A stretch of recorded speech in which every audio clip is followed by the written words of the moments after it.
Good evening. Tonight, we're going to be continuing the Shadowbringers story, which this time I believe we go back to Amh Araeng. It's going to be the one with the trolley, which has gotten an interesting meme a while back, I remember. I think we're logging in somewhere else than last week because we did the side quest Tuesday.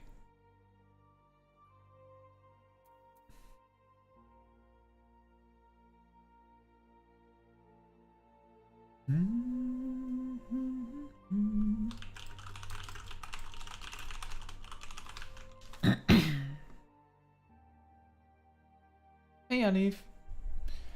Good evening. Hope the day has been treating you well. It has. I've spent 4 hours recording voice lines for future videos.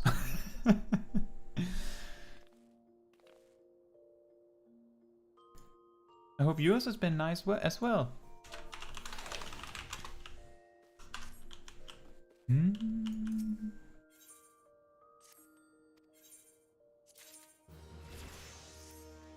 I still don't think we have any gear upgrades, do we? No. Nope. None of the sort.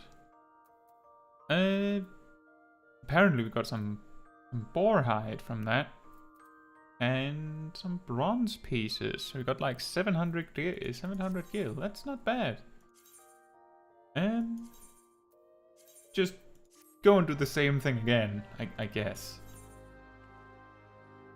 Out into the world.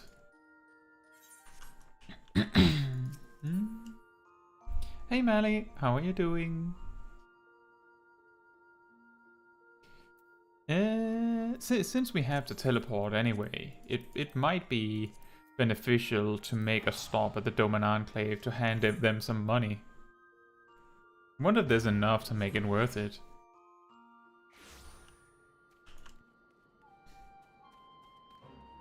Playing with friends yourself, that's okay. I hope you're having fun. And Crosale got the P8S clear. Nice. That's awesome. Did you get a weapon drop? Did you get a weapon? Or maybe a chest piece? Hopefully you got away with something. So a little reminder about this is that the Doman Enclave will take your items and pay more than normal for it. As you give them more stuff, this rate will increase and caps out at 200%. Which means you hand them an item worth 500 gil, they'll pay you 1,000. And they have a weekly budget of 20,000, which means if you give them 20,000 worth of stuff, they will pay you 40,000 for it.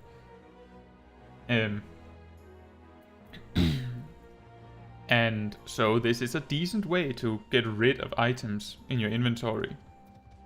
Although, typically, you need to make sure that they are worth something. Like, for example, we're not going to be using these, so we can choose to give them to our Grand Company for some company seals, or we can hand them to the Doman Enclave for some extra cash. Hey Tracy, how are you doing? Says, why we'll be in and out today. Dinner to cook and a friend I haven't seen for ages coming.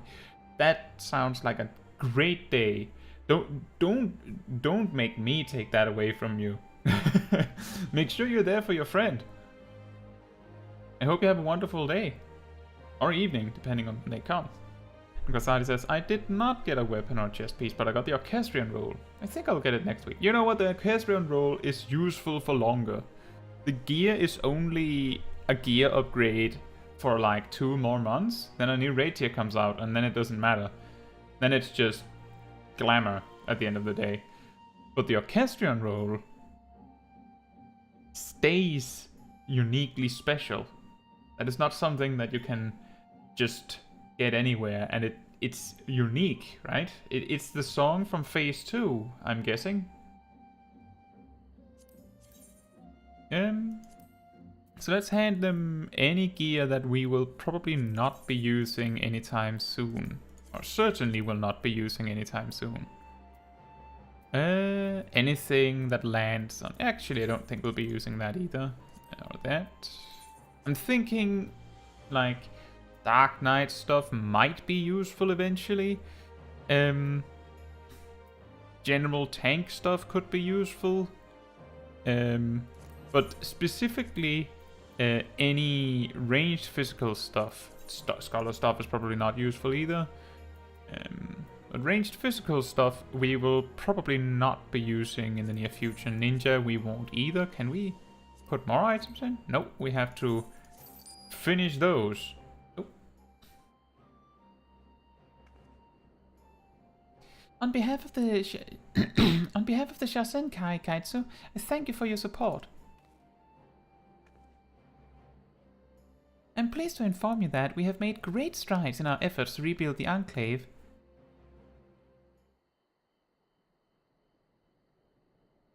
Exactly, Quasari. Gear is only temporary, music is forever. Like, ultimately, I would rather have the song.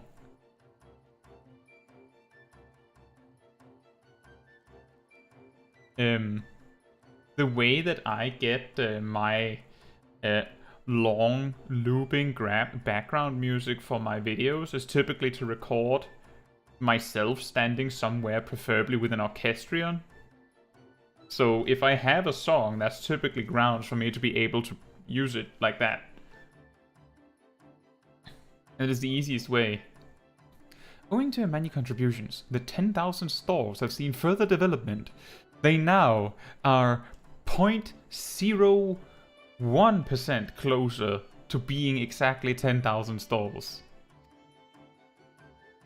As you continue to contribute to the Shasenkai and the reconstruction effort, in what other ways might the Doman Enclave grow and change? Maybe there'll be like 8 stalls in the 10,000 stalls. Oh yeah, we should also switch to our main.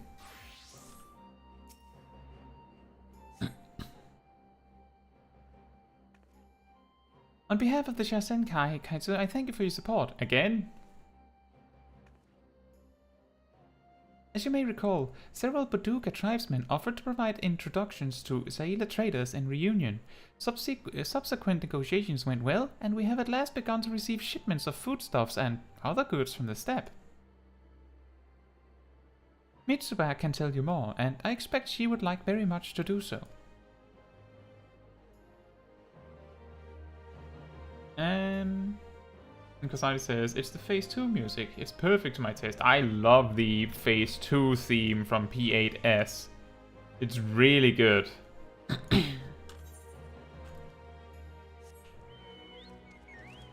And Alif says, in regards to the question for the chat, which is, what advice would you give for finding the right free company for someone?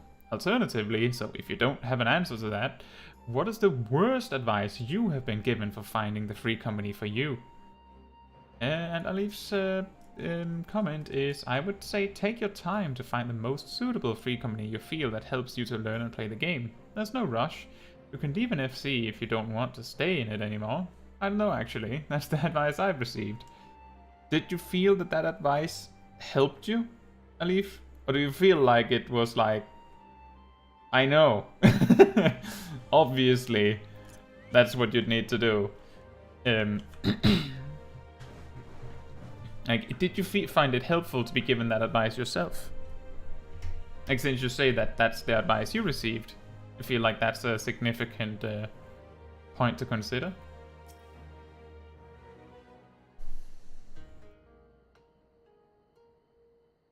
What do you think, Kaitsu? We've come a long way from a pile of sticks, wouldn't you say? Care for a steamed bun? We have a selection from which you may choose, from meat-filled ones prepared in the Sailor fashion to more traditional Dorman ones packed full of vegetables, to others with a sweet bean paste filling. Those sound nice. Or if you'd rather have a heaping helping of rice with a bowl of soup, my man on the right can sort you out. It's got plenty of radish, just the way rich folks like it. Now I'm hungry. By the kami, the smell alone is enough to feed the soul, and it's all thanks to you, my friend. We couldn't have come this far without your help.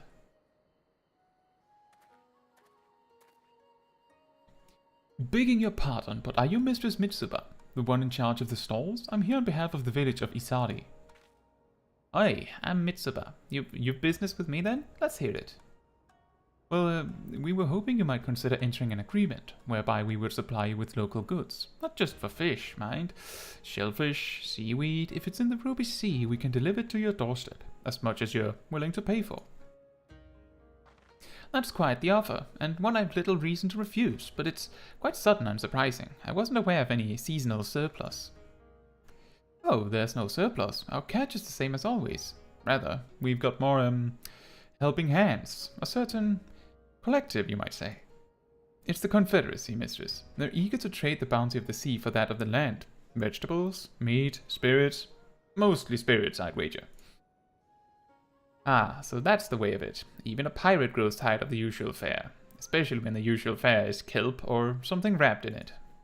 I see no reason to refuse you and your partners. After all, they were indispensable in the liberation of our homeland.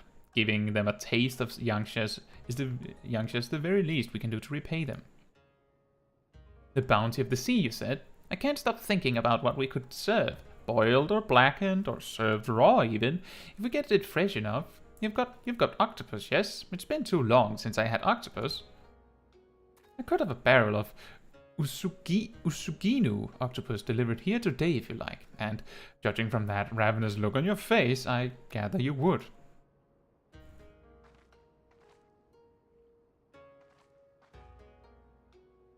Construction of the 10,000 stalls is proceeding apace, and trade with the pirates and fishermen of the Ruby Sea should soon lead to a wider variety of foodstuffs. As you continue to contribute to the Shasenkai and the reconstruction effort, in what other ways might the Doban Enclave grow and change? I wonder how many of these cutscenes we've unlocked by giving them like 14,000 gil worth of stuff. Normally, when this was current content, the weekly cap was a lot smaller. Like just enough that you could, if you gave them everything they wanted, you could get like one cutscene. But now that it's like fixed on 20,000, you can jump quite a lot in a short time span. Do we have anything else that we'd want to part with?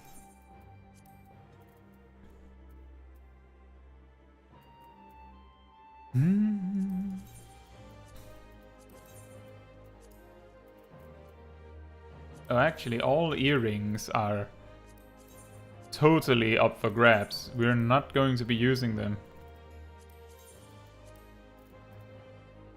I think that's it. Thank you so much for your contribution. We pray you will favor us with your generosity in the future as well. Right. So now we just need to fix up our inventory so that we know what the new items are. And then... Alright, minion drop from Aurum Vale. Now! Back to the Crystarium. Alif says, I think so. Regards to whether the advice was good. I did join a random free company invitation I got from Random Tell, but I got my in-game friend who just created an FC and asked me if I want to join them. I learned the game very much from the Novice Network. I see. It can sometimes be problematic to make your own free company very early, because often you will, make a free company from your friends in-game, and if you know 3 or 4 other players, then that can be very limiting. And once you've made the free company, it'll be difficult to put it down. If you're making a free company with a friend, it's even harder to leave. But it is certainly a good thing to consider that, I mean, you don't have any obligation to stay if it doesn't work out.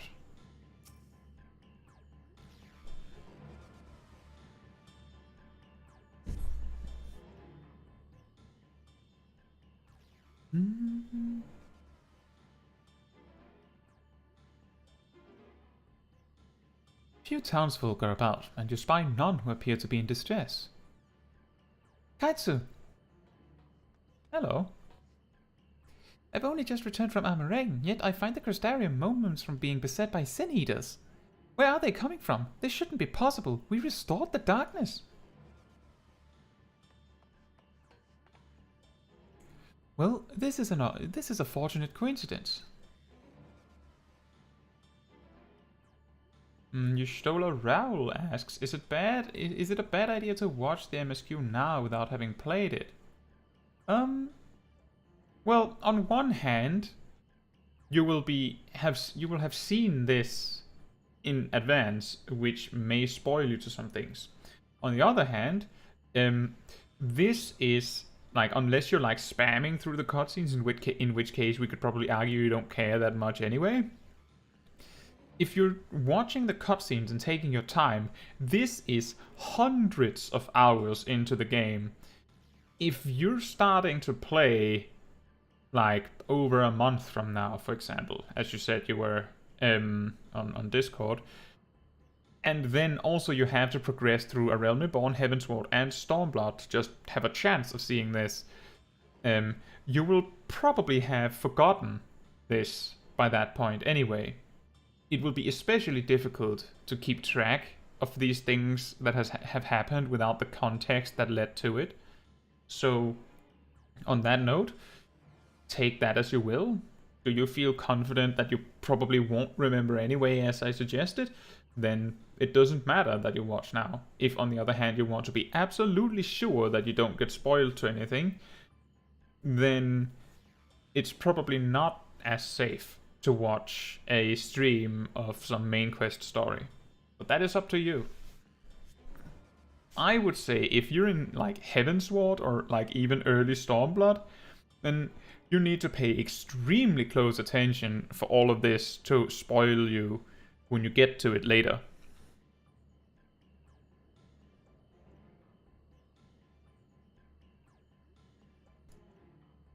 Brother, tell me you have some idea why this is happening. I may, but for the moment, we'll need to postpone such discussions in favor of action. The Crystal Exarch is preparing to deploy a barrier around the Crystarium as we speak. Ensuring that he is able to do so should be our first concern. There are a number of instruments placed about the Crystarium that function as anchors for the barrier. I am on my way to activate them now. In which case, 3 pairs of hands would be better than 1. Very well, I'll take the one to the south. I shall deal with the northern apparatus then. Will you handle the western too? They're ensconced on platforms extending from the upper level of the Aetheryte Plaza. I like how Alisaie takes 1, Alphino takes 1, and then he's like, and you can take these 2. You can take these 2. How did it suddenly become my problem to do the most? Wasn't that your task, Alphino?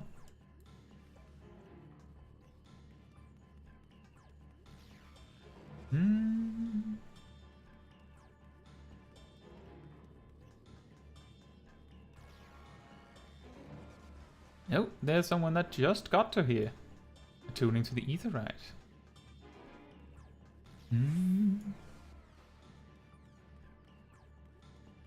But that is also a good thing that you mentioned, Alif, that you get a lot of you learn a lot of the game from the Novice Network. I have previously heard players that have relied a lot on the Novice Network for like their social interaction in the game. When they lose their sprout icon, it becomes very lonely, and this can happen very suddenly.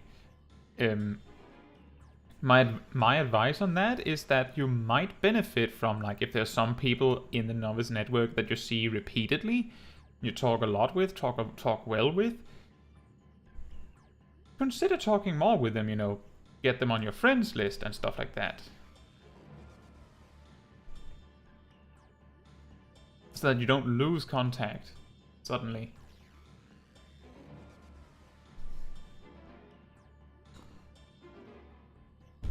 You could also try and make a link shell.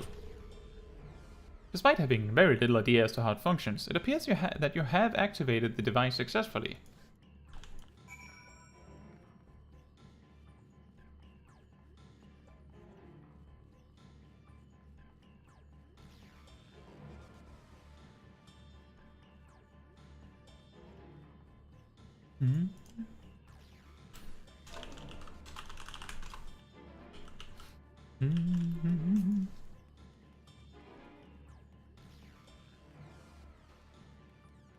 So the reason why I add, like, my question for the chat also involves what is the worst advice you've been given, is because it is very easy for someone like me, for example, I just have my own free company on my main, to give advice on what I think works well. And it's very, very easy. But giving good advice is not easy. So I would like to hear what worked, what didn't work, things like that. That would be helpful for me and other viewers in the future. And a good piece of advice is the part where you can totally just leave a free company if it isn't working out. You don't owe them anything. Senator sighted! They're coming!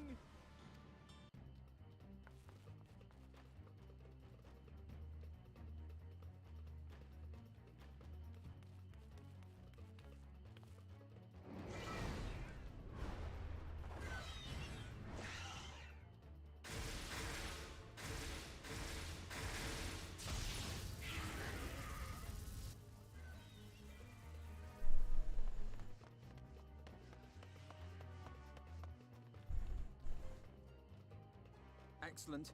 The barrier is holding. That's good news for the Crystarian, but what of the rest of Lakeland? Lena and the City Guard have taken to the field.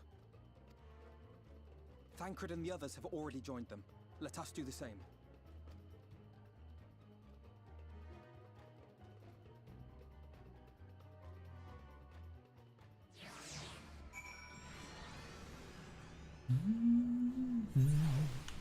Oh boy! It's fighting time. Leaf says, during my free trial, some mentors added me into their friends list, and then when I got booted from Novice Network, I sent them tells very often. They are so lovely. That's good. I didn't actually know that you got access to the Novice Network as a free trial, but I guess that explains a lot. We ought to join the Vanguard as soon as possible. If the numbers of if the number of eaters we just saw is any indication, we'll be facing a formidable host.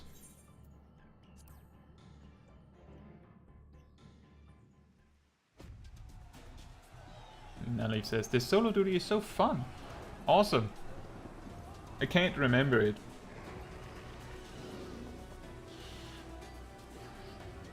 I did this this content originally on my main, like right around when Shadowbringers released. So like a week or two after it released, I think. So it's very distant. What lovely weather, just what we needed. Rain and thunder? It seems the battle has already begun in earnest. Make haste. Make haste! Crystarian forces are engaging the Sin Eaters at various locations across Lakeland. Assist them in defeating the Eaters before they are decimated.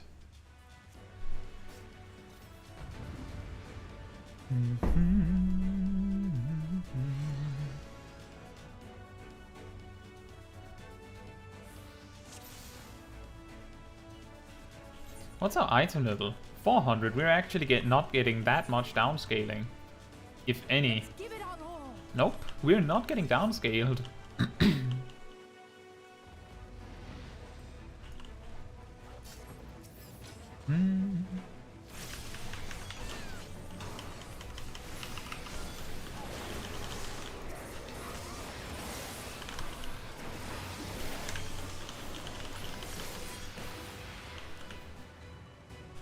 Is at hand. Where? There? Oh, excellent. Let's do that then. Oh boy. Can we help him in time?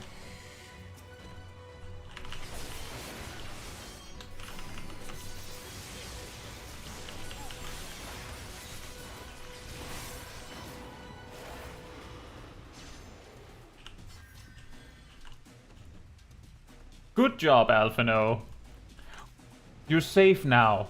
Gives you a physic that heals you for like 8% of your health. You're still near death. You figure out getting back to safety yourself.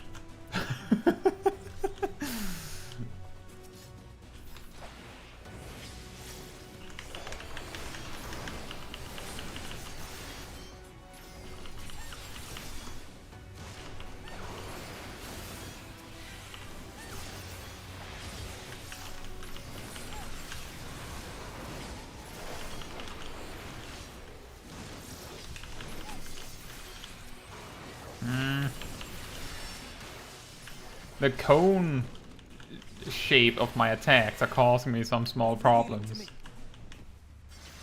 And boom, like 8% of his health. You got it.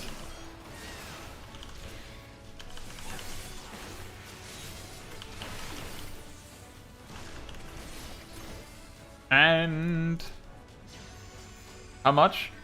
Okay, 11%. My bad. I don't think I can save this guy.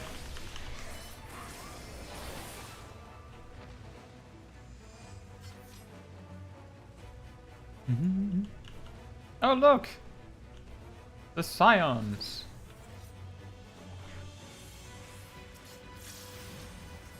Oh look, there's your Stola!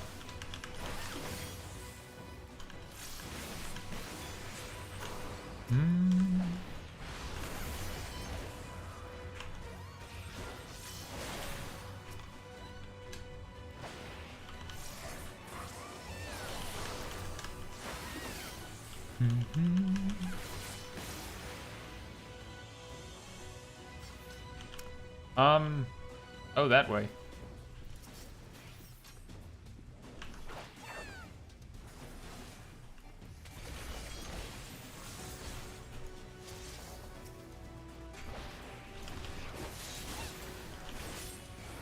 No, we had a death.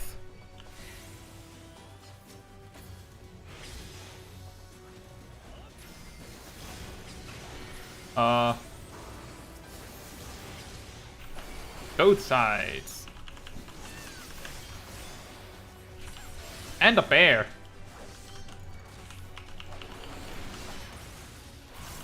I shall protect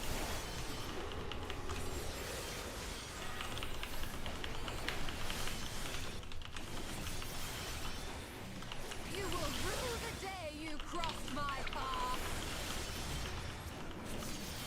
Them over there using limit breaks. And I'm just sitting here, not in a party. It was nothing. No, he says, Alizé slides in and then Smol Caetsu just throws a little lance. You call it a toothpick even now. Well, it's still a toothpick, we just don't talk that much about it. But it is still a toothpick. It's absolutely, it's a high-tech toothpick. For those bits that just won't come out.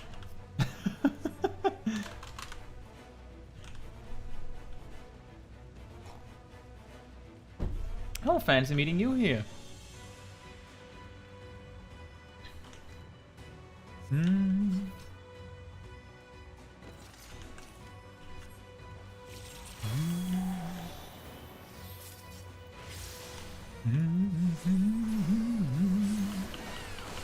Are these strong then?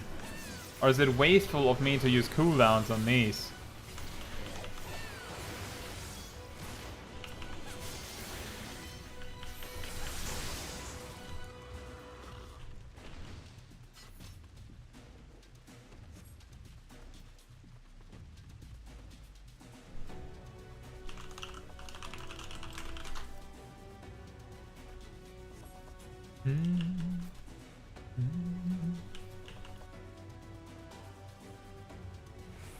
Oh.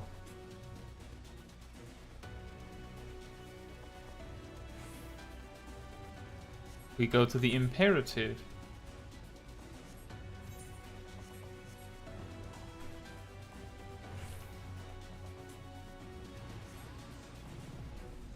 It is ironic that the Red Mage is the job that has a more readily available gap closer and not Dragoon.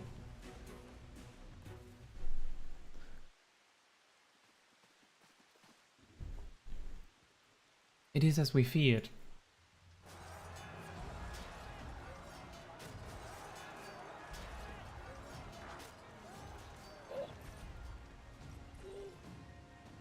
But our task is, is as it ever was. Turn the tide.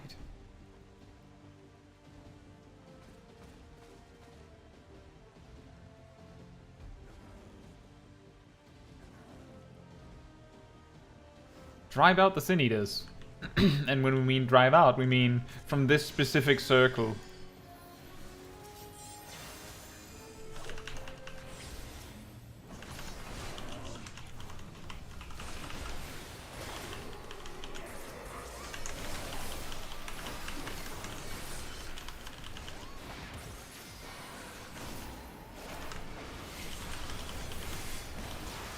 More enemies! Hurry, come on! I have a cooldown ticking. Come on! Come on! Thank you!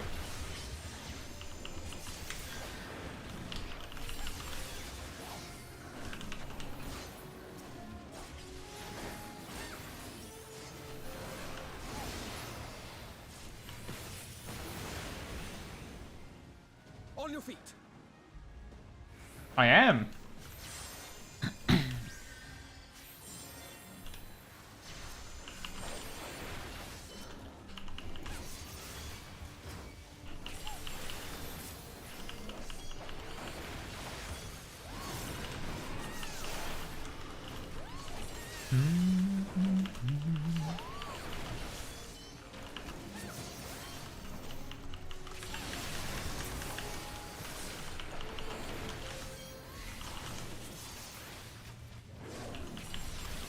It's really awkward with these kinds of fights because the enemies survive surprisingly little punishment. So whenever you go out of your way to use your cooldowns, it's just meh.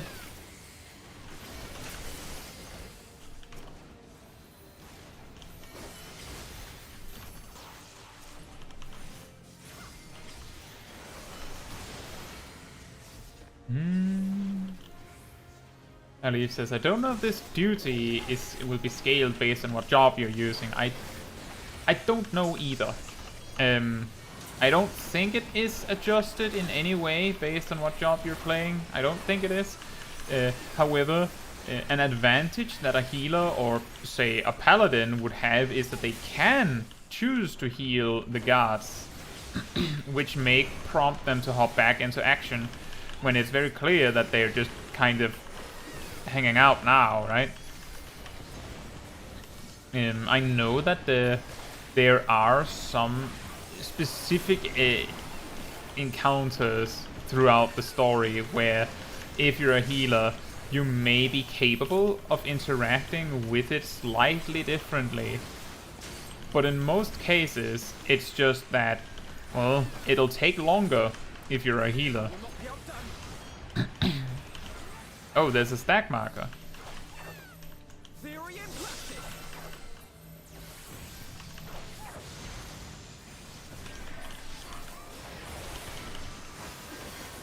Theory and what?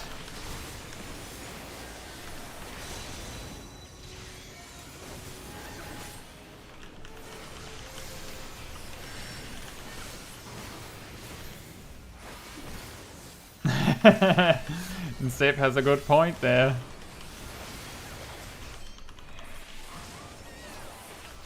That's what we call a cutscene death. Oh, you can't heal them. Why not? Because they died in a cutscene. But I'm a healer. Yeah. But cutscene deaths are permanent. If the cutscene says so. Let's give them a show. A show? With heart and steel.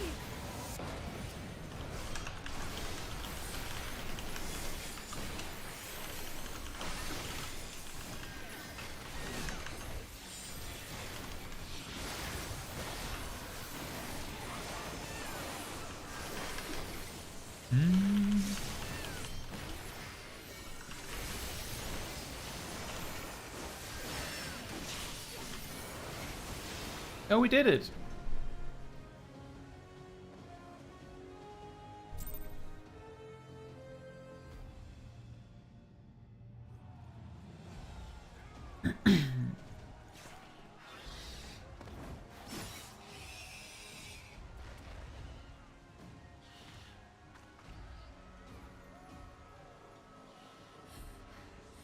so many.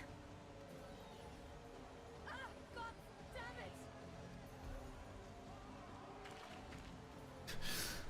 Aggressive swearing in the distance. Lena! Yeah!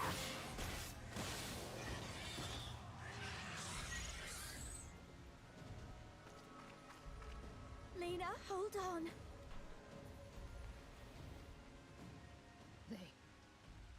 They turned on me.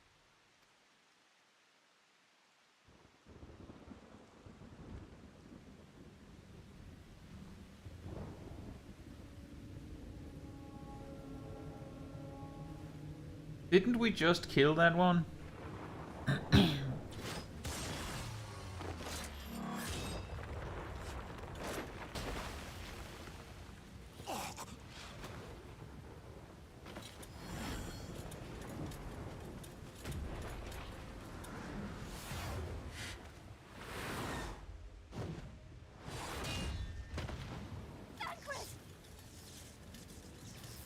This one is mine!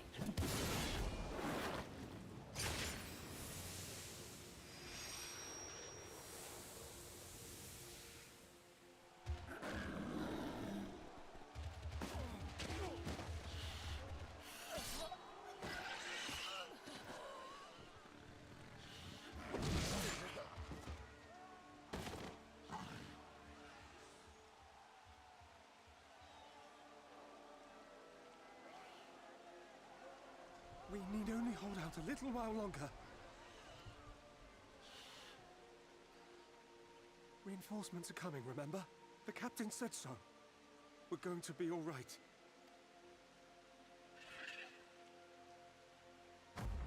Nope. Run! Run, damn you!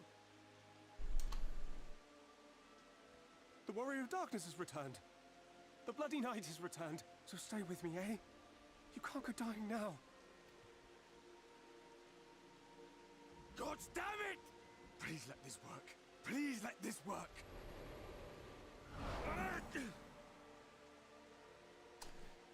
Oh.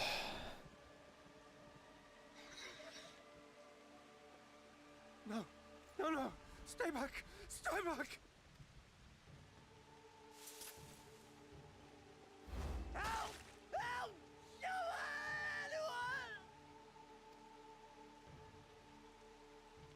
Why did you spare me? Why? What have I done to deserve this mercy? Forward! Forward! If you can still hold a sword, follow me!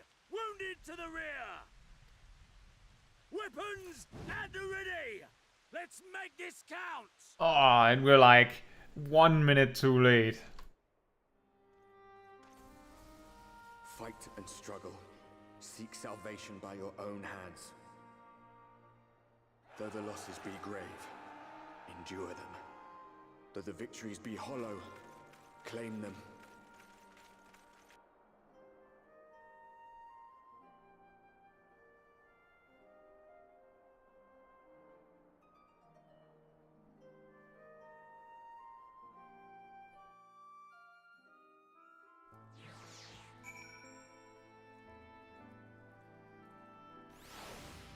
And Zip says, if you're wondering what I'm doing, I bought a new microphone. Oh, nice. I hope you enjoy it. Sometimes, if you bought a really fancy one, it can take a while. Get it just right. It seems we've driven them back, for the time being at least. We also somehow drove back the rain and the thunder. The wounded have been collected and are undergoing treatment now. Once they are ready to be moved, we'll have them carried back to the Crystarium. The dead as well, of course. Those whose bodies remain, anyway.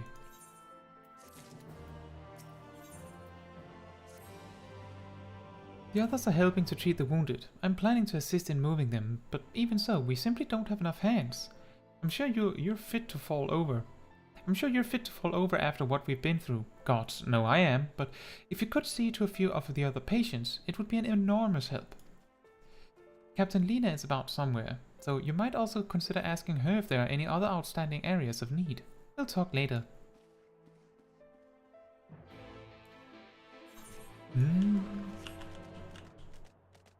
It is a brutal cutscene.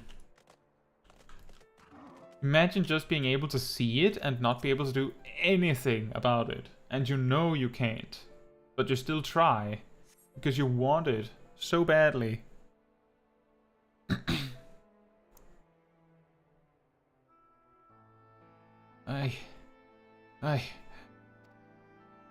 With tear-filled eyes, the prone man gazes up at you.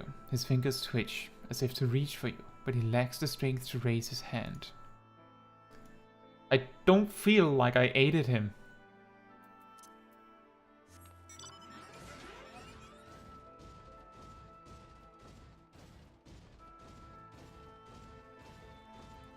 Oh man.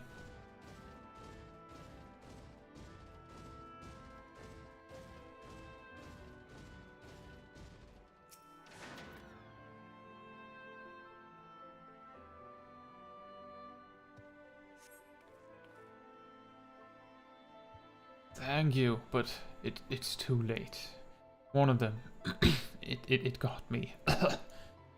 If I turn, please kill me. I beg you. It's like zombies.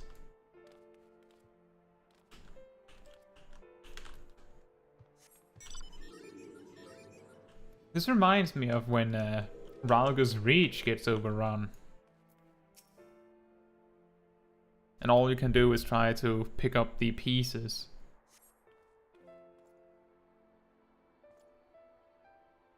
Don't touch me! I killed her. I killed her. She was one of them, I know, but I...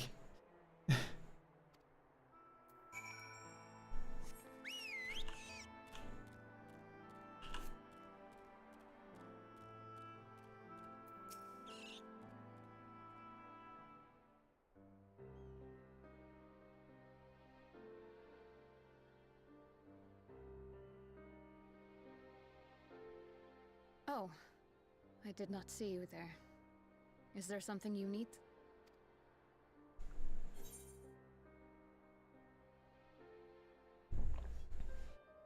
No, I'm fine. How are you feeling?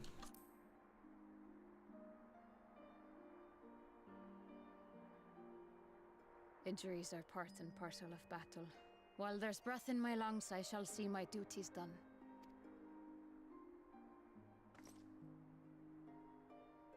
Don't pretend you're not of the same mind. You fought well today. Saved a great many lives. Thank you. Unfortunately, this war is far from over. We must replenish our ranks and shore up our defenses before they attack again. Now, if you will excuse me.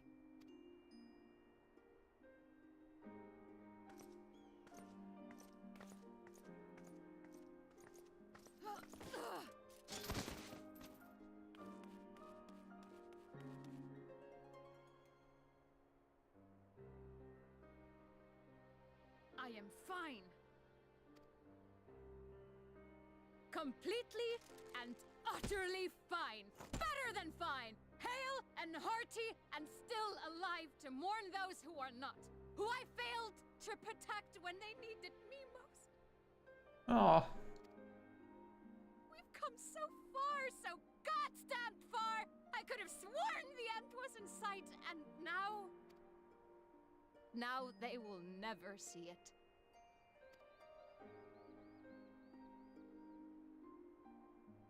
Impudent worms of the Crystarium!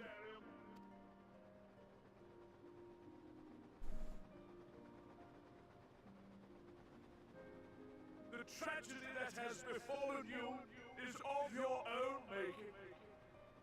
Divine retribution for your defiance. Right. Oops, accidentally sent an army of Sin Eaters. The heavens have bequeathed to you a benevolent savior, me. I offer you freedom from pain and suffering.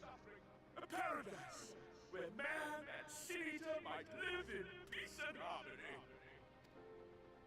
why already our winged brothers and sisters regard me and mine as kin, alike to them in beauty and purity. But you not only reject my prophet hand, but raise your own against my senators. It is only right that they respond in kind. Let this be a lesson to all those who would walk the path of sin. The wicked shall not inherit this world!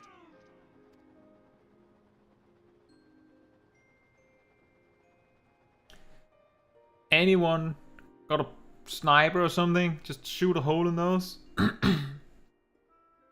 Anyone, any machinists with a limit break? I'm gonna need it.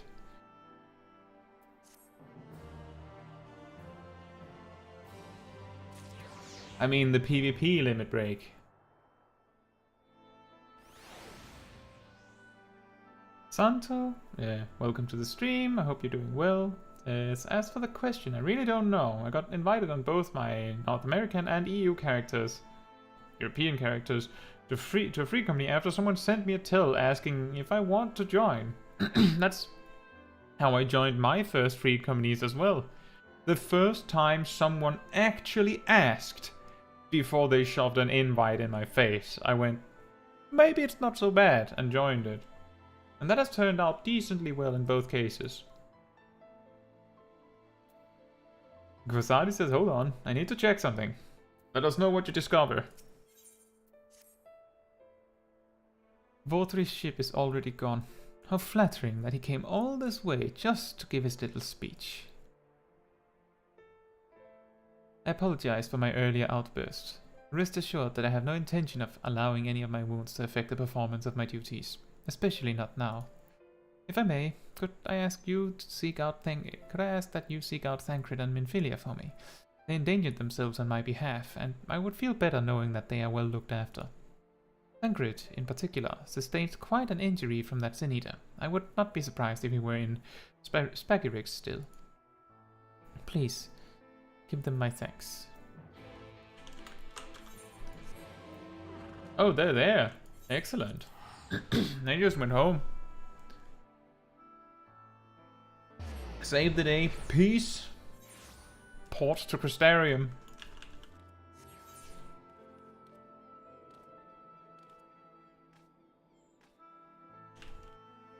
I think it's incredibly fascinating that Vorthri does not realize the incredible ridiculousness in the fact that the Lakeland is warned that Eulmore will go to war with them. Then Lakeland gets attacked by Sin Eaters. Then Vorthri says that it was divine punishment, and that he's on the same team as the Sin Eaters, and also that he's the blessing from God. Like, okay, if it is divine punishment and you're a blessing from God, doesn't that mean that you're the one delivering said punishment? Anyway, Thancred, you're here for me. I'm sorry to put you to the trouble. I'm fine, really. The Eater landed an unfortunately solid blow, but the healers here have done wonders. I'm more worried about Minfilia. She's not taking it well. Could I ask you to speak with her? My attempts to reach out seem to have had the opposite effect. She's gone off to the Hortorium, ostensibly to fetch herbs for Chesamil, but just talk to her, will you? Besides, says, I thought Vorthri sounded a bit like another character I knew, but apparently that was not the case. What character?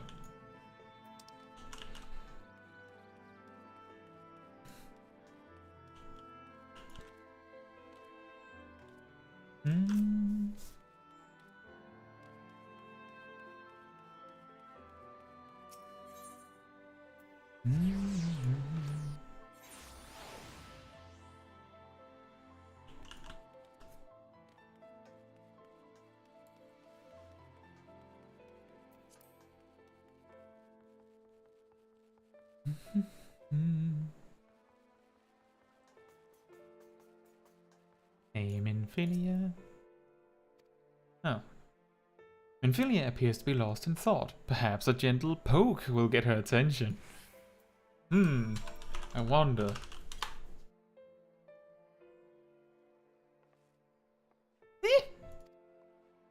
Oh, Caetsu, what are you doing here? Looking for you. Tancred. It's my fault, you know. I jumped at the chance to help Lena, but I was careless, and now it's my fault. You can make up for it by being there for him. Are you sure? I've brought him nothing but trouble thus far. And what if it's worse next time? All I do is make mistakes, put others in danger.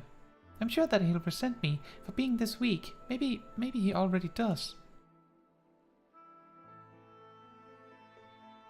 But you're right, I can still help, if only by seeing these herbs safely to Chesamil. There are only 2 left on the list. But I'll need to ask about this one. I've looked high and low, and I can't seem to find it anywhere. Would you mind collecting the other? I would hate to delay any longer than I already have. You're looking for something with soft leaves that's very fragrant, in an unmistakably medicinal way, I was told. We only need 2 sprigs or so. Once you've got them, you can bring them directly to Chesamil. Whoever gets there first can explain that the other will be back shortly. Thank you, I appreciate the help. You're welcome. Kosari says there was some likeness to Sigurd from Dark Souls 3 when he spoke in certain tone. Maybe it's like the specific tone that makes it sound like that. And Sib says I wouldn't poke someone near that far of a drop if I were you. This plant has soft leaves and smells strongly medicinal. Perfect. I'm sure just randomly grabbing a medicinal herb won't hurt anyone.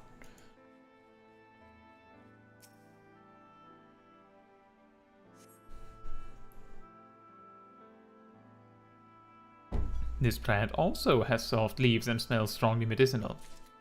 Yoink!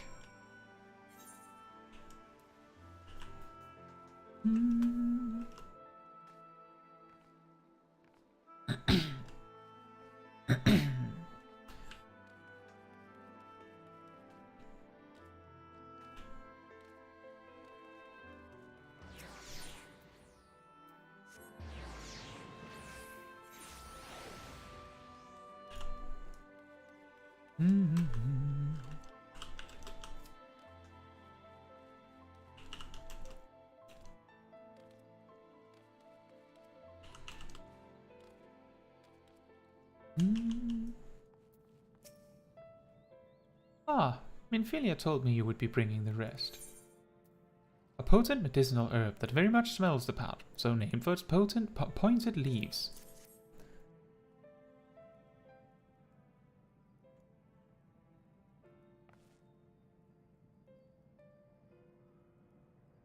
Hello, King Kuro. How are you doing?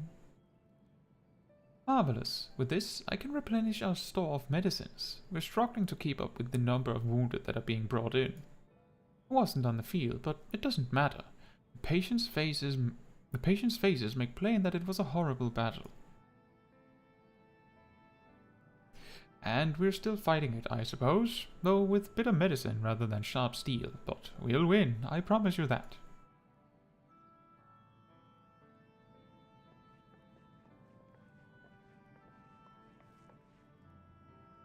It seems that I owe you an apology for dragging you to yet another battlefield when you've just come off the front lines. In both cases, I'm sure your efforts saved more than a few. With spaggy rigs in good working order, the Crystarium's people will be well cared for. More lie ahead, of course. Battles only you can fight. Not that we intend to let you do it alone, but that's a matter to discuss with the Exarch.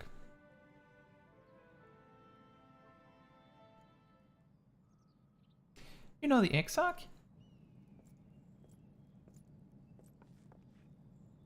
We do. Was there something you needed? I need you to tell him something. For me. My dearest friend, you see. He was there on the battlefield with me, but only the one of us is here to speak of it.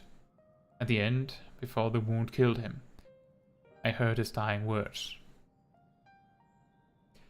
I never knew that our world was this beautiful, he told me. I'm so glad that I got to see the night sky. I don't know how the Exarch feels about what happened out there. I don't know if what Warthree said is true. If our losses were our just deserts, and we doom ourselves to worse by continuing to fight this fight. But I believe in the Warrior of Darkness, in the Crystal Exarch. I don't think what they've done is wrong, and I don't think we're wrong to fight with them either. My friend, he smiled in the end, just as he smiled when he raised his glass to celebrate the return of the night. That's how I want to remember him. So I want to tell the Exarch, don't give up. Don't give in, please. We'll tell him. You have my word.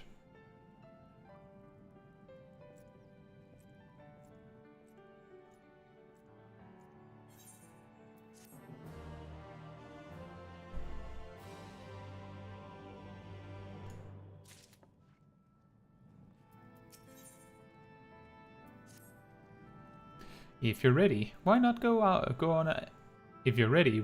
ahead to the Ocular? You can keep the Exarch company while I fetch Alphino. Don't worry, I mean to borrow the swiftest armor I can find, so we shouldn't keep you long. Be sure to pass on that message, eh?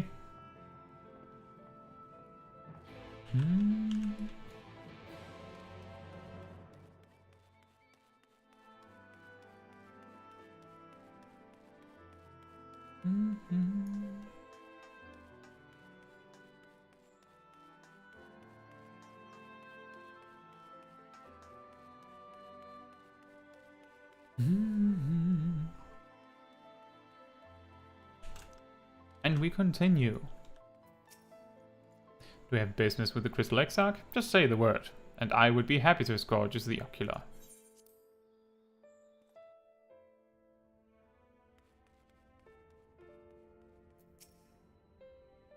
Welcome, my friend. Tales of your heroism on the battlefield precede you, though I confess I found them more gladdening than surprising. I hear no few of our people have you to thank for plucking them from the jaws of death. Would that they had not needed saving to begin with, but the responsibility for that lies with me. One of our soldiers said that? Thank you. Rest assured that I fully intend to continue our work. I will not shrink from what must be done, not least of all.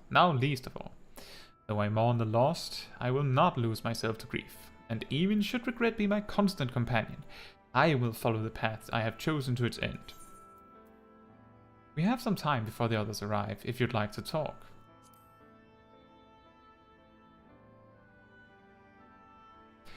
And if I were to confess any doubts I might harbor, no one need ever know? No, I believe you have enough burdens without my adding to them. Nevertheless, thank you.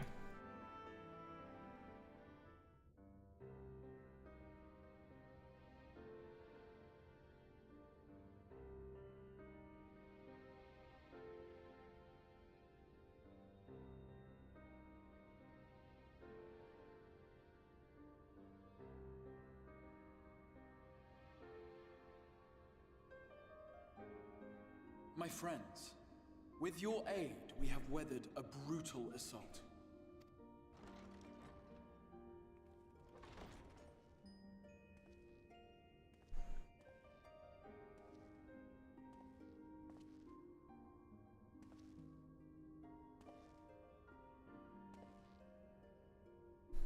Sorry I'm late, though I would not have been had anyone thought to notify me in advance. As I was saying, it was only with your aid that we weathered this assault. Without it, the Crystarium and all who dwell here would now be gone. For each we saved, another perished.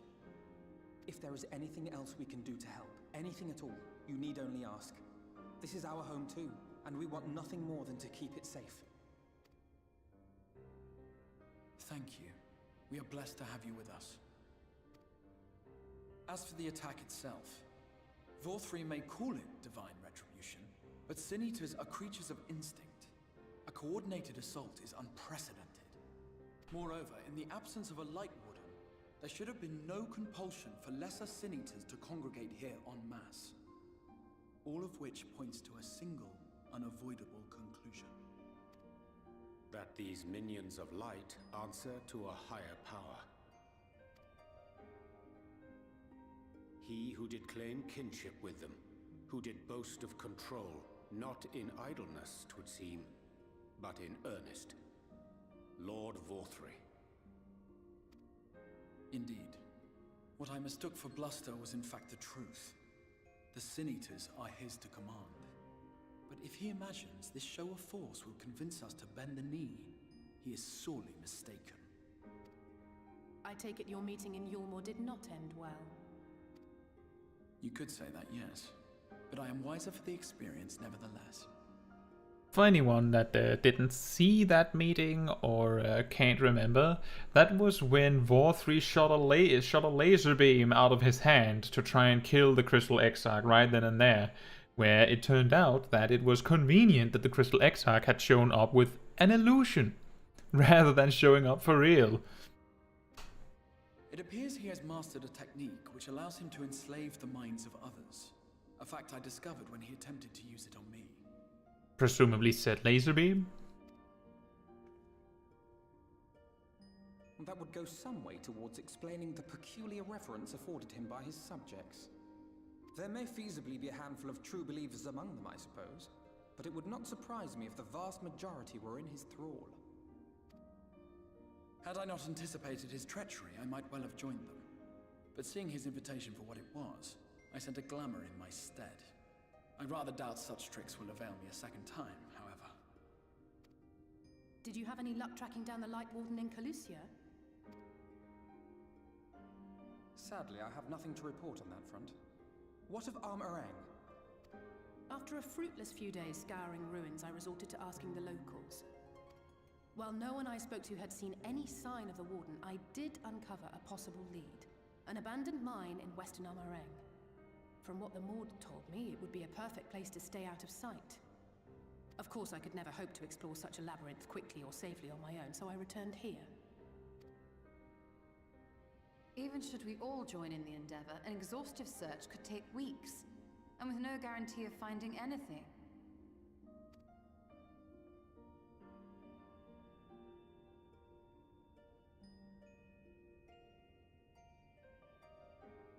The Wardens harbor vast reservoirs of primordial light, do they not? Far beyond anything found in lesser Sin Eaters. And isn't it true that the Oracle could see the light of a Sin Eater from miles away? Surely a Warden would seem like a blazing beacon by comparison. To the real Oracle of Light, I mean. The real Menphilia.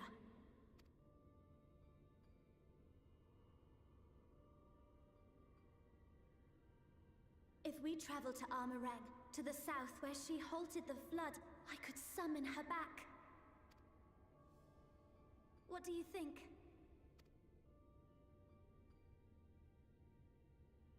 Don't. Don't what? Do what I can. What we both know is right. Do not presume to know my mind. You have no idea what you're proposing. But I do. I know why you never said anything. Because you thought you could keep me safe by keeping me in the dark. And maybe I thought so too. But I knew, Thancred. I always knew.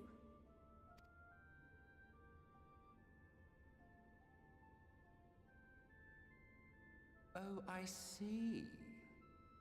I thought you were a rather underwhelming reincarnation, but it all makes sense now. The Oracle lies dormant within you, doesn't she? But to draw on her true power, you must become one, both body and soul.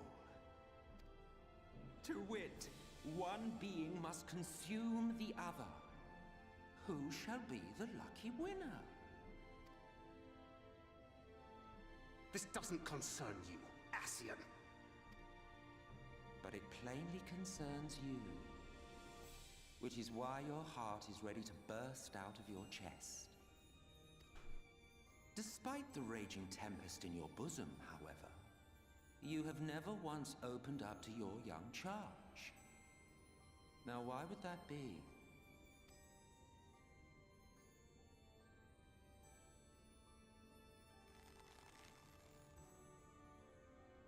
Love. Well, I for one think it's a marvelous idea. Certainly more promising than any of your other suggestions. So, it's off to Amh Araeng we go.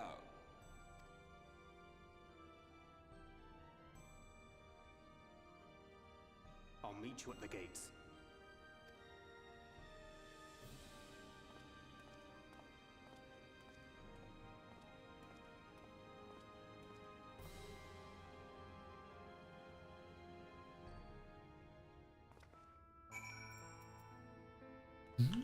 Hey Minfilia, how are you doing? I'm sorry to be so insistent, but I know this is the only way. If you're willing to give me a chance, come with us. That's what we're doing then, I guess. I know this is ridiculous when we are in the Crystarium, but it's free and it's a little faster. I think. In the at Tessellation. Is that? Oh, it's over there.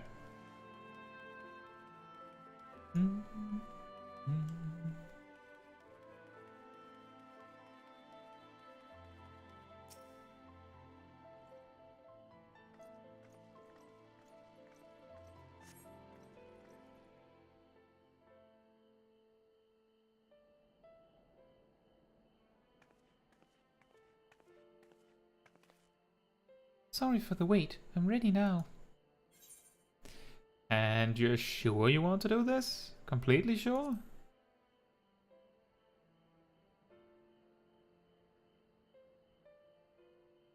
Look, no matter what happens to me, I'm sure that I don't want to go back to being who I was.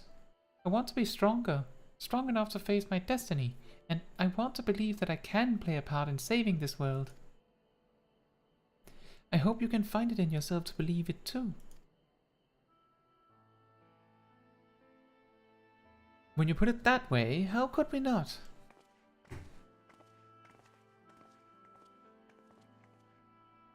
It is your decision to make. Just be sure that you are prepared. Just be sure that you are prepared when the time comes.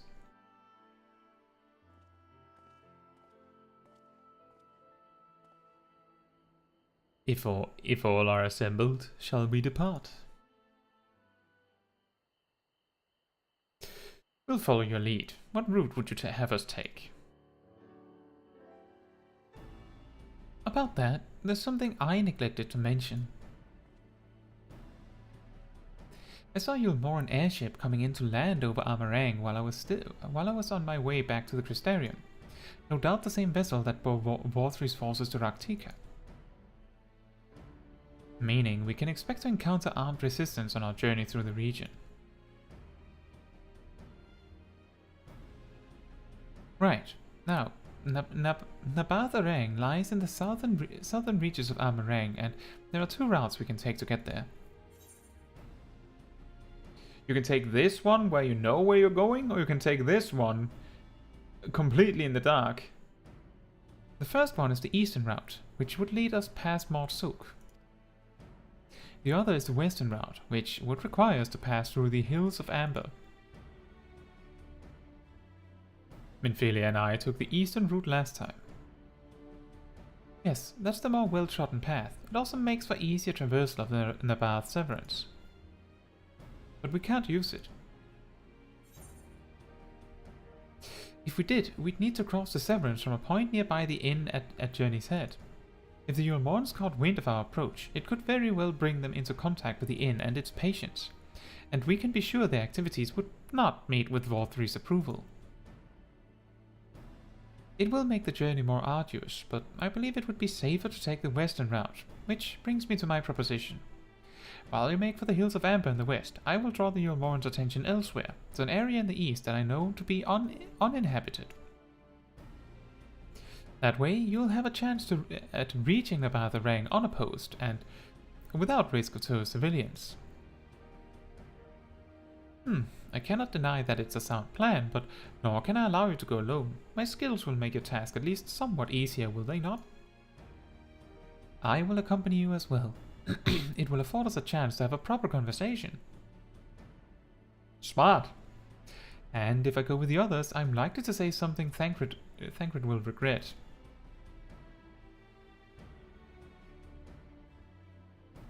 Well then, we'll leave the work of distracting Valtry's forces to you. The rest of us will take the western route and try to avoid attracting attention. With that in mind, I think it best that we follow the road from the bridges. We'll move faster with the solid path under our feet. Indeed. We'll borrow a few Amaro for our own journey. I leave the rest to you, Minfilia.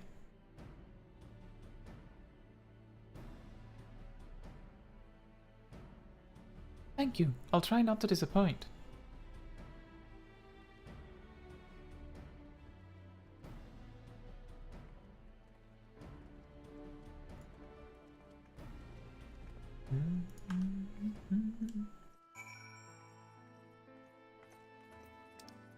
Speak with Thancred, who is outside.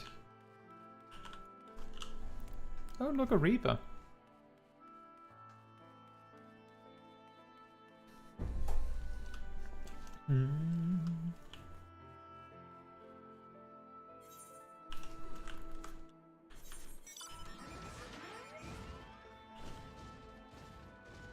Hey Vicels, how are you doing? Vicels asks, are you already that far in Shadowbringers? Well, we're on our way to the second visit to Amh Araeng. We're pushing around 2 levels on the main quest a week, so it's not too fast. But I suppose if you don't have much time to play every week and you also do other stuff than the main quest, then it's very easy for me to catch up to you or get ahead even.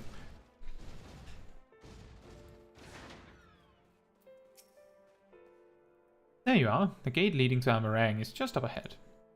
In all the time I've been here, I've never ventured into the Hills of Amber. Not that I'm particularly intimidated by new areas at this point, but we have more than enough reasons to be cautious as it is. Keep an eye on Minfilia for me, would you? He said, in front of Minfilia. Bit rude.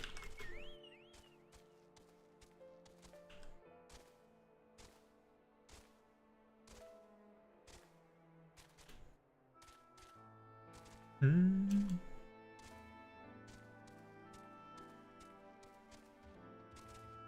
there they are again. It's difficult for me to keep an eye on Minfilia when you just run ahead with her like that, Thancred.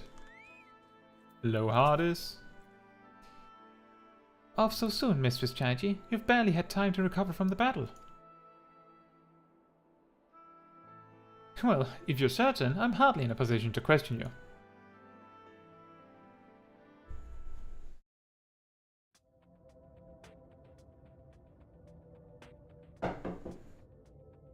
Take comfort in the bonds you share. Accept the pain when the time comes to part. Press on, for joy and sorrow walk hand in hand. Beyond Mount Garrick lie the Hills of Amber, beneath which run hidden veins of mineral wealth. Or ran, at least. Mayhap they are spent. Or mayhap the ringing of hammers can yet be heard below.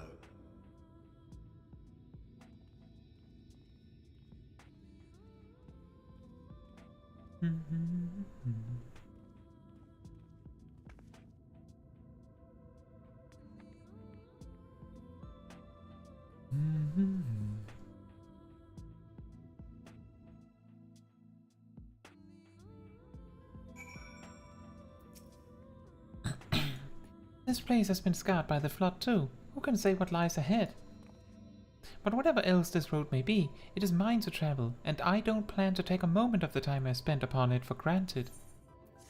A hat! Oh, I think I'm just going to have it for a bit, because we can't glamour over it.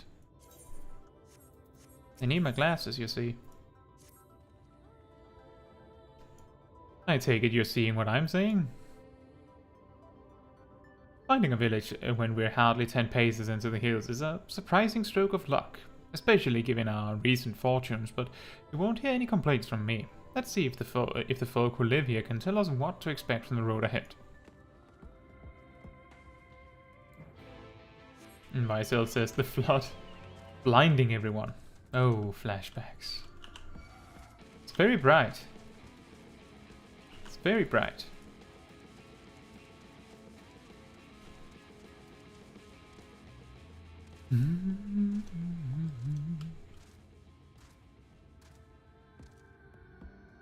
Soon, soon. And Bol Bol. And Ren Ren.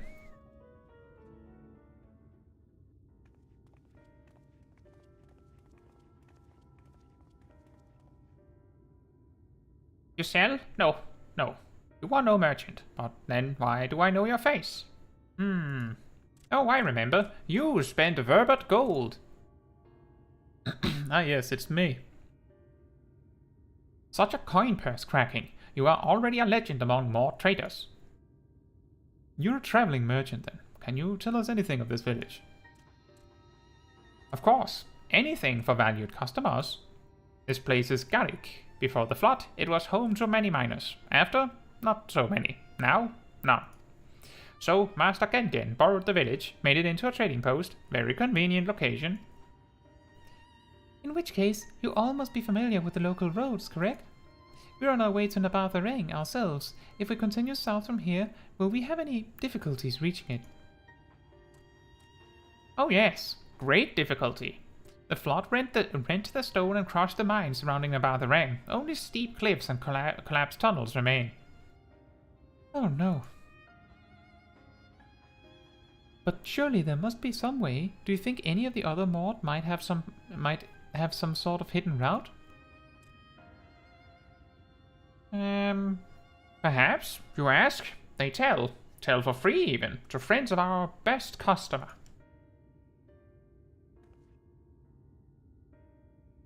Wonderful. Thank you for your help. Well then, best customer, let's see what information your reputation buys us.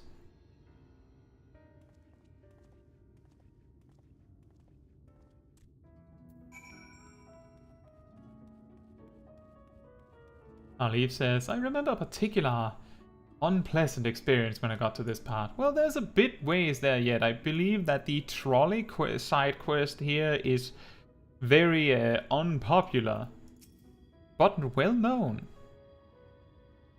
You wish to go to Amh Araeng?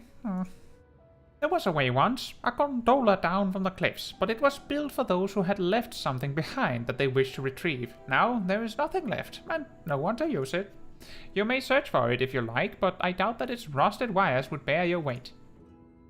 You hastily take down a memo regarding the gondola on a spare scrap of parchment. Behind your back.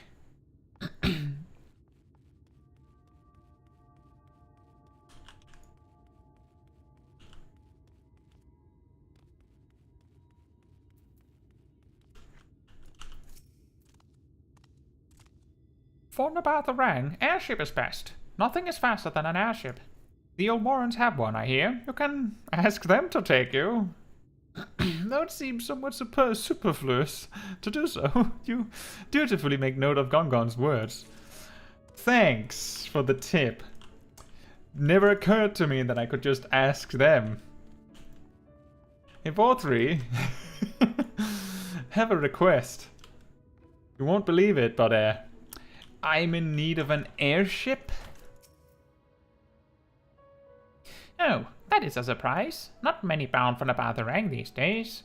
I do know of a trolley that once went there. It used to travel between all the settlements and mines of the hills of Amber. It is locked behind a gate, however. I assume that will have kept it from being stolen or damaged, but it also prevents it from being of much use. Good point. You take down information regarding the trolley on a wrinkled piece of parchment before stuffing it unceremoniously back into your bag.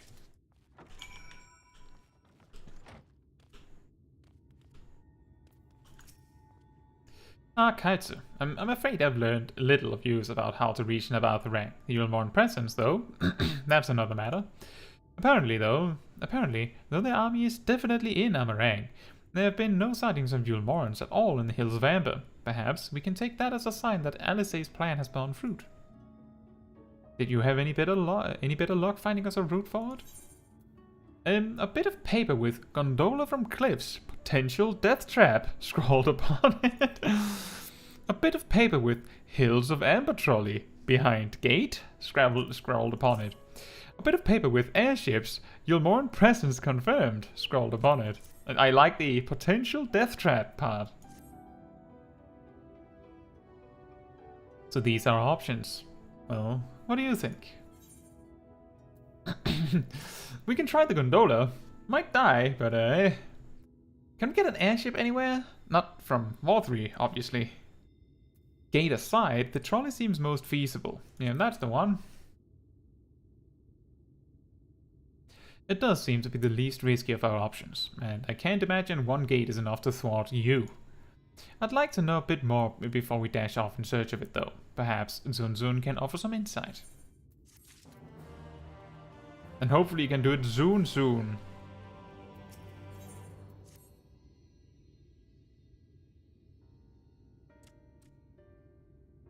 Oh, valued customers. Where the other mode of help?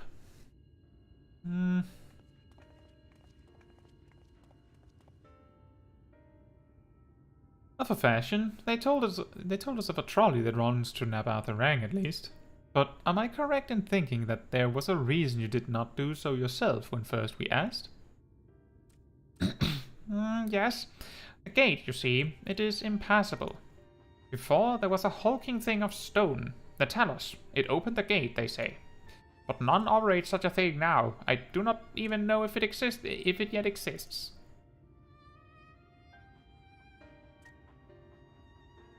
I do not know how. I do not know, but you should travel east to Mount Byron Mines. That is where the trolley controls stand. I still see miners there from time to time, if anyone knows what happened to the Talos. It would be them. Thank you. You've been a great help. You just stole my big conclusion. My big great sentence. You just completed it for me. I wanted to say it myself. We're off to Mount Byron then. Let's hope that someone there will be there to answer our questions. I was going to finish that sentence just fine without your help, you know. Anyway, bye.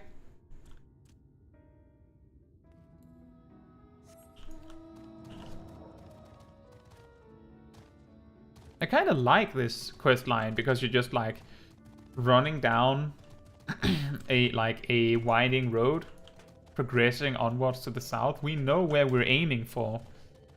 So as we come closer, we know that we're coming closer to the conclusion of this storyline.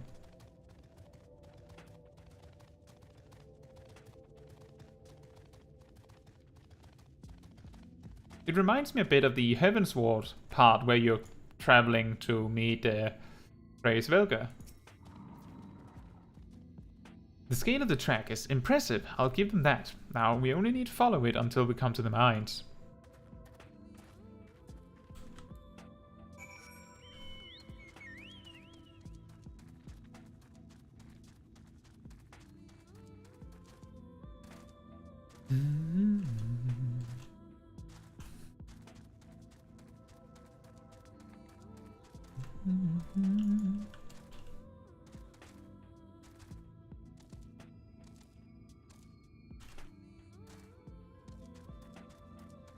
It's funny, I remember this particular area from me going here often, both because I believe the Forus Rakos here are common hunt marks, and I think the Ovim Nani are too. There's also wolves over there that are, but more importantly, there is a timed spawn here related to some crafted gear that I collected materials to make back in Shadowbringers. Like the final gear sets of Shadowbringers, I crafted all of them for myself, every single one. Which is also why when people ask if it's better to craft their gear sets, I sometimes say, have you checked if it's economically worth it? Because I found out after the fact that in retrospect it might not have been worth my time. Bit of a mess, isn't it? But the mechanisms for dispatching the trolley are here, just as Sun Sun said. Unfortunately, anyone who might know how to use them is not. We might wait for Sun Sun's mysterious miners to appear, or have a look around and see if we can deduce anything useful in their absence. I'm in favor of the latter. Something near the entrance to the mines proper called Urianje's Eye. Meet us there if you find anything.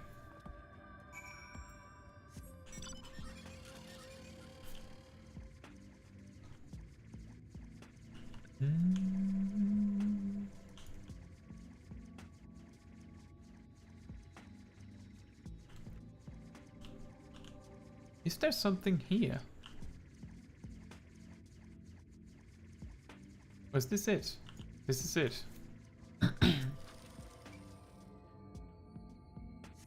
The benches within suggest that this must have been a passenger car. Oddly enough, though it is clearly old, it appears to be well maintained.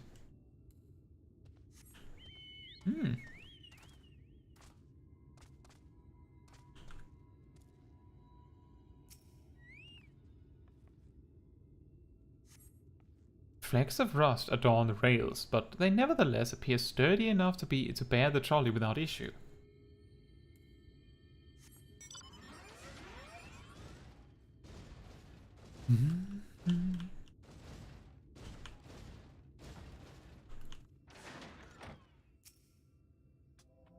It's a cup of coffee. Oh. The cup is slightly warm, and a fair amount of tea, steeped over long, if the color is any indication, remains within.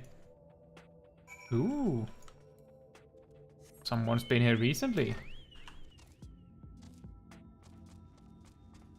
Or maybe the cup has just stood there for ages, and somehow stayed warm, for unexplainable reasons.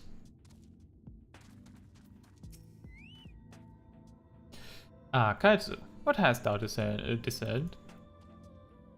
Tea. I see. Indeed, thine observations are consistent with mine own. But let us refrain from further discussion ere our comrades arrive.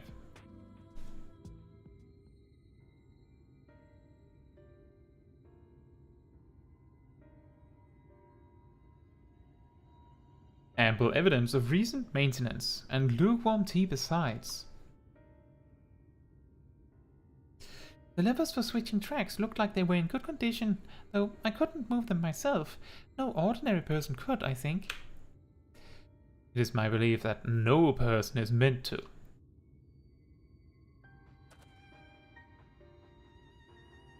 This Talos beareth more than a passing resemblance to golems of the source. Nor doth it appear to be the sole example of its kind. The proliferation of Talos fragments, as well as the enormity of the mechanisms here, suggest a considerable number were once in operation. Alas, this specimen and its fellows now lie lifeless and broken, and I know not how to repair them that they might facilitate our passage through the gate. And without the aid of the Talos, even if thou wert somehow able to unbar the trolley's path, we would still have no means of propelling it. We might not know how to repair the Talos, but someone must. Otherwise, why keep everything else in working order? Whoever's maintaining the cars and rails must know something that we don't. Maybe. Let's ask them what it is, shall we?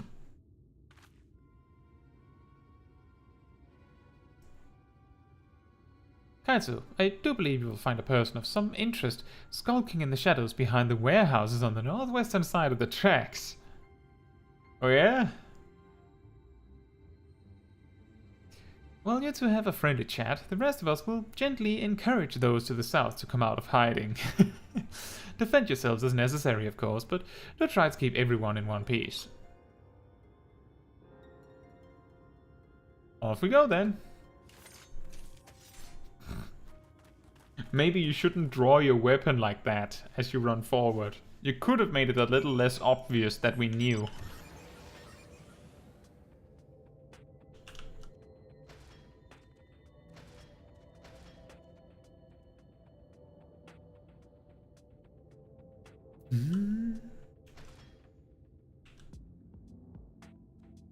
Hello, suspicious man.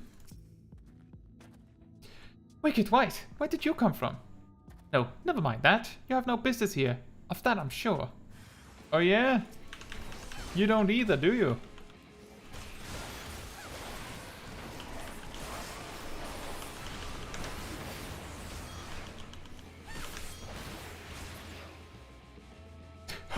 What are you?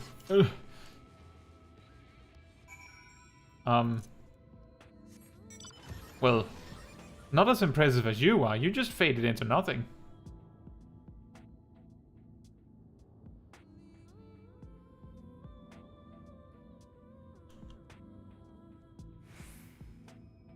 This area is weirdly densely packed with mobs.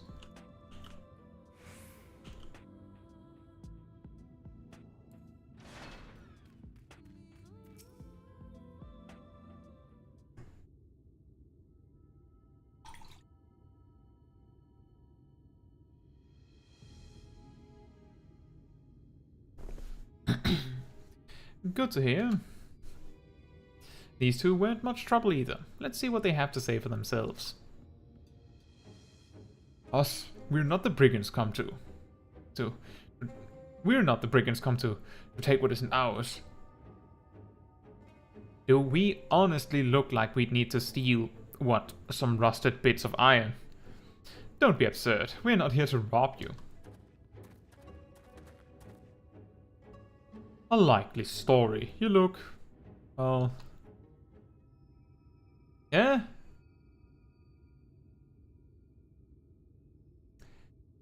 You don't look normal, that's for certain. You don't have any wares, so you're clearly not merchants. Travelers never pass this way. The only reason you would come all the way out here is to strip the machinery for parts. Oh, Thef. I have an idea. What if, once upon a time, a lovely lady of noble birth ventured forth in search of her lost love, joined by her two most loyal servants, sworn to follow her unto world's end. On that journey, they met a sorcerer as ancient as time itself. Moved by the lady's devotion, he offered to be their guide, and they turned up here somehow. I can only assume you're being intentionally obtuse, but in the unlikely event that that's a serious conjecture, no. I suppose I am a bodyguard of sorts, but we have rather larger concerns than fairy tale romances. Though I would fain hear more of this ageless sorcerer and his heroic deeds. I know, right, Urianger? Gods grant me strength. If I may, we're actually searching for means by which to travel to Amh Araeng. We were hoping that the trolley here might offer a solution. I realize that we haven't gotten off to the best of starts, but if you know anything about how we might get it working again... The trolley? The trolley? You should have led with that. We're always keen to discuss the trolley. We're both engineers in training. In fact, Jarek and Thaf at your service. Technically, I'm a miner, and he does repair work, but our true passion is the trolley. The trolley. We're working with a few other folks to get it up and running again. And before you ask, yes, it's true that there's little in need of transport these days. But that's no reason to consign a miracle of mechanical innovation to dust. The mere sight of it traveling the track once again would make hearts sore. Mark my words. You'll hear no argument from us. What progress have you made thus far? Not as much as we'd like, truth be told. Well, is there anything we could do to assist you? We could gather materials or help put pieces together. It's a sight more complicated than that, I'm afraid. If you spoke with Magnus, you'd understand. He's the only one with full knowledge of the trolley's operation. I suppose you could speak with him, if you like. We'll introduce you.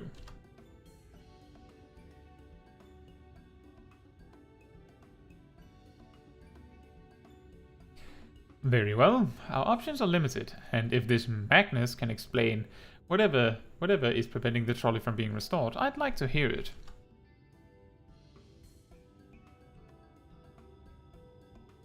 Right, it looks like you'll be following us back to Twine then.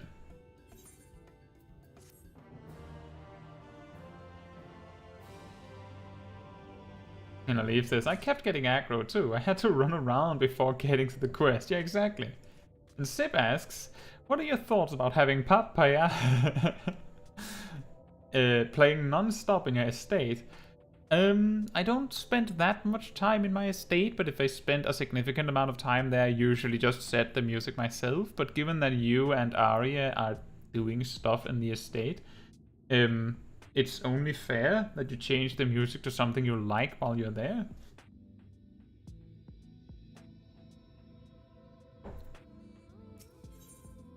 But I did notice that it was playing that when I checked it out a couple hours ago. If you're ready, we can leave right now.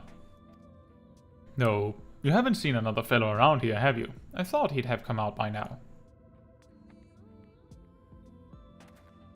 You think he'll be alright? That's, well, I suppose we did force your hand a bit. I'll have a look, just in case. You go on ahead, Thayf. Alright, looks like it'll just be you lot and me, then. Try not to let anything take a bite out of you on the way out of the rail yard.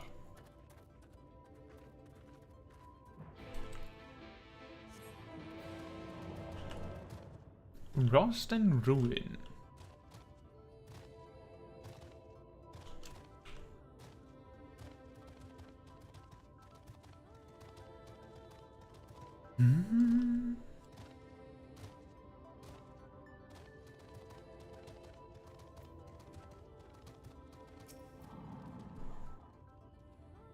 Damn, that's smart. Did he have to thump me so hard? I'll be feeling that for the next fortnight at least. Not to be done about it now, though. I've pointed your overeager companions in the right direction, and they've gone on ahead, so we need to get moving. Normally we walk atop the tracks, but seeing as the young lady has a much shorter stride, that's more perilous a route that I'm comfortable suggesting. Wouldn't want anyone falling through the gaps. When you're saying the young lady, are you talking about Minfilia or me? Of course, the low road presents other dangers, but having been on the receiving end of your friend's blows, I'm not worried on that account. It would be pretty funny if they only sent you on the low road if you were Lalafell. Oh yeah, yeah, pretty problematic to walk straight on the rails, aren't, isn't it? We'll take the other way.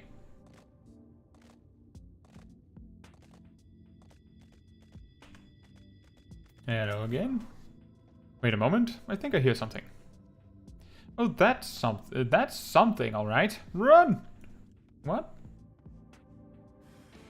Oh. I mean, that is something.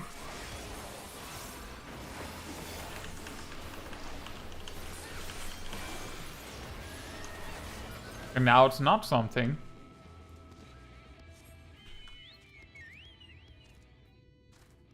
I like that. I think it doesn't require you to fight it, so you can actually just run. I wonder how many players did that.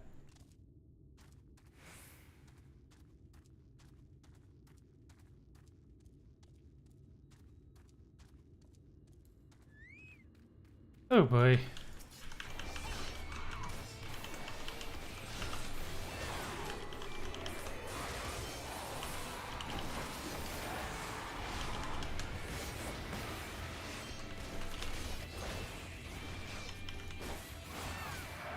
You just stood there, huh? Are you alright? Sorry about that. I'll admit, I didn't expect this route to be quite so fraught with danger. We're nearly to Twine though, so we should make it without further incident. If you say so.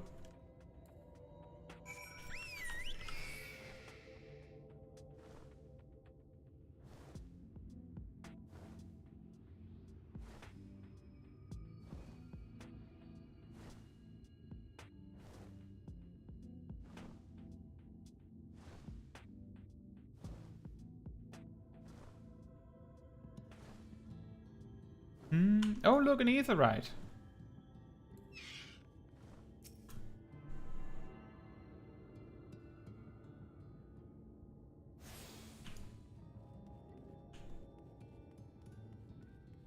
Oh yeah, you wanted to talk with me. This is it. Welcome to Twine.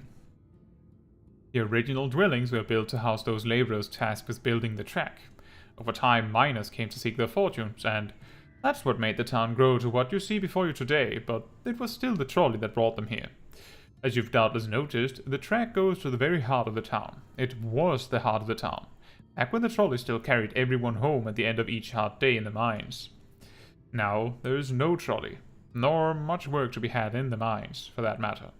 The only residents that remain are the destitute, the delusional, and those with nowhere else to go. Oh, so they say. That should give you some indication of what to expect when you meet Magnus. As I said, it will help you understand why we can't get the trolley running. Just don't expect too much aside from that. Well, that's encouraging, but I don't see that we have much choice. Let's go and meet the man. Let's meet the man.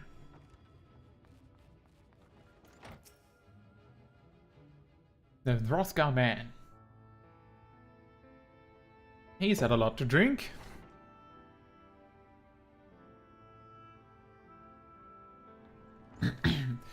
Who are you supposed to be? Never seen the three of you in my life. Oh, or there...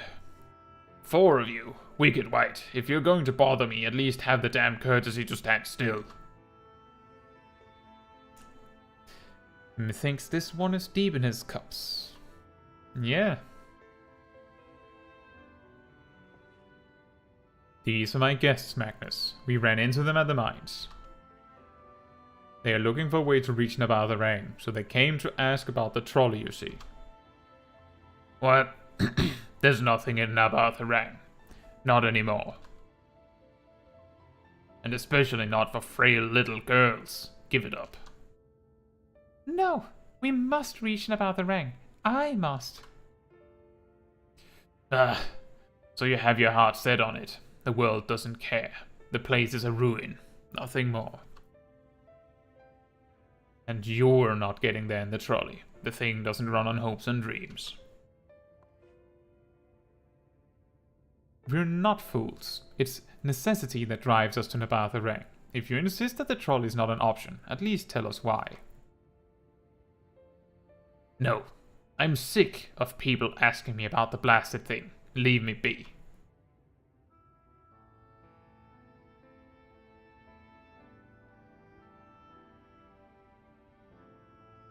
We'll speak outside.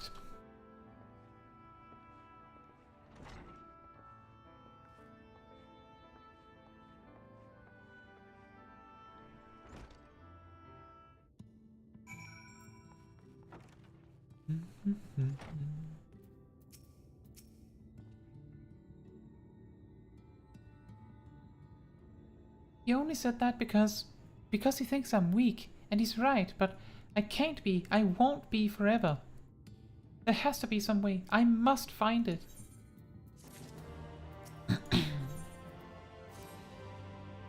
Oh, I'm sorry. I was stuck in my own head again.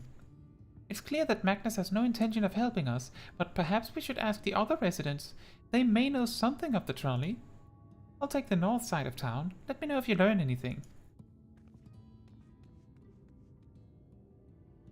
Thancred, art thou truly content to stand witness to fate's cause and take no part? This isn't a matter of fate, Urianger. It's about choice, and I've had years to decide where I stand. Infilia has spent too long in chains already. I would not shackle her again by making my hopes known. It is for her to choose what shape her destiny will take. It is for me to stay silent, to protect her, teach her, and stand by her. That, at least, I can do for her.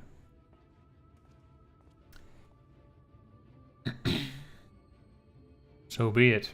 Come, let us make our own inquiries. I was just about to ask about the elephant in the room, but then it disappeared. Seek out a talkative resident.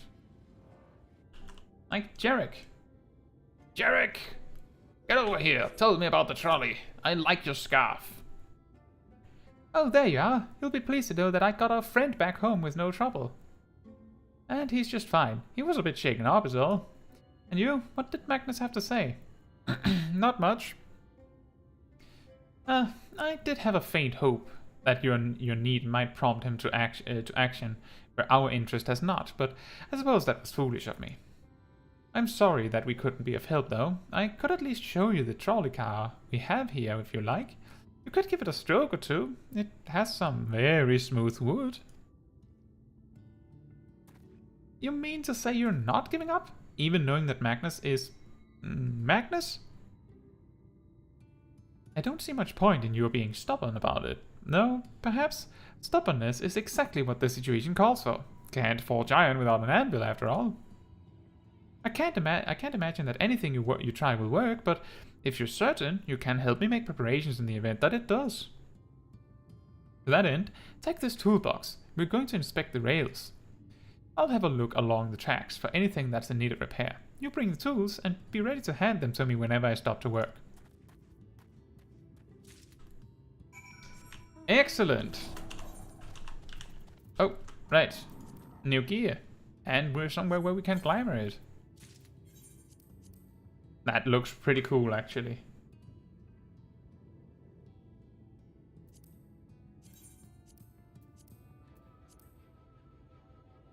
That does work pretty nicely. But I also like our raincoat. Maybe that's worth keeping in mind when we get back home at some point. I guess I forgot to hand something earlier. And Sib says, I need to get Arya to DM... Wait, where am I going? Up. To DM me the list of materials she needs, so I can gather some for her, so it'll lessen the blow. Well, there's no rush. And I think also that Arya, she tends to go out and gather random stuff on her own too, so who knows, maybe she wants to do it herself. Wait a minute, there's an ether current. Maybe we'll pass it on the way. Hello?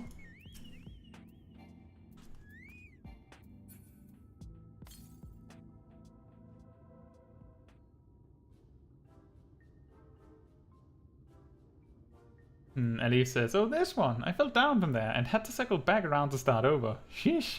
Anyone did that too? I think I'm just too clumsy. I think this is the place where you really don't want to auto-run or run without looking where you're going. That's for certain. You open the box, revealing the proud array of lovingly maintained tools within. Brilliant. Now, if you could hand me what I need as I work, that would be a help. In this case, well, this bolt is loose for one matter. We can't have that. I'll need to tighten it. What tool will you provide? A vicious-looking saw? A mid-sized wrench? A ragged cloth? What if you just polish it a little bit with this cloth?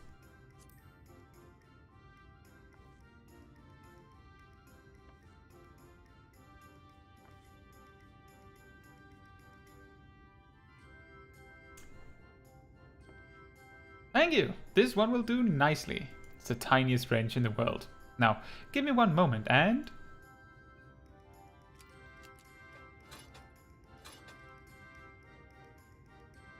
There! I don't see any other problems here, so let's continue along the track.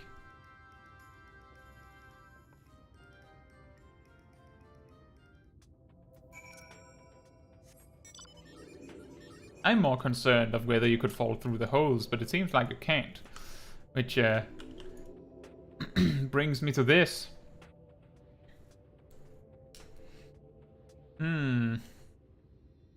Fascinating. Anyway. An ether current.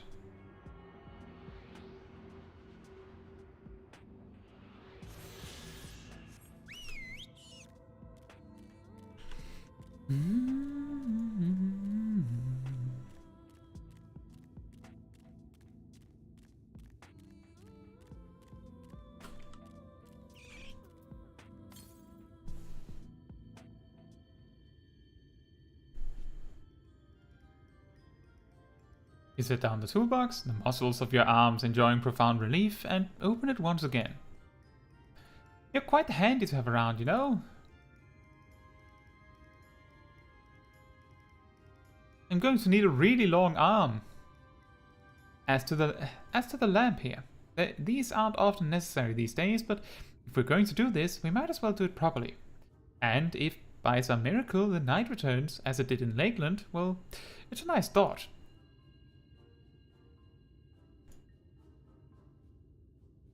Anyhow, a bit of this post seems to have splintered. Whether its lamp is to be lit or not, we wouldn't want these little pieces of wood jabbing the next person who comes through here to do maintenance. I'll need to sand it down a bit. A bulky saw, a heavy hammer, a rough file, just smash down the lamppost. Here's a file.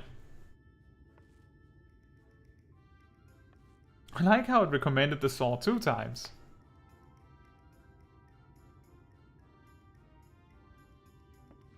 Yes, a wood file's perfect.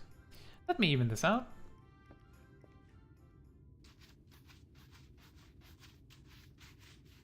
This is one of the most exciting main quests in the Final Fantasy XIV story. That should do it. I'll bring some varnish along next time to finish the job. I haven't spotted any other problems, so we can move along now. Unless you'd like to take in the view of the tracks from here for a bit longer. It's breathtaking, I know. Wow. Mining has always been the primary vocation of folks in the hills of Amber, you see, but after a certain point, they had dug up everything that could easily be reached and carried back by manpower alone. It was then that the Nabath Empire struck upon the idea of the Talos, which they had seen at work abroad. At great expense, the Nabath brought the Mistal engineers who specialized in Talos here, to the hills, and wouldn't you know it, the mining industry picked right up again. The Mistal, you say? Twine itself sprung up around that time, as a matter of fact. It was named after the Entwining of Tales, the fruitful cooperation between the native Ronso and the newly come Mistal.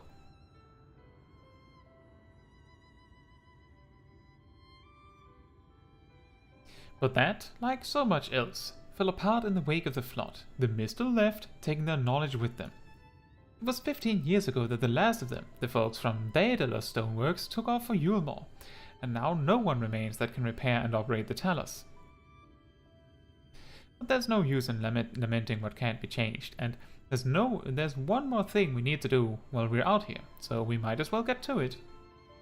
Vultures occasionally make their nests on the tracks, you see, and it falls to us to remove them when they do. The creatures are angry when disturbed, which is natural, but nevertheless a danger to anyone passing by. It's not my favorite task, to be honest with you. As you may have noticed, I'm not terribly suited to confrontation. That said, would you follow the tracks north and remove any nests you find for me? I'll keep an eye on things from here.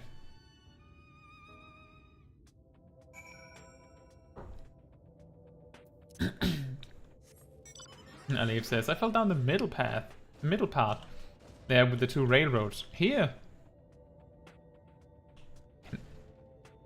Like through there?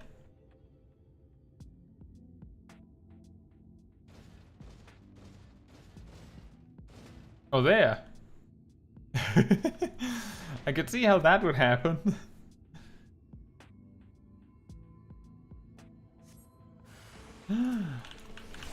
A desert vulture.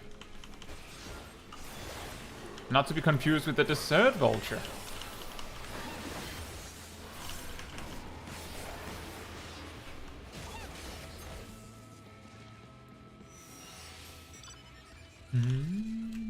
Oh, you can't do it here because you would fall through into the nothing. Well, that tells me all I need to know about whether this hole actually is real.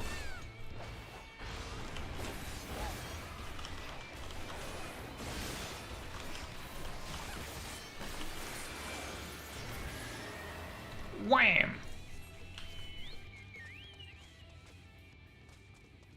10,000 damage.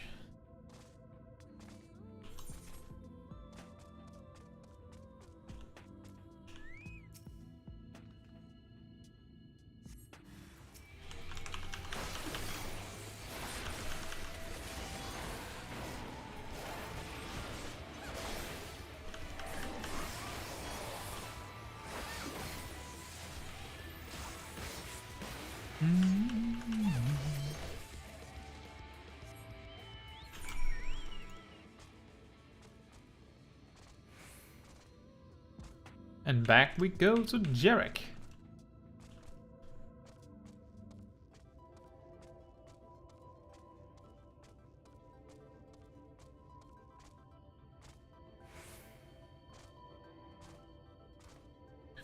I do wonder why we specifically went, well, there's a rail works here. Couldn't we just walk through without the trolley? Thank you. That should be everything taken care of. In return for your help, I'll tell you a bit more about the trolley. Nothing that can get it started again, though. As I said, the only people who knew how to repair the tellers are long gone. When they left, the life began to bleed out of the town. The trolley's tracks rusted, and its cars fell into disrepair. Now, I was born in Twine, raised there. My first word was trolley, damn it, and those were the worst years of my life. But then, about 7 years passed, Magnus and his wife returned to us. Magnus is a real proper trolley engineer, and perhaps he would never have left in the first place if it hadn't been for his son. As you're well aware, Amh Araeng is hardly the safest place, and Magnus wanted his child to grow up away from its dangers. It didn't help. In the end, the Sin-Eaters got the boy.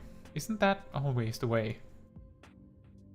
The child had always said that someday he wanted to see Magnus's trolley running again, so in his memory, they returned to Twine. Started fixing those rusted rails and broken cars, and it was going well for a time.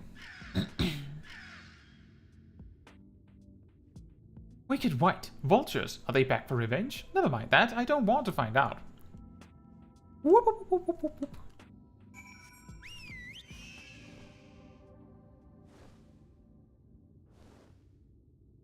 It is a little funny that the holes in the rails don't actually count as holes in the rails. But sometimes they do, further up the track.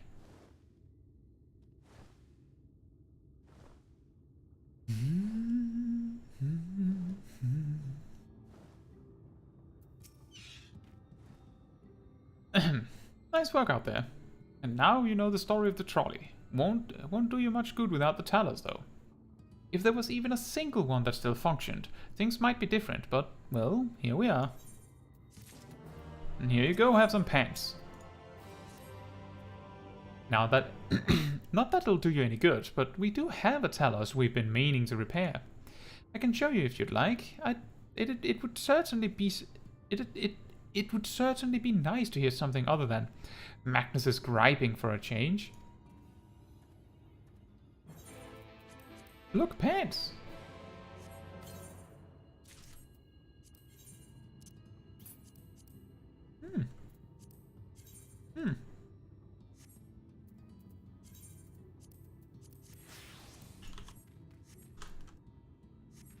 Wow, there are a lot of optional side quests here. Wow!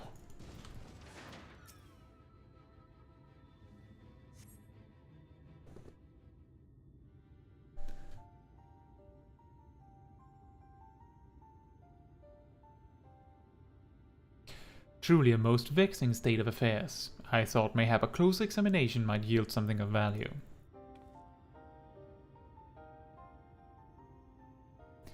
I see. The means to build tellers stone by stone are lost to us, 'tis true, but here before us slumbers a most fine specimen. Indeed, were it not for a few minor failings, it would be in working condition. It will likely require naught but a few modest repairs and a suffusion of ether.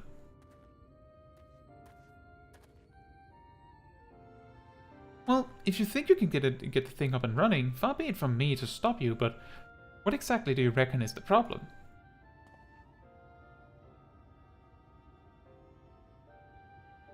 I should stress that I have performed only the most cursory of examinations, though such arcane constructs are not wholly unfamiliar to me. As I did suspect from the first, it is host to a network of veins through which ether floweth freely. Or so it would, were it not for several fractures which now impede that flow. How in the hells did you get all that from just a glance? I take it you've thought up a solution as well, then? To bridge these fissures require the material highly conductive to ether. Once in place, I believe it will be possible to restore the Talos to life.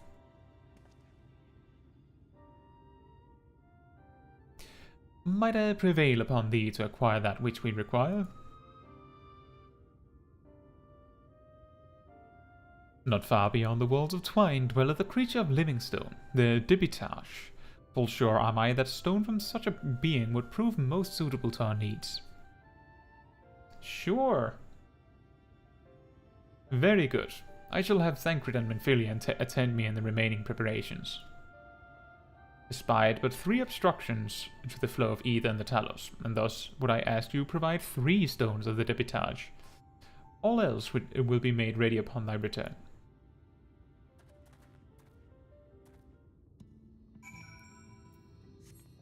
So that's what we'll do.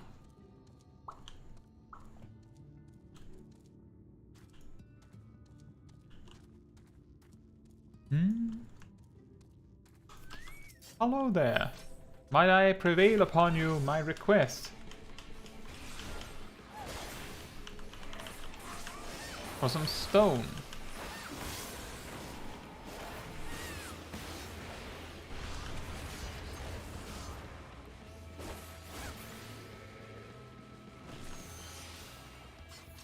Yshtola Raoul asks, where is your trolley between? What do you mean? We haven't found it yet.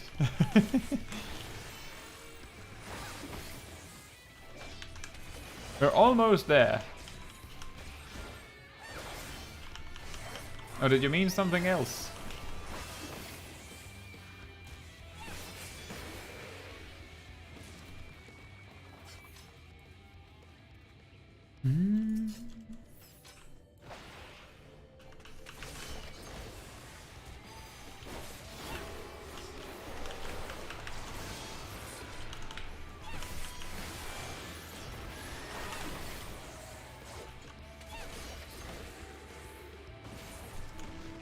There we are. Kill 3 thingies.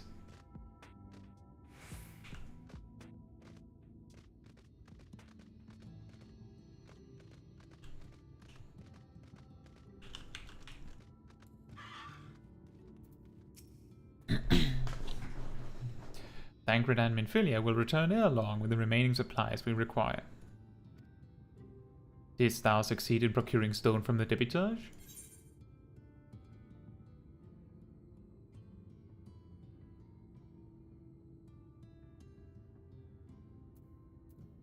A chunk of rock taken from a Debitage.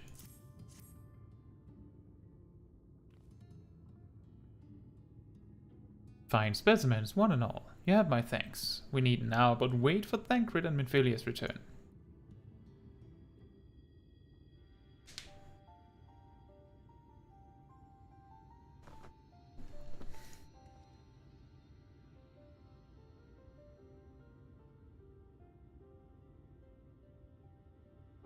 From end to end, the paths by which ether may flow through the Talos have been duly mended.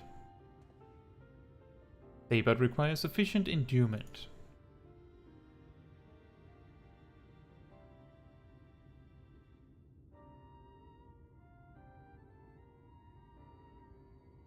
It's not moving. Strange. The core refuses to stir. I fear the condition of this Talos is more dire than I previously surmised. As a heart driveth blood through a man's veins, so doth the core ether through this massive frame. Failing its repair or replacement, the Talos cannot be restored. So it was the heart after all. Thou didst foresee this outcome? Well, no, not exactly. We'd never gotten this far in trying to repair it, so we had no way of knowing the heart was the real problem.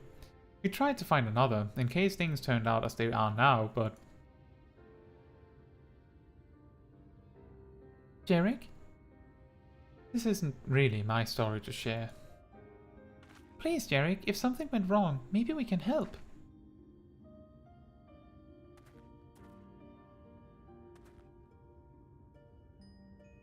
Alright. After all you lot have done for me, I suppose it's the least I can do.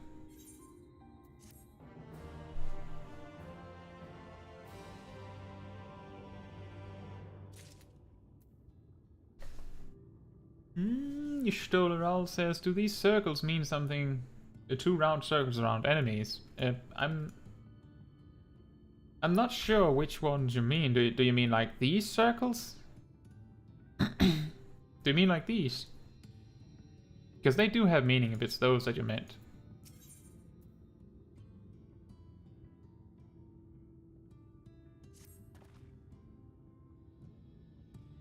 Right then, the Talos. The hearts cannot be made of just any stone. You need a special sort with sufficient ethereal conductivity. Both it and the other materials used in the construction of Talos bodies are mined in the same place. That place, of course, being here, the Hills of Amber. And it was 3 years ago when she... No, I can't. I'm sorry, but you'll have to hear from Thave or someone else.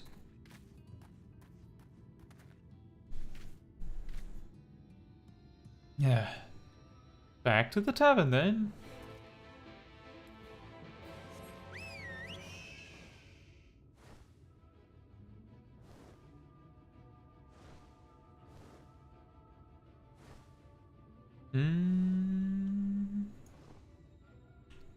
Let's see.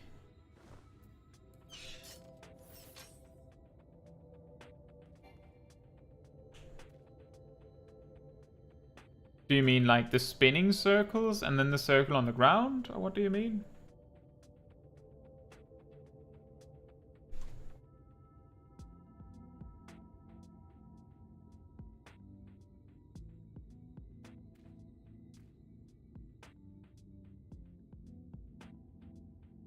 Enjoys it. Alright, so I do cover this in a bit more detail in my melee basics guide and in most of my job guides for specifically melee jobs with positionals, but the important part, so this spinning thing doesn't matter, it's not important, it's just like to help you see where your target is. But the rest of this marker is actually related to positioning. So this is the front, you can see the big arrow there. This is the side, you can see like the small arrow there, this is also a side. So this is like those 90 degrees on this part. And the back, so the rear or the back is actually the open part back there. If you see an enemy that has like a completely closed circle so that it's actually like it still has an arrow pointing forward, it might even have these arrows pointing forward, but if there's no back open on it, it means that it automatically succeeds all positionals. So that means if you have an attack like Chaos Thrust here, which does extra damage from behind an enemy, it will still do extra damage from the front of an enemy with a closed targeting reticle, as it is called. So that's what it means. It's just circles to indicate who you're targeting.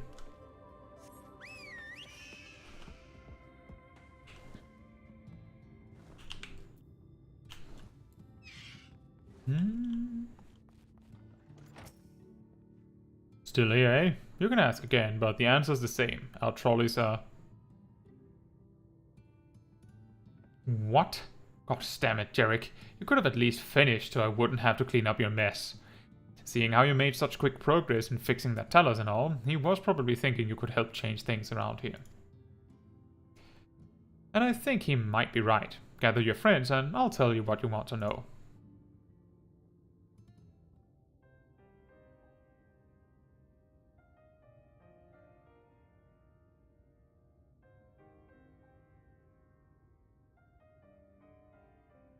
Magnus's wife was a miner, you know.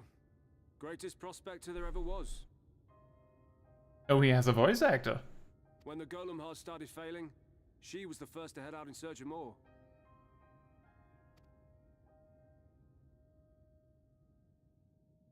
Problem was, most of the veins ran dry ages ago, and finding fresh ones to tap's only gotten harder. But she wasn't one to be deterred.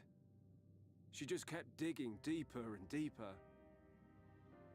And then the mine collapsed.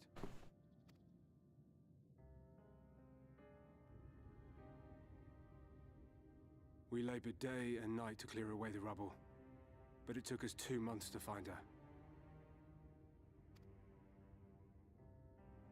To find her body.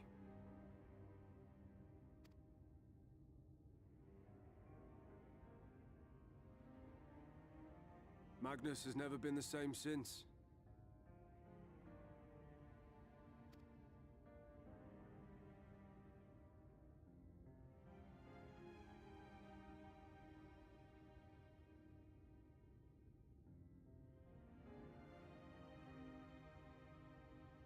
Where is he, if you don't mind my asking?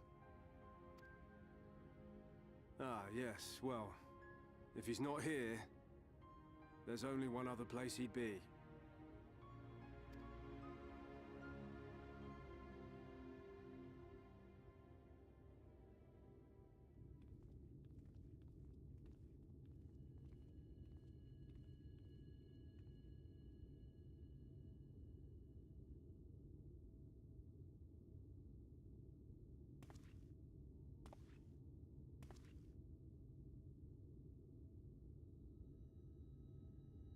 What? Oh, you again. How many times must I tell you? The trolley won't run! We'd be better off dismantling the damn thing and selling the parts for scrap. Now, piss off back to wherever you came from. And don't let me catch you around here again.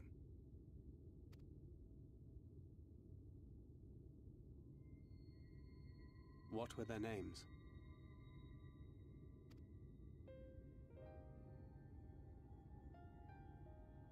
My son was named Skuli. My wife, Agna.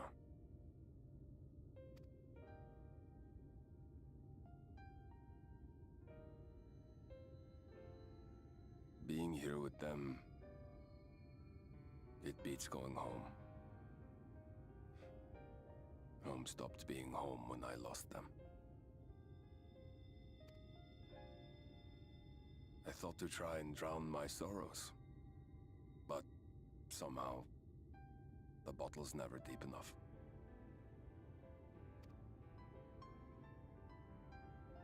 No bottle is. Believe me, I know. You've lost someone too?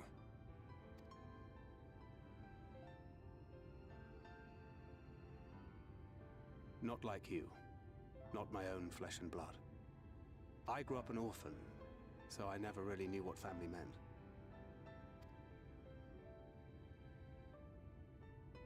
Not until I met a man who offered to take me in and make me his pupil.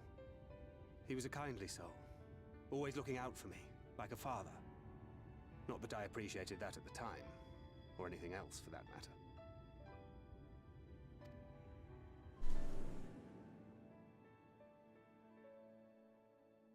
But I finally had a family.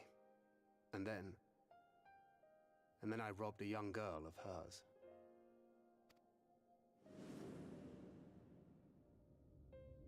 I did my best to make amends, to offer her comfort.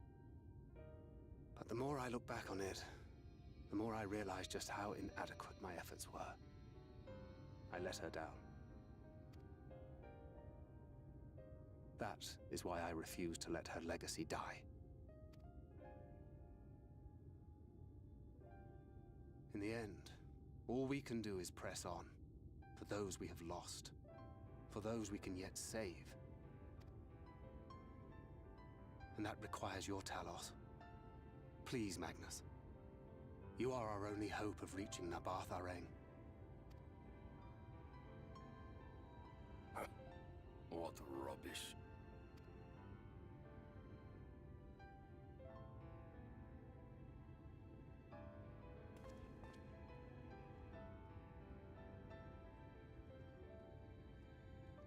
She's not gone. No matter what you say or believe, she's not.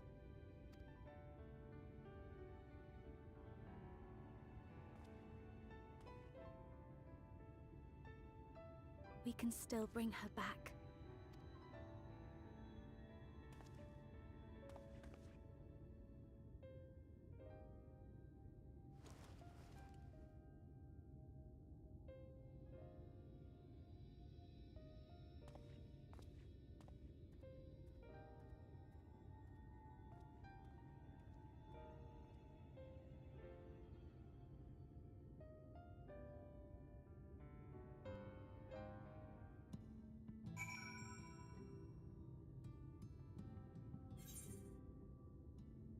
Let's see.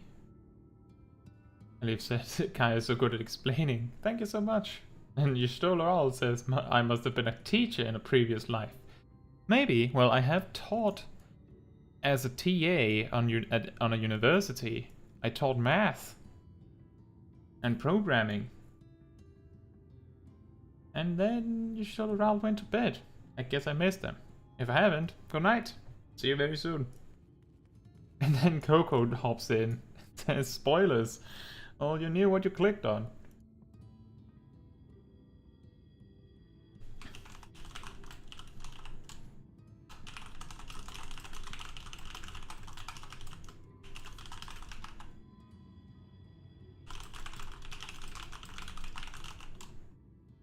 Just a moment.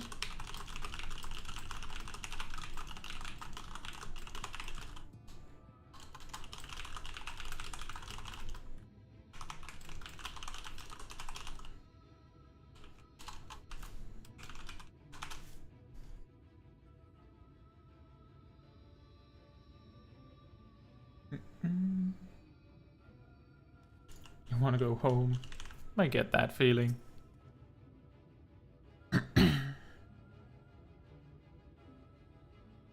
Full well do I know the pain of loss and how heavily it can weigh on one's heart. Nevertheless, there is but one way forward. We must needs procure a new heart for the Talos.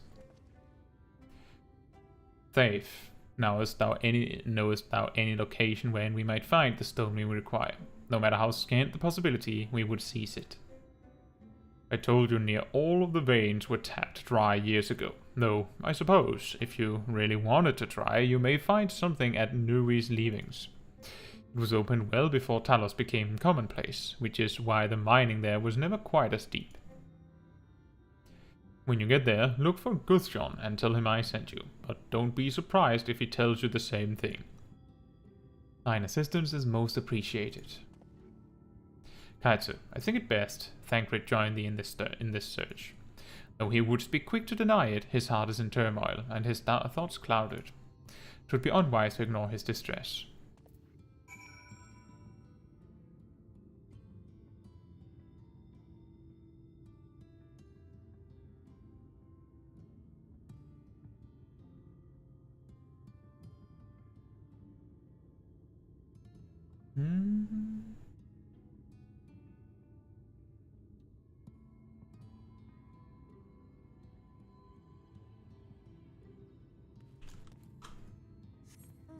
It's a little difficult to find Thancred in this huge blob of optional side quests.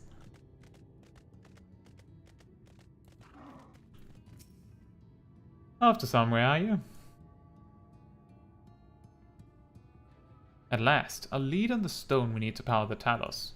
I can't very well have you go on your own. Lead the way. Also, have this weapon.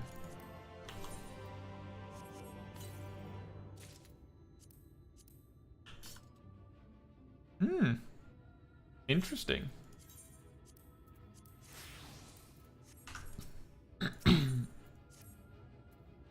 I'd say we are long overdue for a good turn. I can only hope the gods feel the same way.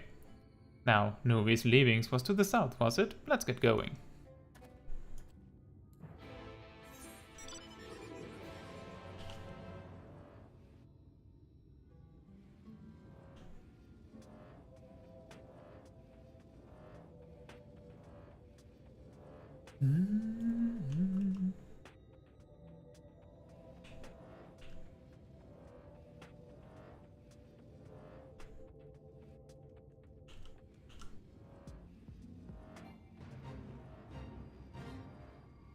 It's a dancing weapon.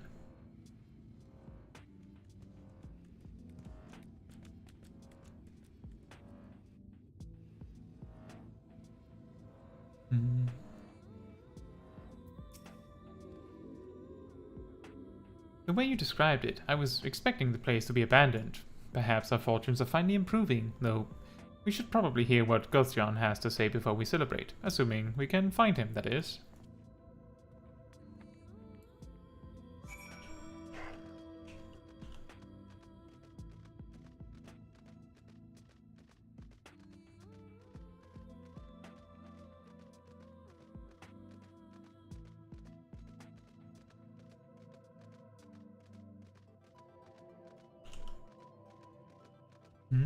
A megalobat.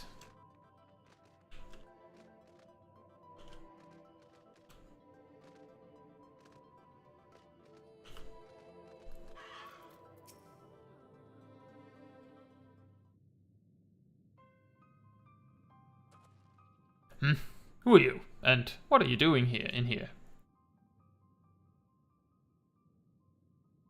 Well, you should have listened to Thave. You're wasting your time. But this site is not as developed as the others, is it not? Surely, there must be something left. I should explain. The stone you're looking for is leonine. All the tellers in the Hills of Amber are powered using them. Or were, at least. Anyway, whatever's left, if anything, is too far below to be safely excavated. In the deepest reaches of the mine, we use talos to keep the pathways from collapsing. They're still there, but they could give out at any time, which is why much of the mine is closed off. Then our only option is to search the higher levels for any fragments of leonine that may have been overlooked. I suppose there may be one other way. Well, don't leave us in suspense. What you're asking for is a trade secret. I'll need to be duly compensated in exchange. Fine. What do you want? The other day, I found a verbate gold piece down in the mines. A bloody verbate gold piece. And would you know it, I dropped the damn thing somewhere while I was working. Find it, and I'll tell you what you want to know. You drive a hard bargain, sir, but we'll take it. It seems we have our work cut out for us, Caetsu. Thankfully, I have an idea for how we might hurry things along. Step 1, find the coin? As I'm sure you've noticed, despite their best efforts to illuminate the corridors, it's rather dark in here, meaning it will be that much harder to find a single coin hiding in the shadows. That's why I propose we use these, sundrops. They help the eye take in more light. Why don't you start your search further in, and I handle this area here. I'll retrace your steps after in case you happen to miss it. If you feel the drop's effects wearing off, I can give you more, so don't worry. Da-da-da-da.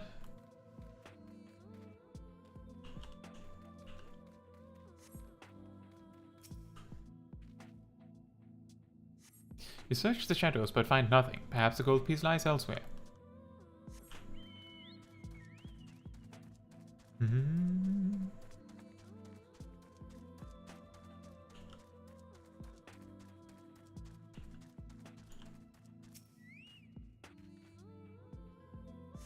You search the shadows but find nothing. Perhaps the gold piece lies elsewhere.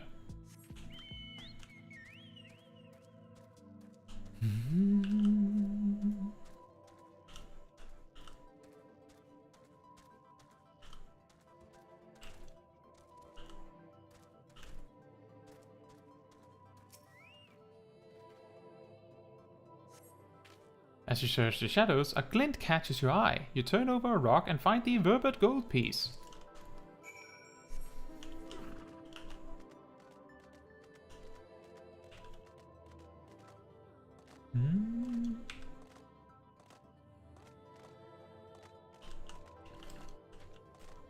It's funny that they have a money system where money is worth approximately what they weigh in gold, pretty much.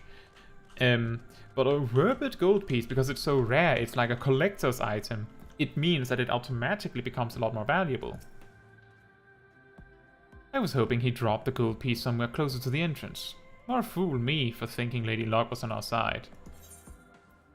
Currency minted by the Kingdom of Verbate. Or maybe she is. Yours at least. In the end, my contribution was little more than poor company. Well, I couldn't have done it without your sundrops. Come now, Thancred. You were far more prepared for this task than I. No more than usual, I assure you.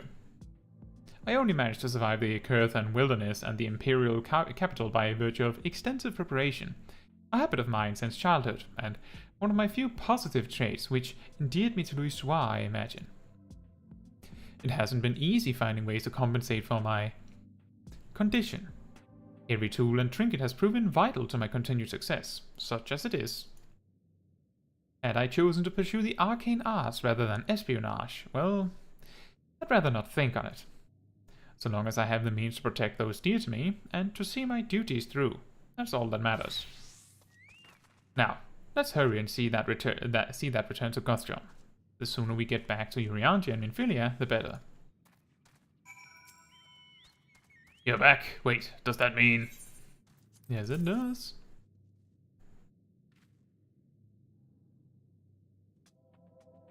I'll be damned. You actually found it. Well, a deal's a deal, but don't think this mange'll find what you're after. To be honest, I wasn't sure you could pull it off.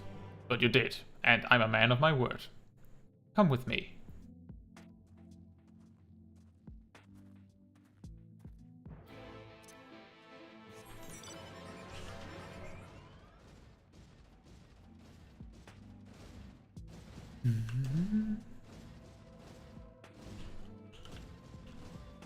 Sip says, Kaya's the cool teacher with the beard. I have actually had friends describe me like that.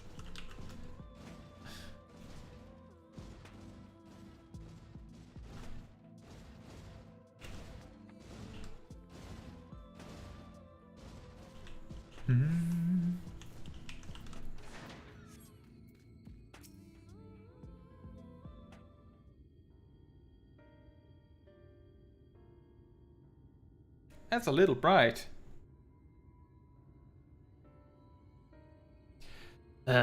Every time I step out of those mines, the sky seems to get brighter. I'd never leave them if the air weren't so stale. But you're not come to hear my grievances. You're after Leonine. First, I have to ask, you ever heard of rockworms? Rockworms? I know them by another name, though I'm fairly certain the locals call them knockers. Aye, that they do. Whatever you want to call them, those little bastards may be the answer to your troubles. They can fit through cracks and crevices down where we could never hope to reach, and on occasion they come back with something valuable. They dig up Leonine in the mines? It's a rare occurrence, but yes, that said, it usually amounts to no more than a few flakes. Well, our only other option sounds tantamount to suicide, so how can we draw out these rockworms?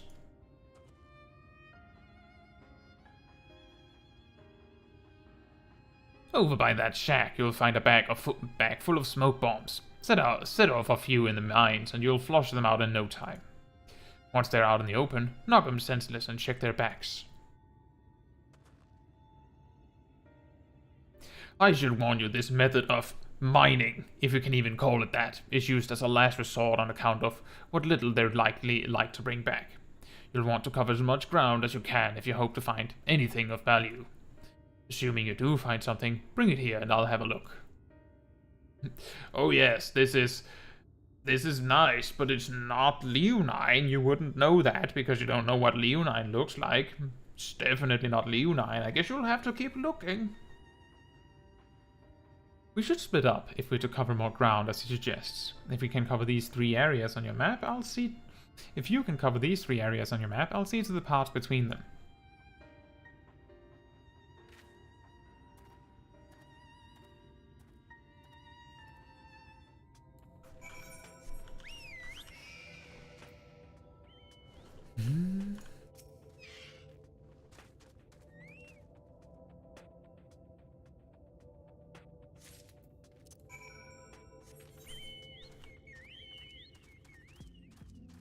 And in we go with smoke bombs.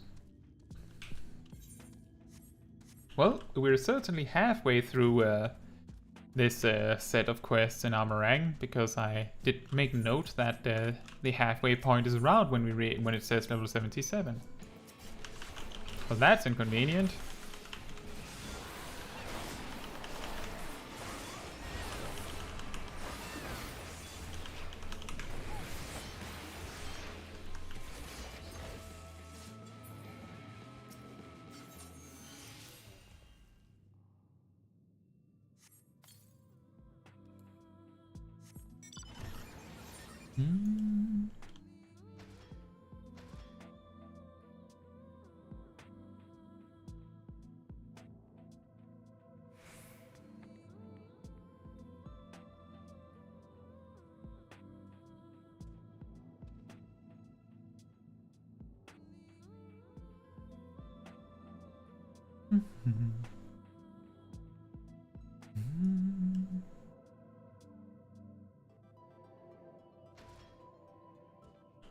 Let's do this side first.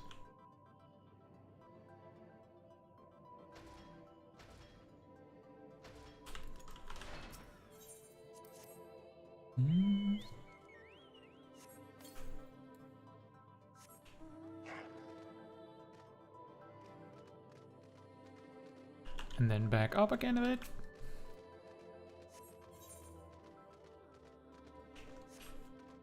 Oh, this is also a way out.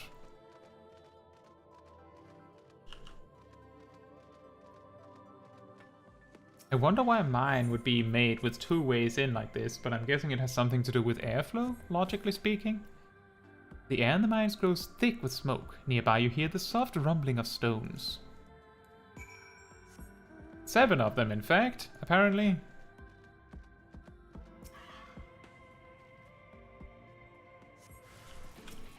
Oh.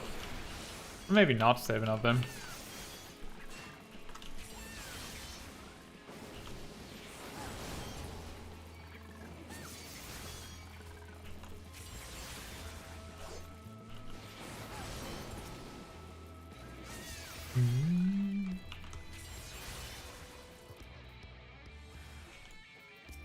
Or maybe 7 of them?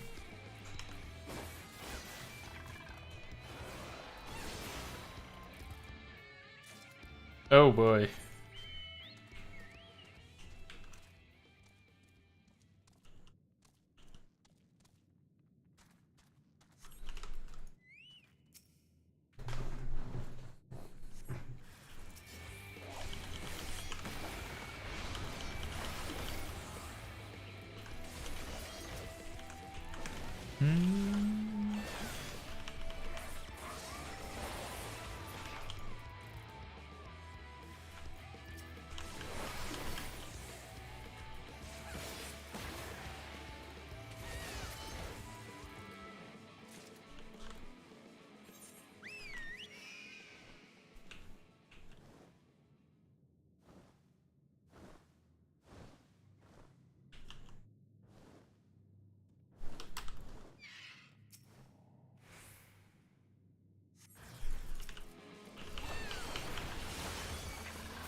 This is an unreasonably long-winded quest.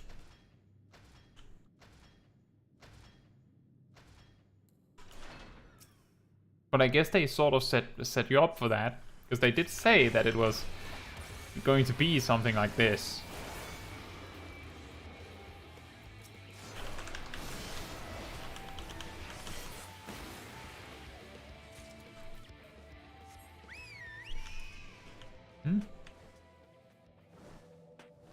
I'm guessing that the 3rd rubble in this area is up there.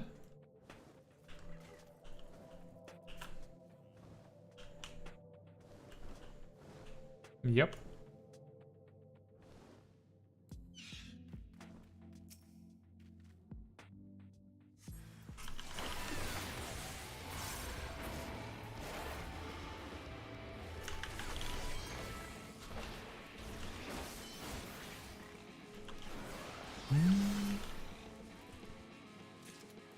And then there's just the north bit.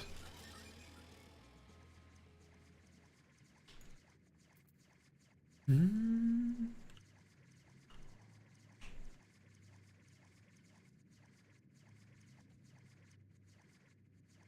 is really awkward to do these kinds of quests with a job like Dragoon that really works better if you get to fight for a while.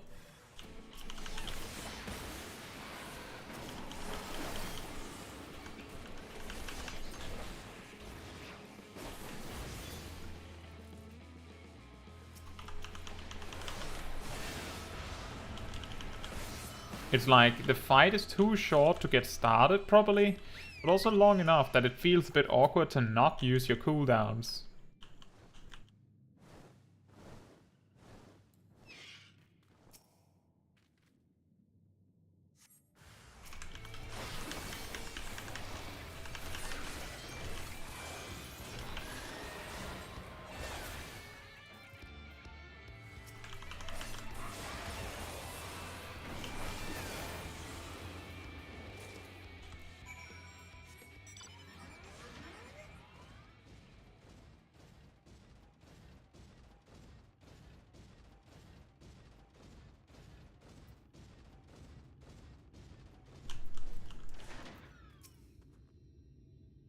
There you are. Find anything promising?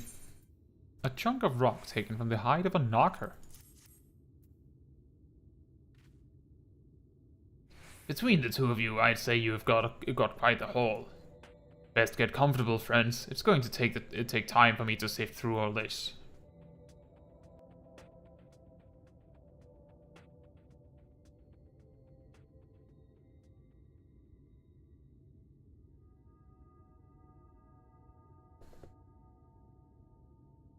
You may not remember this about Arminfilia.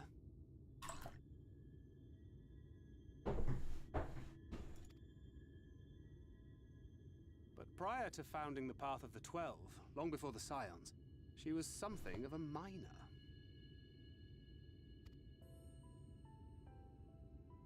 After her father died, Flamine took her in and taught her the trade. I think they were both seeking to fill the void left by a loved one. Maybe that's why she took to it so readily. Back in those days, I spent most of my time in the Quicksand, or some other tavern, loosening tongues and gathering secrets. Occasionally, I'd catch a glimpse of her in the street, on her way home after another hard day's work. I always felt a wave of relief when I saw she'd come back safe, along with a pang of guilt at the fact I wasn't there to support her as I should have been. Simply speaking with her more than once in a blue moon would have been a good start, but I could never bring myself to do it. Instead, I threw myself into my work and became every drunkard's best friend.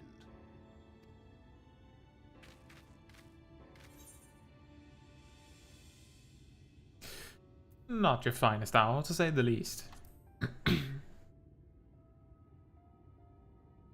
Far from it, and Flamine has never let me live it down. But that was a lifetime ago. Here and now, I have another chance to do things right, and I will not squander it again. Hey! Come and see what I found! You're not going to believe this.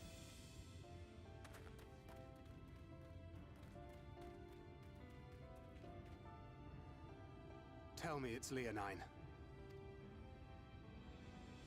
It is at that. You lot were born lucky. It's mostly broken pieces.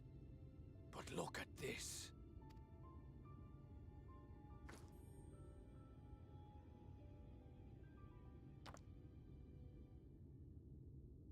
This is a rather fine specimen.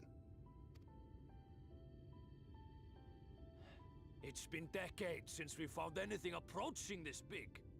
But that's not all. There's an engraving on it. Ah, these scratches here. They're a little hard to make out. To my beloved Magnus and Schoolie. Oh.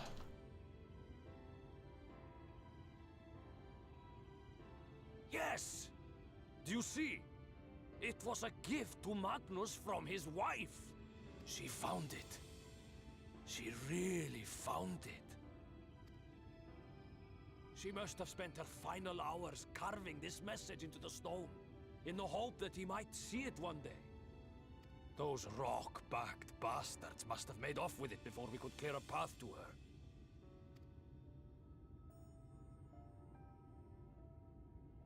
It's fate that brought you here to find this stone. No other explanation. It makes me wonder what else might still be buried in these parts.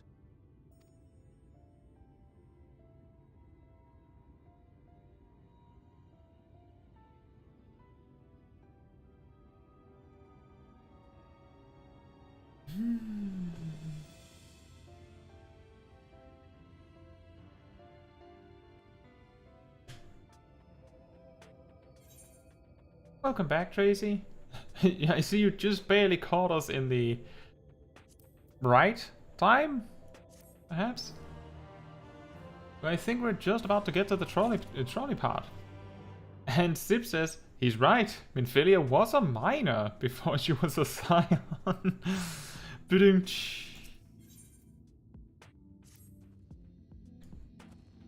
I wouldn't believe it had I not seen it for myself. Before you set it in the Talos, would you take it to Magnus? For 3 long years he's believed she died for nothing. He must know the truth, that her sacrifice was not in vain. We'll take it straight to him. You have my word. Thank you, Guthjon, for all your help. Right then, let's not keep everyone waiting.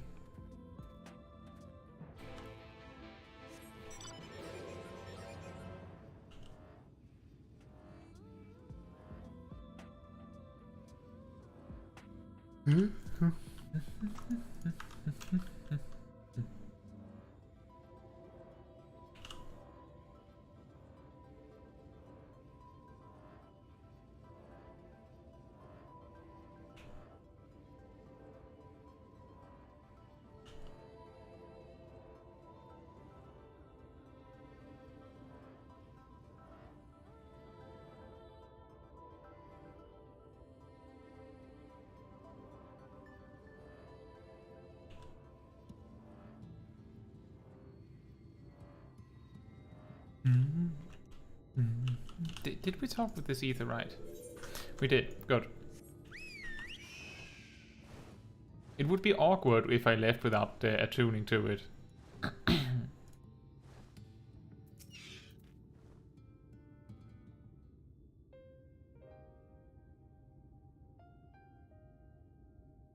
What? Oh, it's you. If you've come to complain about the trolley, you'll find no sympathy from me. I told you before it won't run, and you wouldn't listen. Oh, but it will, now that we have this. Your name is engraved on it, along with your son's. It was a gift from your wife, Magnus, from Agna.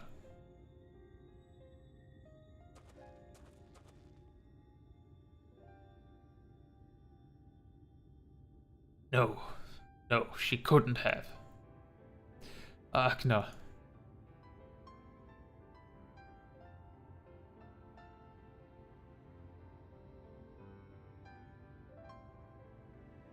Take it. Do with it what you will. Are you certain? It would delay our plans, but... I said take it. It was you who found it. You who needs it. Looking at that stone, all I can see is...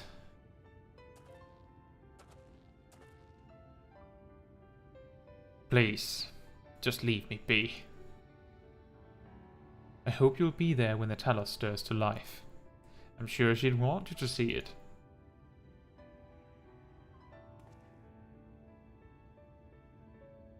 Would you do the honors of delivering this to Urianger?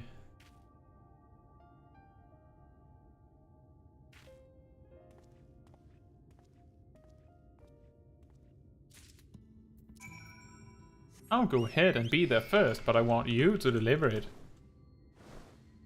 So that I can walk up to Urianger and be like, yeah, we found it. The Warrior of Light is coming up with it very shortly. Thou art returned, and with the Leonine it would seem. As promised, the Talos hath been made ready to receive its heart, thanks in no small part to Jarek, Thafe, and Minfilia. At last we shall return time to the timeless, this sentinel of stone, that we may press on towards Amh Araeng. A rare mineral used to power the Talos in the Hills of Amber.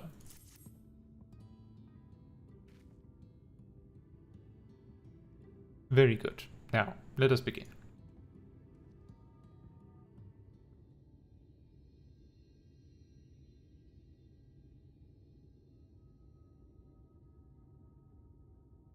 Preparations for the enchantment are complete. When the heart hath been suffused with a sufficient quantity of ether, the golem should be restored to life.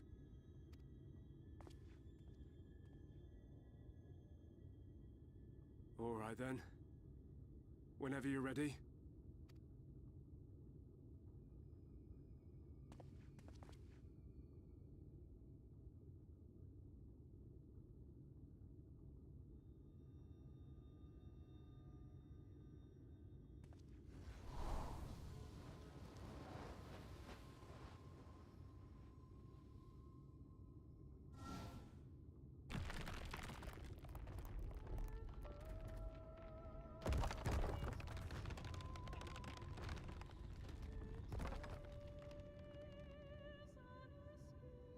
It's working. It's working!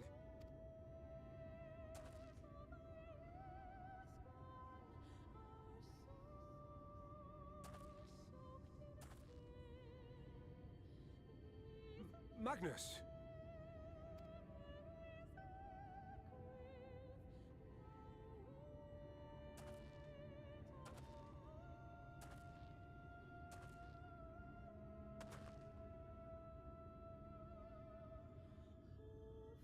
You left me for this? This wretched heap of stone and rubble?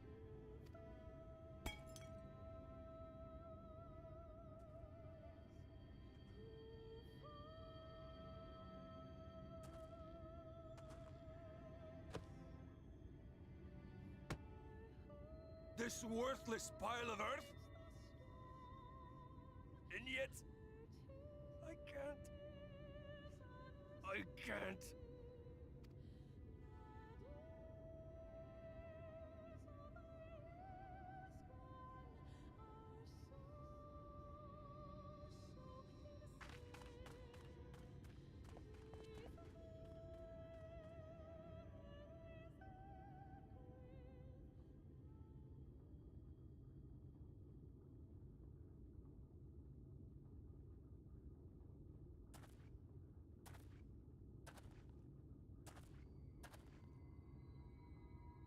What troubleth thee, child? I shouldn't be here. I don't deserve to be. I don't deserve any of the things you've done for me. I'm just a burden, helpless and hopeless. If tomorrow came and I was gone, it would be better for everyone.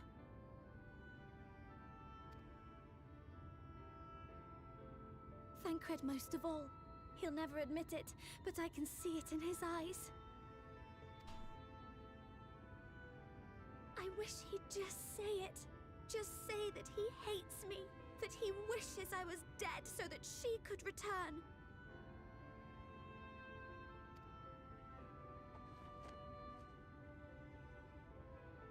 None of this is thy doing, child.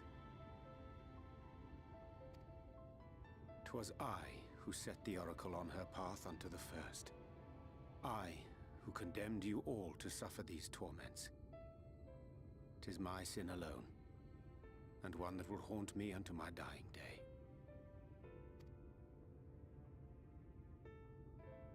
Yet I dare not dwell over long on my many regrets, for the world is a tapestry of fates, interwoven and inseparable. And we who strive to better it cannot choose but make difficult decisions. For naught of worth was ever achieved without sacrifice. And thus must man ever struggle to weigh life against loss.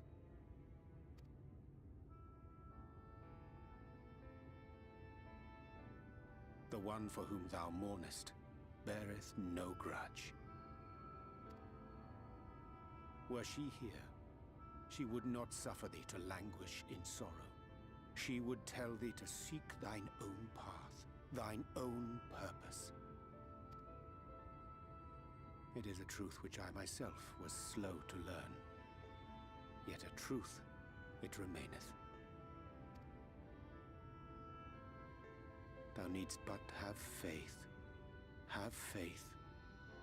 and all will be well.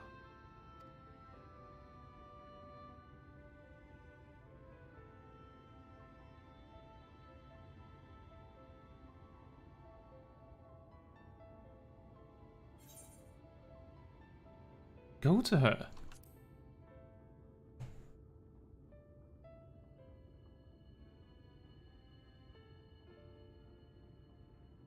Not today.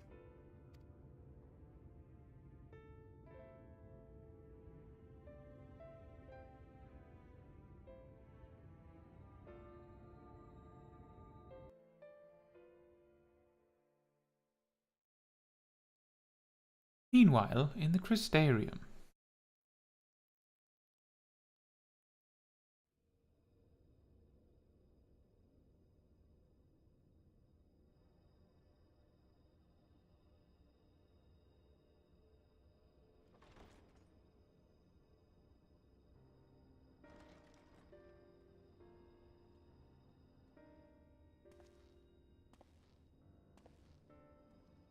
To what do I owe the pleasure that is your extended stay? Oh, to the tediousness of our hero's present endeavors. That and the insufferable abundance of light in Amh Araeng. I should be glad to keep my distance. Oh, I'm rather fond of sleep, you know. It's a wonderful way to pass the time. Not that my compeers would agree, mind you. Always on the move, the lot of them. Like liberate, constantly jumping from vessel to vessel. Such fire, such determination. So much passion, fleeting and forgotten.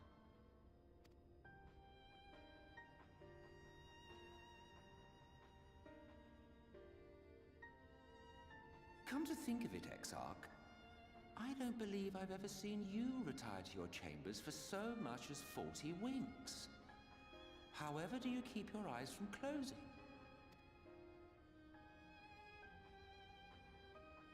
The cold shoulder. You wound me, sir. Always so guarded in our every interaction. Interactions you curiously refrain from sharing with the Scions and their champion. And risk souring your budding relationship? I think not. Much as I dislike you, there are more useful targets for her energies. And I am not in the habit of pointing her at my enemies like a weapon. Is that right? Fond of her, are you? You continue to fascinate me, Exarch. But tell me, who are you?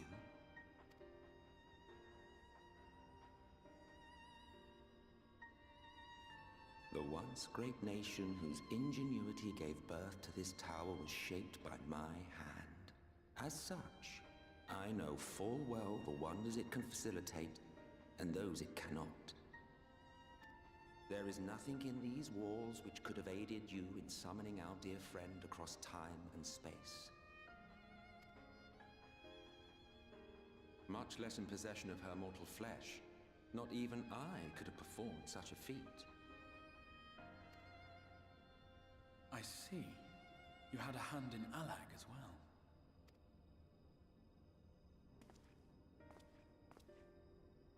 You would know what I am? I am the adjudicator of the sacred history with which you dared trifle. I am keeper of this tower's boundless wisdom. The wisdom of ages without age, of everywhere and nowhere. The great work of those who tamed the wings of time and grasped the nature of the rift. 'Tis a boon born of sacrifices yet unmade.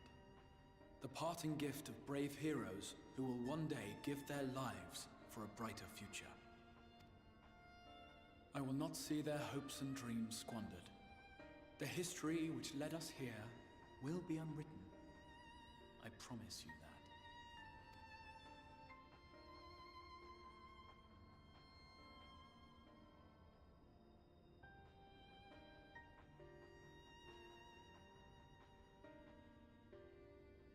Well, it seems we're both eager to fulfill our duties then.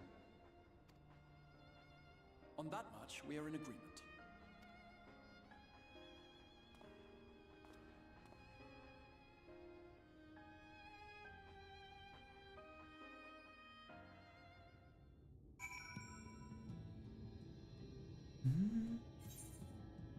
Let's see.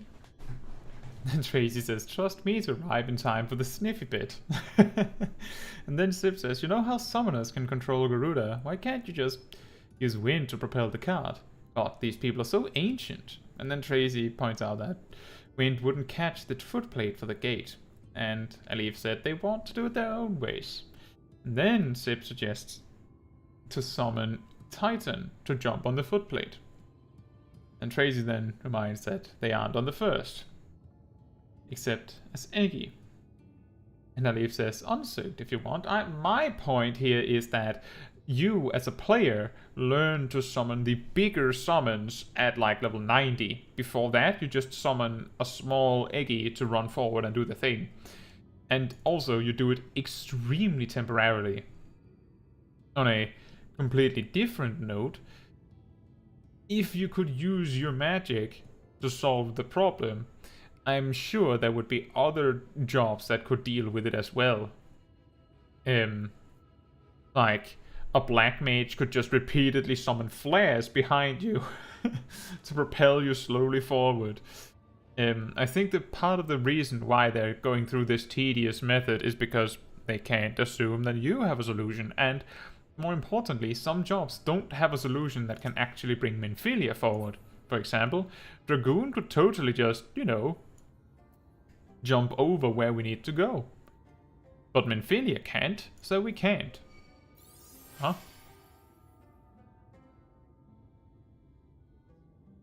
Oh, hey, Sip. It is a very interesting cutscene.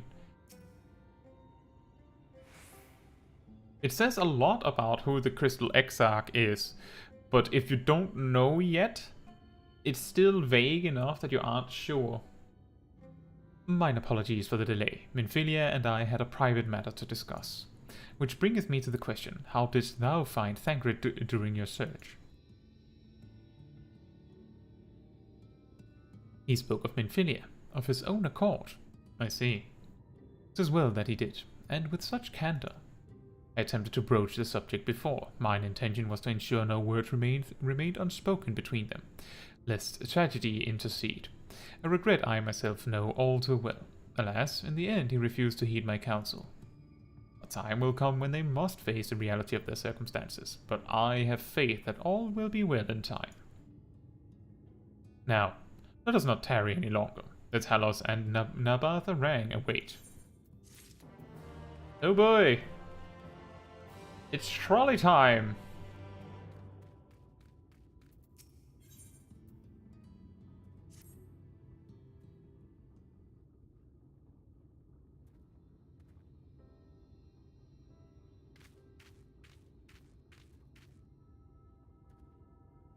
It's been years since I've seen a Talos in such fine shape. Would that Agna was here to see it.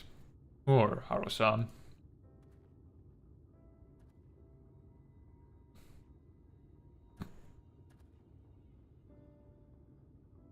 I was ready to let her dreams die down there in the mines. Even after you'd found the Leonine, I refused to believe it could work. Gods, what a fool I was. But I tell you now, I'm going to take good care of this Talos, for both their sakes. On behalf of my family and all the miners of Twine. Thank you.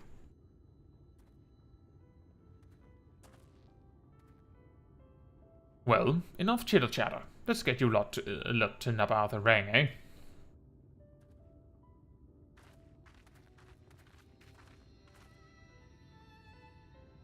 Everything seems to be in order. I take it the Talos' presence resolves the issue of the gate?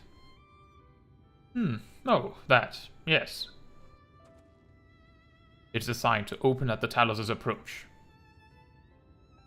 Then we can finally go to Amh Araeng. You certainly can. All that remains is a final check of the control box over at the mines. You hear that, boys? Get that Talos over to the mines, and keep a close eye on it around the curves, understood? Yes, sir.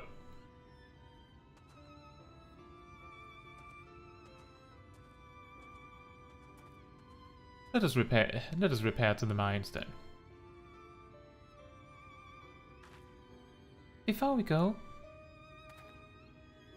while you were away with Caetsu, I prepared an extra set of cartridges for you. And this one, it's the practice cartridge you gave me. I know I should have thrown it away ages ago, but I've been adding a little extra to it every day. After so many charges, I'm honestly not sure what it will do, but I wanted you to have it, for luck. Minfilia,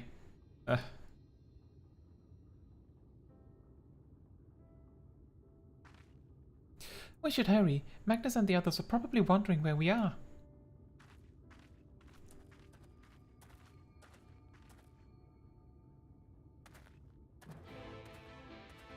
It's Chekhov's gun, I believe. Why would she hand him the cartridge? Weird.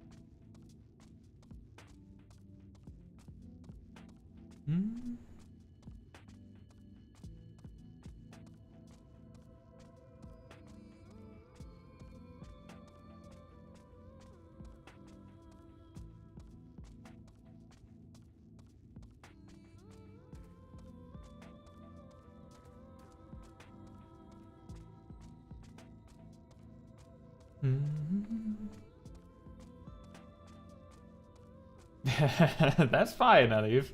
It is very exciting. It is a good cutscene. It is also an interesting encounter.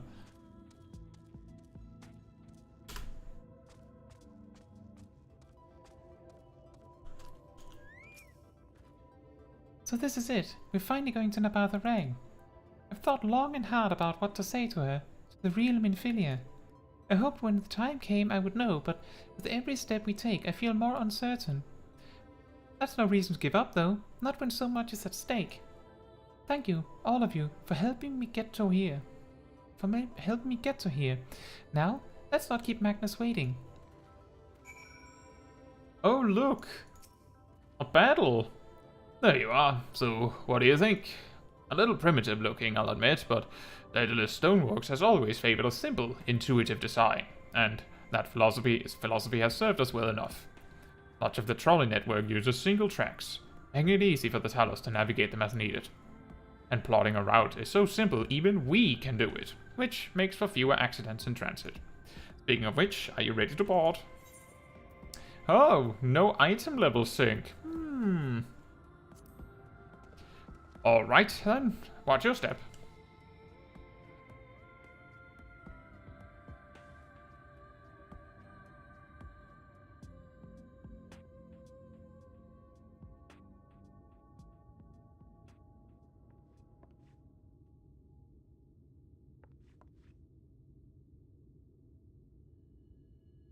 Ariange?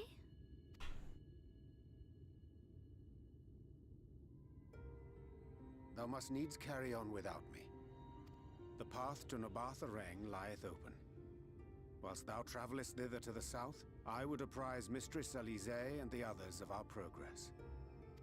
As circumstances permit, I will thereafter rejoin the hunt for the remaining Light Wardens.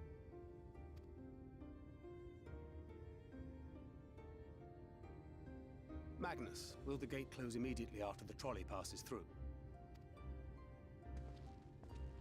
No, it will stay open until someone closes it manually. Built that way to prevent any untimely accidents. Then you and the others can meet us in Amh Araeng, after giving the Eulmorans the slip.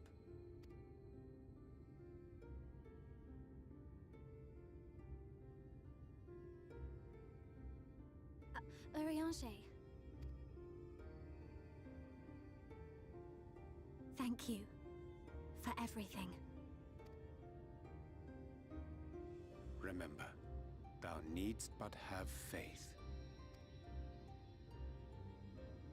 If you finished with your goodbyes, I suggest you grab hold of something. Be a shame if you took a tumble.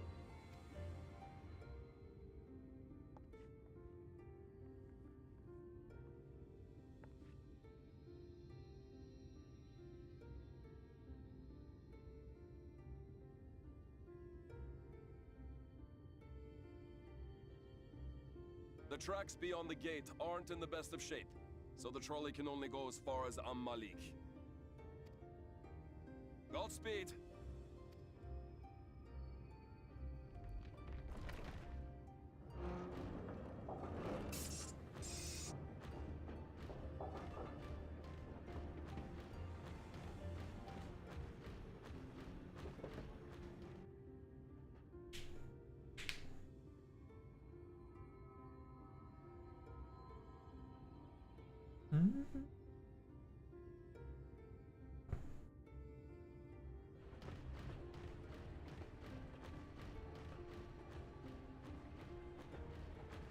Ah, that must be the gate.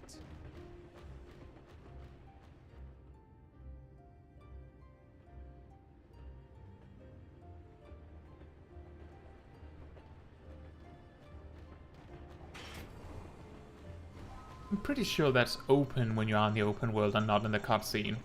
Well, so far so good.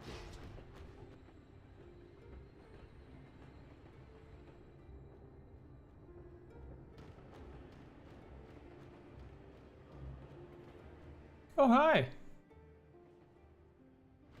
Wait, is that Ranjit?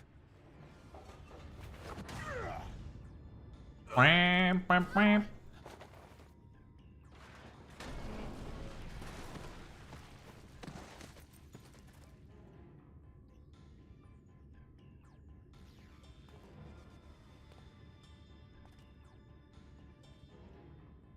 You're a stubborn old swine, aren't you? Tracy got it. One who has mastered Gukumots fears not the blackest pit or the fieriest hell. Your deeds in the east did not go unnoticed. Long have I lain in wait, and sure enough, you did not disappoint.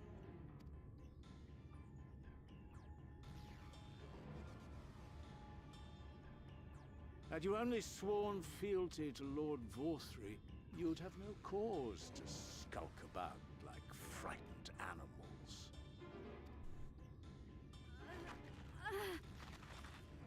You will remain as you are, while I dispatch these villains. No, I won't. I won't let you. You forget to whom you speak. Who armed you? Trained you, fought and killed 1,000 Sin Eaters with you. Thancred. And when you were inevitably cut down and lay lifeless in my arms, who sought out your successor to carry on the futile struggle again and again? We seek to bring peace to what is left of this shattered land, while these mad fools would only bring further chaos down upon us. Do not be deceived, child. Only by Lord Vorthry's hand will this dying world know a sliver of salvation.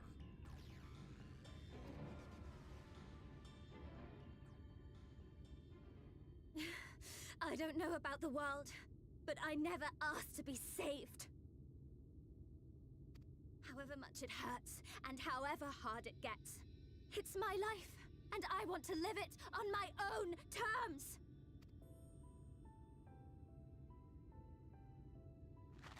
And those mad fools you want me to abandon, the ones I've traveled with, fought with, and may one day die with, they feel the same.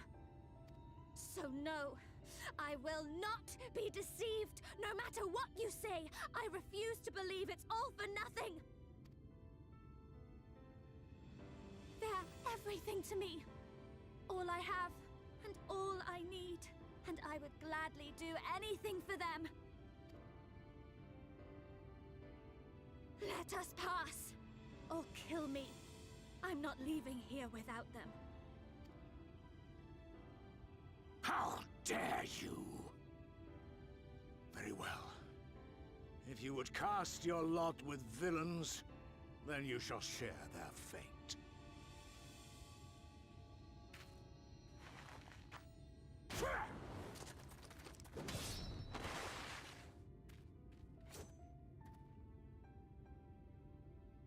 I heard what you said, and I'm sorry for all the things I've left unspoken.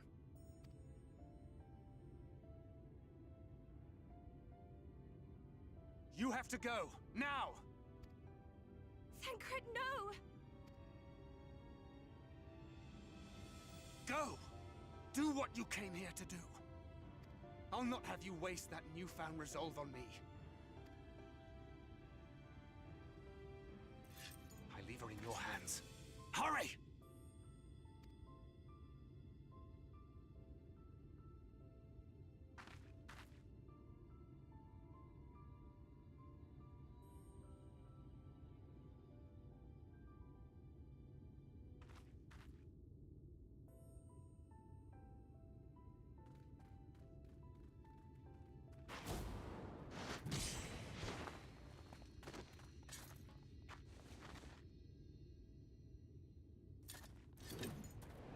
Not another step. Your fight is with me. You know, Mally, I think it's really interesting that unlike Xenos, who people eventually came around to liking, I don't think a lot of players actually came to like Ranjit very much. You think yourself her protector? As if a whelp like you could be a better father to her than me.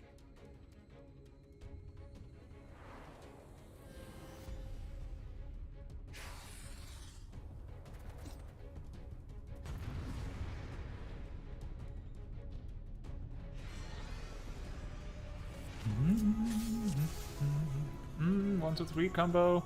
Dash. Damage reduction cooldown. Potion. Need to be used regularly, I think. Increases damage dealt. And accuracy. Okay. What? Well, in that case, let's go. I'm going to go out on a limb and assume that we're going to need this for a big cast like this one. Yep, sounds about right. How much does this heal? A third of my health, so that was pretty decent. 30-second cooldown.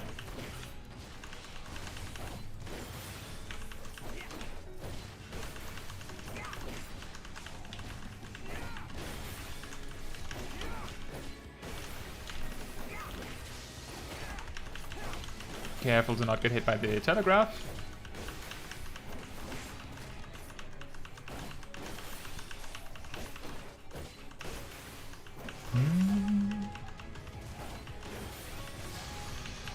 Oh, stun. Ready. What is that?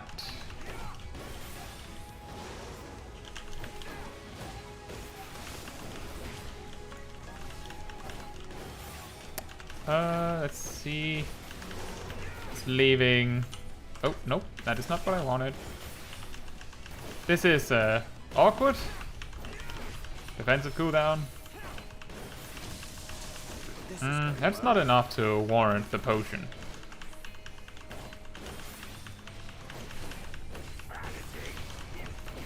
If you say so.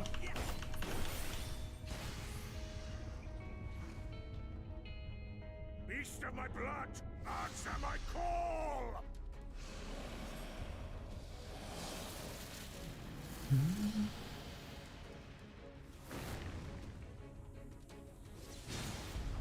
Rend my foes and ward their blows!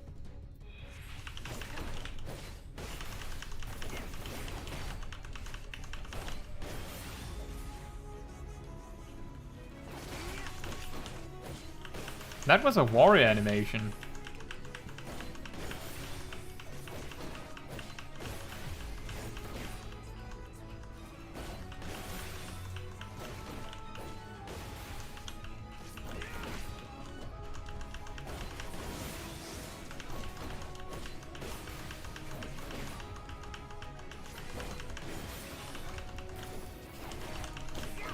Oh, we need to make sure to keep a dash, just to be sure. He's going to do that donut later, probably.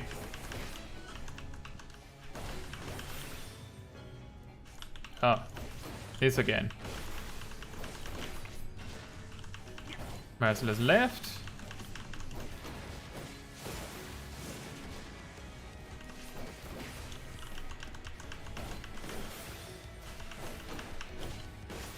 And this is the one defensive cooldown is called for. Saved off divide. That did more damage than last time. Potion time. Not sure what these mean. Oh! I don't have anything for that.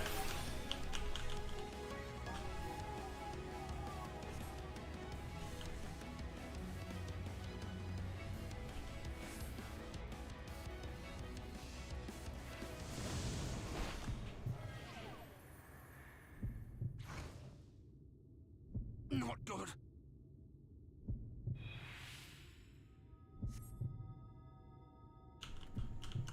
Oh. Yeah.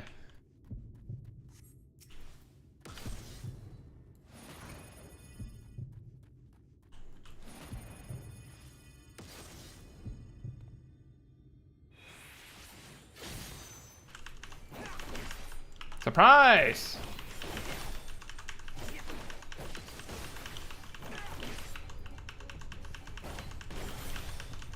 That is such an interesting detail.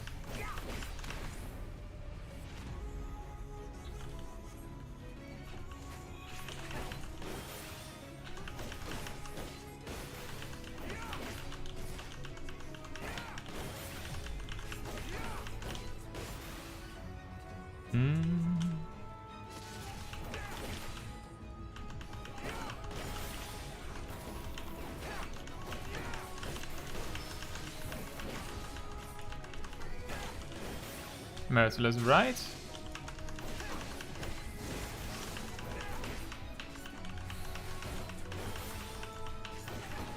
Coil 11, what was that again? Alright, that leaves behind circle AoEs. We can't go back there. Nexus of Thunder was the line AoEs in the star shape, Merciless left.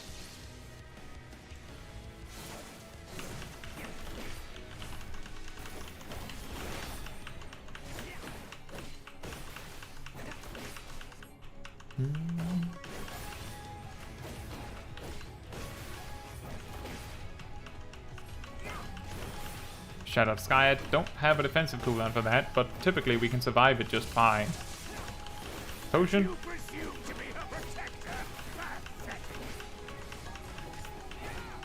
Oh, this again.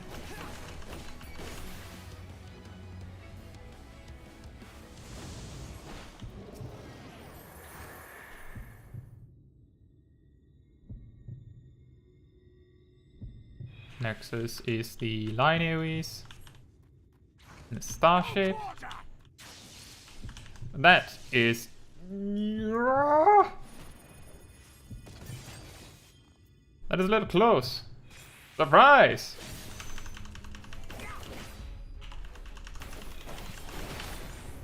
Oh.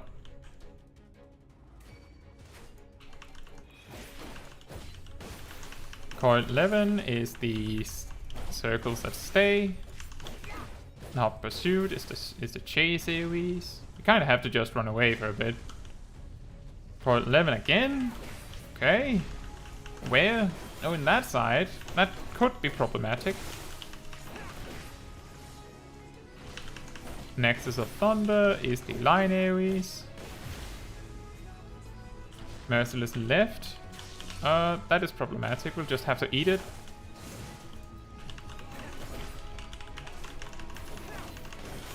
Good thing we have a defensive cooldown for Shattered Sky this time. That's fine. We have Potion.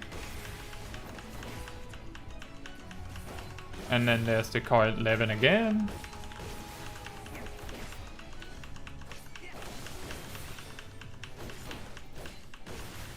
Why do you persist in this folly? Is that all?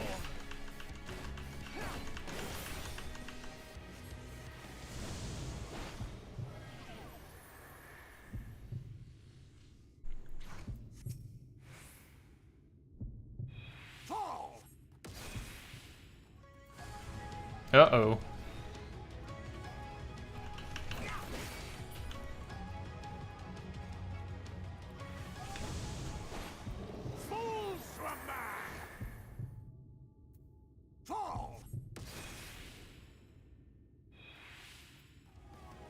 Potion.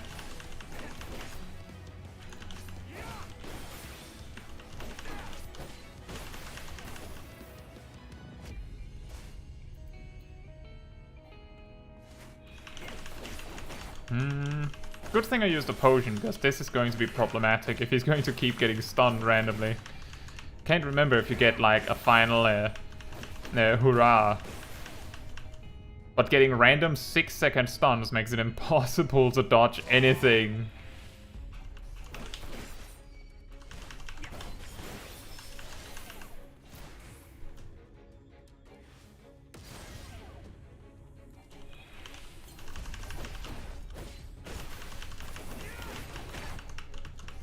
We don't have a defensive cooldown this time.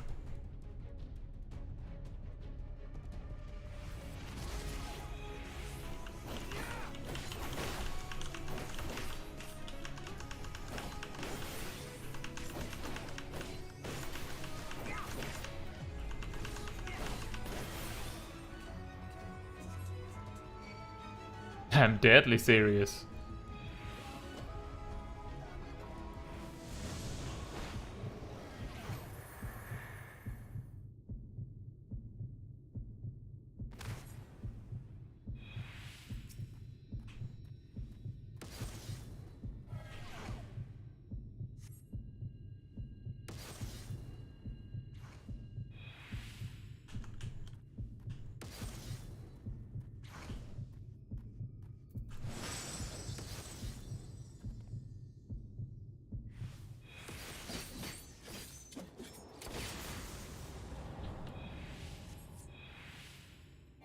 We did it!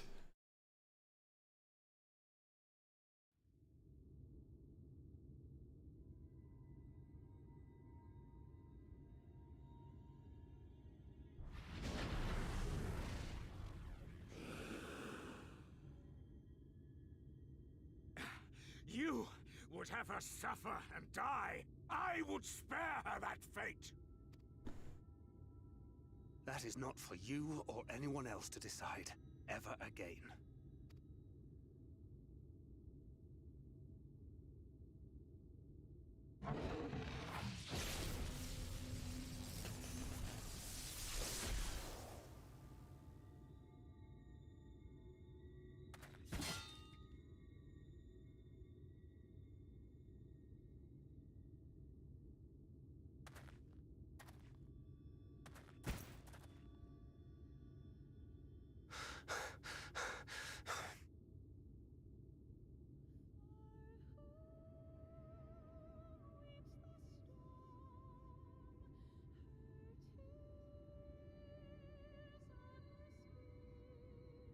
Not a single day goes by that I don't think about all that you have given me.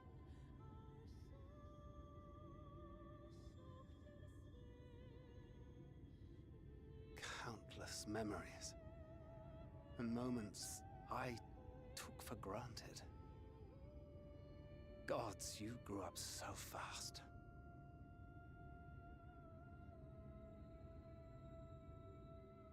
But you had to, didn't you? For those you had lost.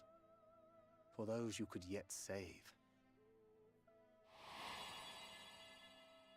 A world teetering on the very brink of oblivion, for which you gave your everything, without hesitation.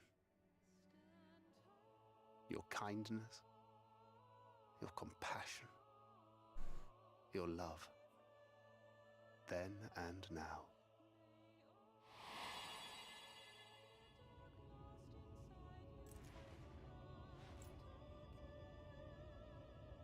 One last time, with a little help. I'm so proud to have been a part of your life.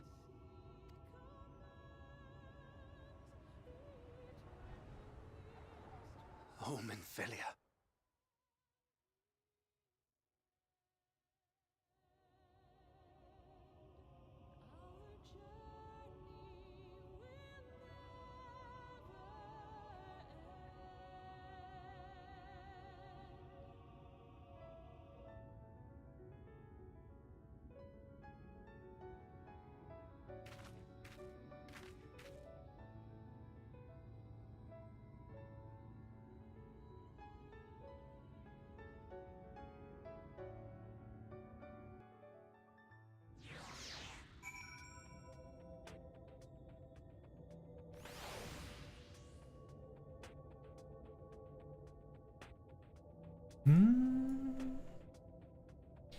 Let's see.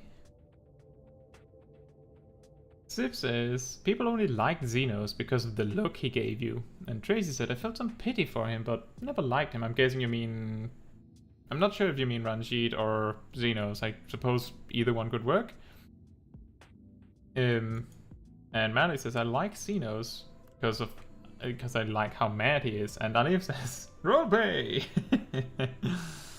And Zip mentioned that when Xenos stalks people, they fall in love with him. But when I stalk people, I get arrested. And yeah, when you hear the boss music play in the cutscene, you know that you're not going to be playing the part where you escape with Minfilia. You're going to be playing Thancred.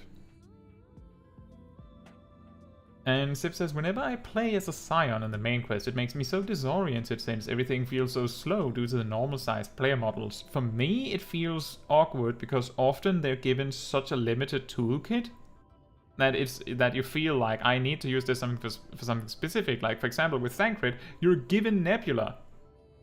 So the first thing I think is, there's a specific action that I need to use this on. Turns out that it was Shattered Sky. But it wasn't always available for Shattered Sky, so you just had to eat that sometimes. And then he randomly had Smackdown, which gave you 100% accuracy? Was there something that reduced my accuracy in that fight? But everything else made sense. And Tracy clarifies it was Ranjit, and that does make sense. I feel like there's something like a lot of story that never got told there. Who was he? Like, yeah, okay, he was the one that trained all of the Menphilias, but how? How did he live that long? And how is he so powerful? I'm guessing it's related to that serpent, but how did he get that serpent? And so on and so forth. This is the place, Caetsu. This is where she stopped the flood. What? You don't say? The last time I was here, when I felt her presence overwhelm me, I tried to pretend it wasn't happening, to just turn away. But I can't turn away now. Not this time. For Thancred and the others, I have to face her.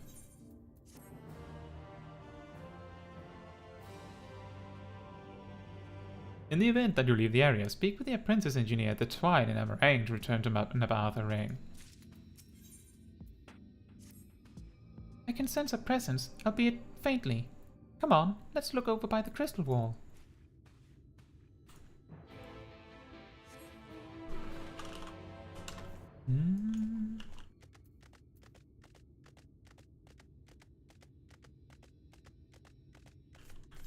I think we're close to the dungeon.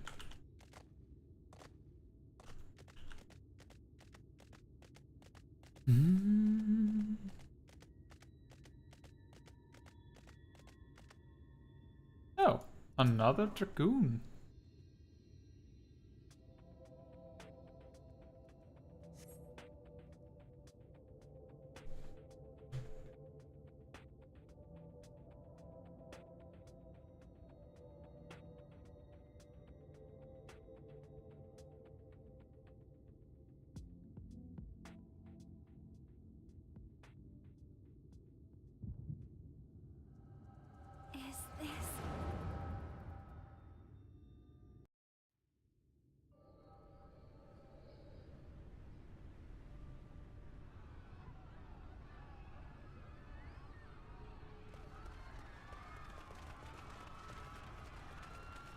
Run for your lives!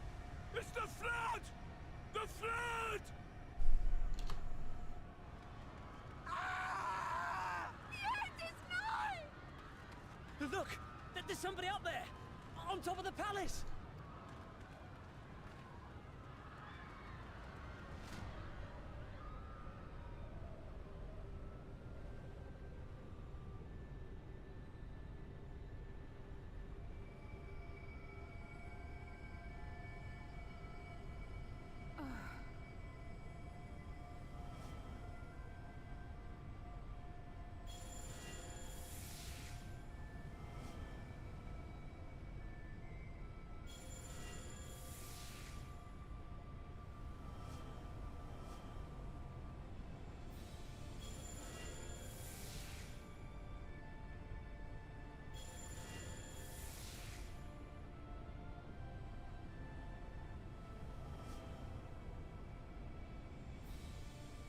No, stand back. We shall stay the flood. But this is what I want! It's my sacrifice to make!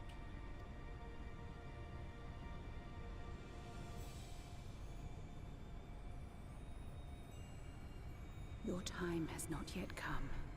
When all hangs in the balance, you must give them hope.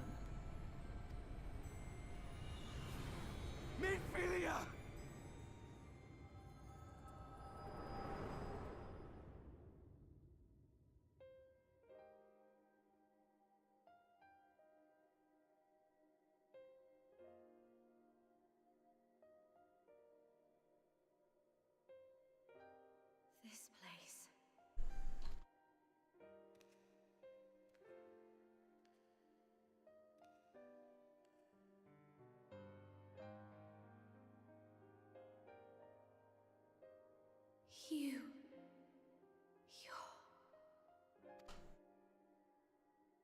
Ours is a meeting long overdue.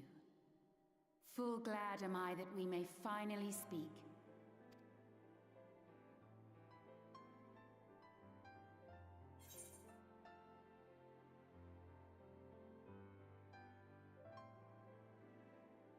I've come at Thancred's behest. It's good to see you again.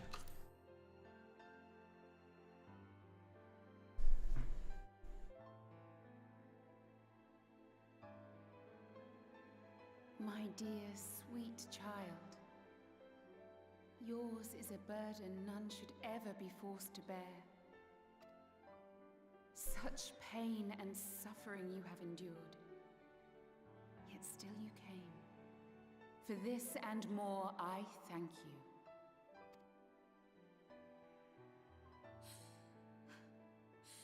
I've lost count of the times I've almost given up.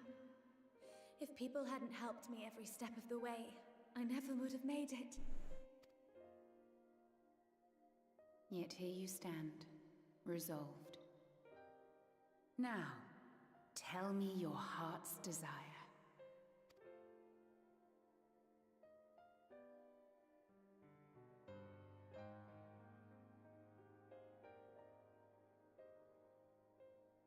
To defeat the Sin Eaters, and bring this world back from the brink. The remaining Wardens have hidden themselves from us. But with the power of the Oracle, I thought we might be able to find them. Indeed you could.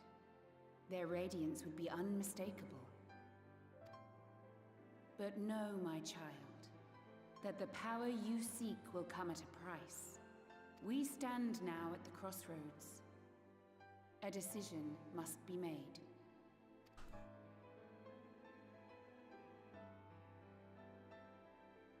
'Tis only natural to be afraid, to hesitate. But for your many trials, you have grown stronger and wiser. And with the love and support of those you hold dear, you have grown to love yourself.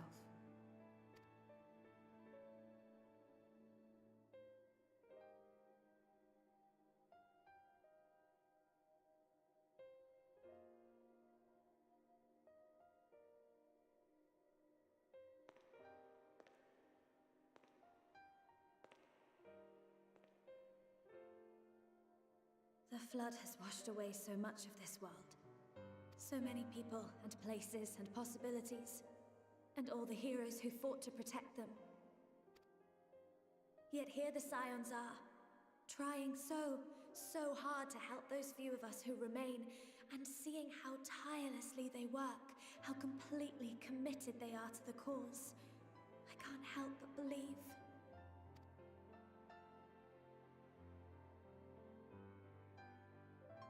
I want to do more than just watch and cheer. I want to make a difference. I want to help them like they helped me, and maybe even inspire others to do the same. Coming together, providing for one another. That's the only way forward I can see. Since all of our heroes are gone, we'll just have to make heroes of ourselves.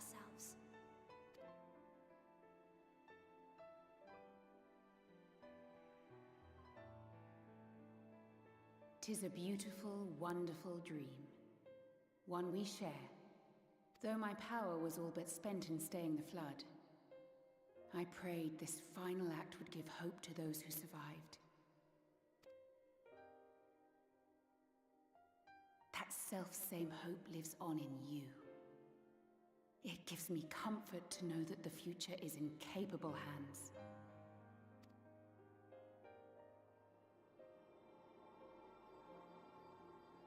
If ever you should falter, remember this. No one, however powerful, is immune to the whisperings of doubt and despair. Do not give in to them, but do not deny them either. Look instead to the light within. that you may continue to serve as a beacon to others. Thank you, Minfilia, for believing in us, for believing in me.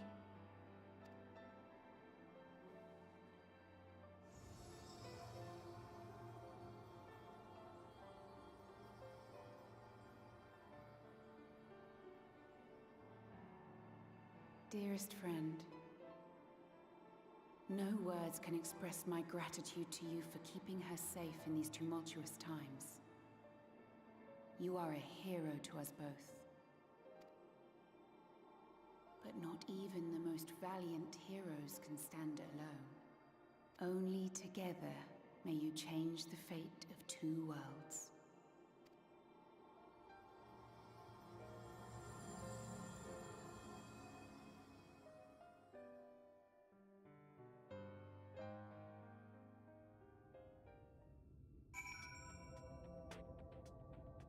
Oh. Here we are. It makes sense when you get further in the story why Minfilia, or the Oracle of Light Minfilia, our Minfilia, that she knew that Artbird couldn't be part of this particular act. It makes sense. Oh, there's an Aether Current. I'll be with you momentarily, Minfilia. But you have to do all of Shadowbringers and a significant portion of Endwalker to understand that. I think. I feel, at least.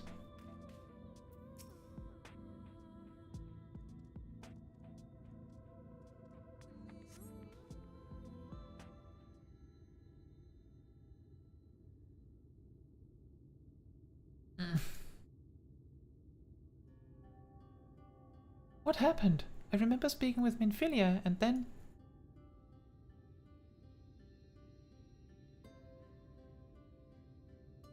Is something wrong? Your hair, it's changed. Your eyes, they've changed. Actually, her eyes having changed is more significant, I feel.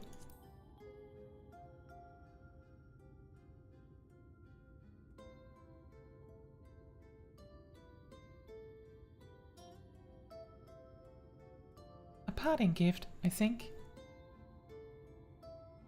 Until now, I've walked the path she set before me, the path she set before all the Minfilias.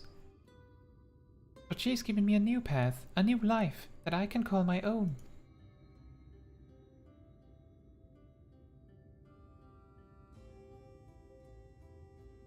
And even though she's gone, I can still feel her, warm and calm and gentle. I can feel the beating heart of the world, the light that swells within it.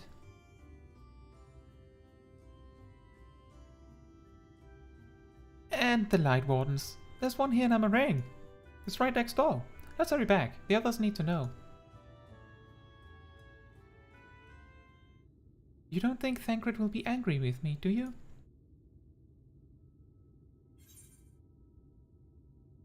There's only one way to find out.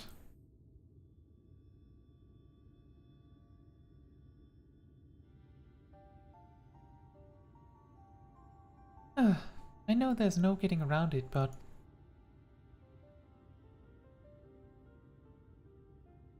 Would you mind going on ahead? I'll be right behind you, I promise.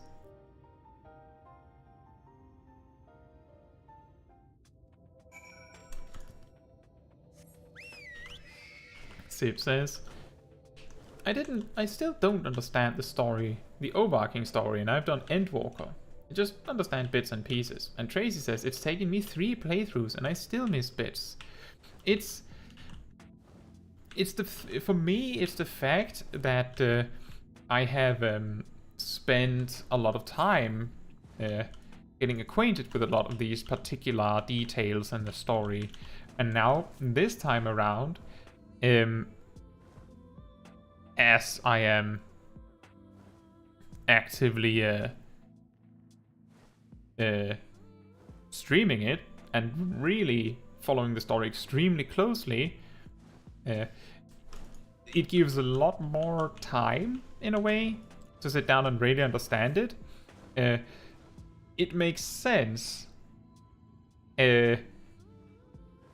because I know that there might be people either watching the stream right now or people watching the stream VOD in future that are around here in the story and not, you know, further ahead, the best I can tell you is that you will probably realize why the Oracle of Light, Menphilia, knew that Artbird had to stay when you have reached around level 88 in the main quest, I would say, to not get too specific. And now, please don't be super specific. Do not be super specific if you're going to try and guess what I mean in the chat.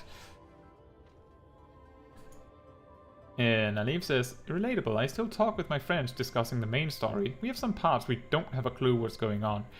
There is a spoiler room in the Discord that you're very welcome to discuss basically anything that is story spoilers. However, enter at your own risk, because you might just learn something that you didn't want to learn.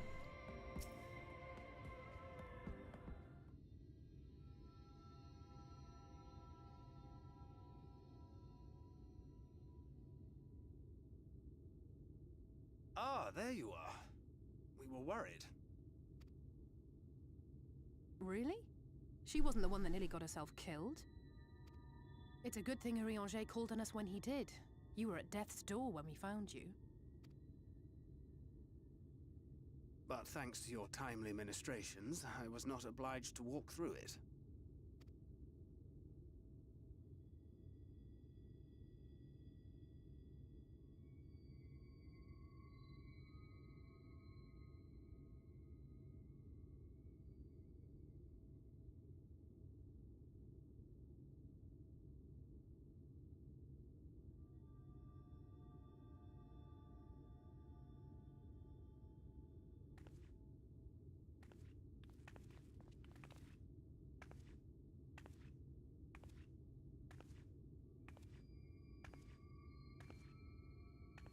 Menphilia?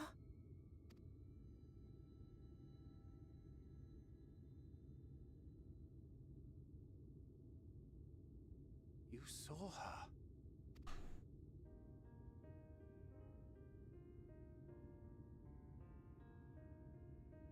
I know I haven't exactly been pulling my weight up till now, but that's all going to change, starting today. I'll do whatever it takes to make Menphilia's dream a reality.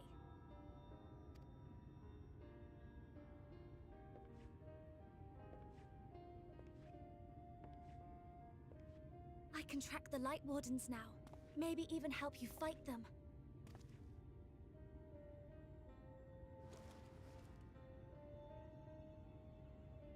I'm glad you're back. You don't have to say that, you know. But I want to. Your family. How else would I feel?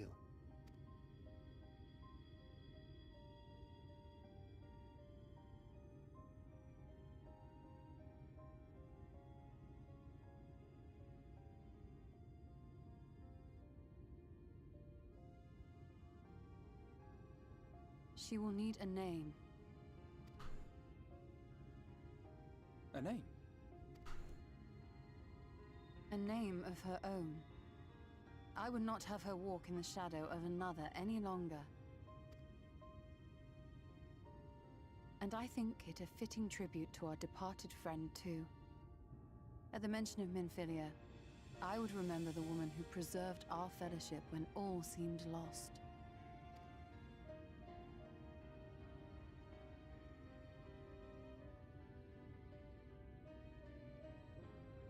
Do you remember what you were called before you were taken to Eulmore?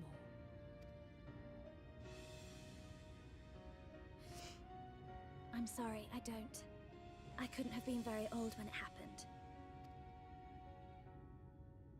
Then we must think of a new name. Suggestions?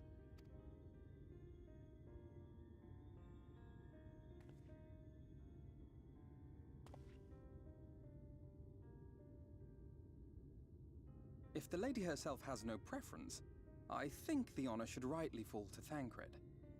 After all they have been through together, he's practically a father to her. Well spotted. I'm so glad you're here to explain these things. And what exactly is that supposed to mean? Oh, nothing.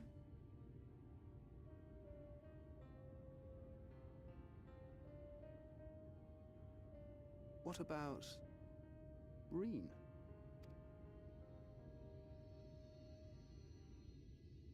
Ah, blessing in Fae. Wait, does this mean thou wert listening when I delivered my lectures on the Pixies? Not exactly, but that one word made an impression.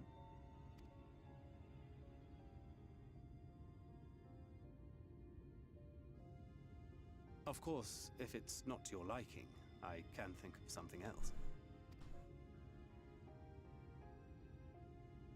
Reen. Yes, I rather like the sound of it. Thank you.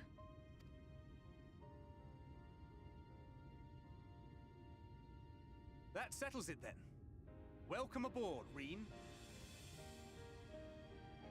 I won't let you down.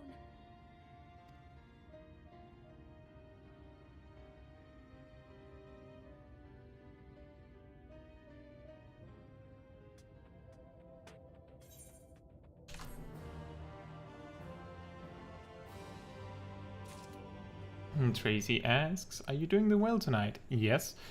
And I believe this next quest is it, actually.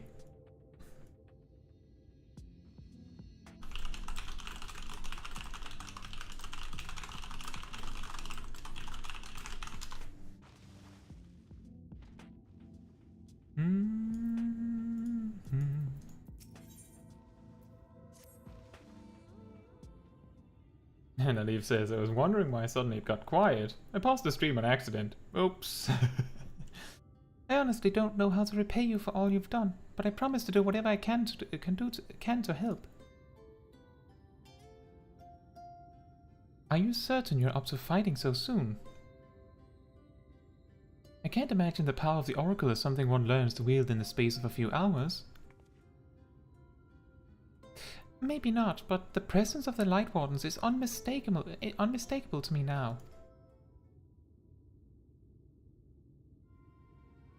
In fact, I sense one here in Amh Araeng, to the west. I think it might be hiding underground. Underground? Then it's as we suspected.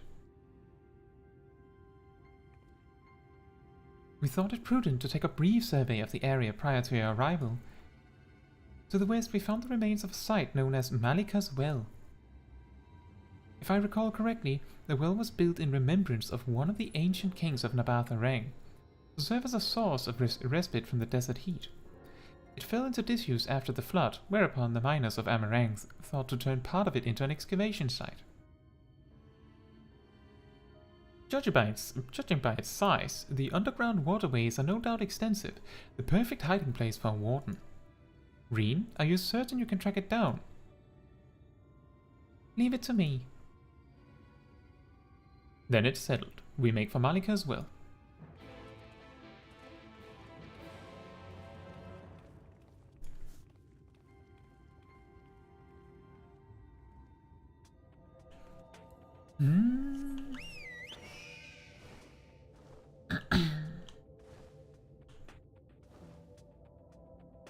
So I know Sip is joining, and Tracy is joining. So, but I will still say that if you want to join and you are on a European data center, you can join. You just need to visit Alpha Light. However, I think Tracy plays DPS and Sip can play tank or healer. So it kind of means that you would have to be tank or healer for this to work.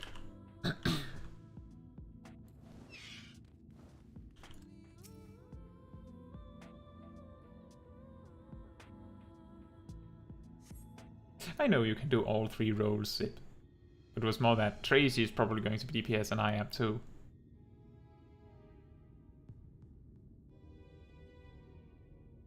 It's here. I can taste its ether on the wind. What a weird way to say it. Then we finally found our mark. Let's put an end to this, Caetsu, and return the night sky to Amh Araeng.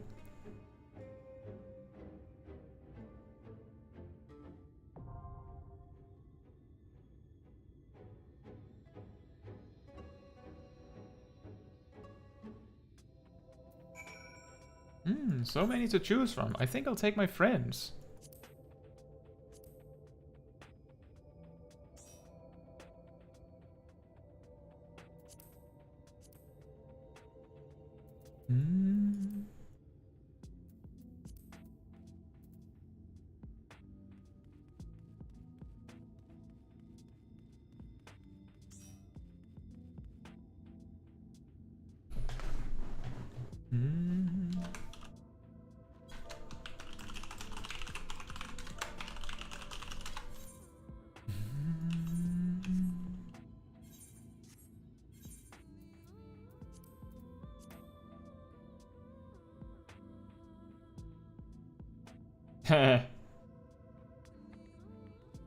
Well, I meant more taking my non-NPC friends.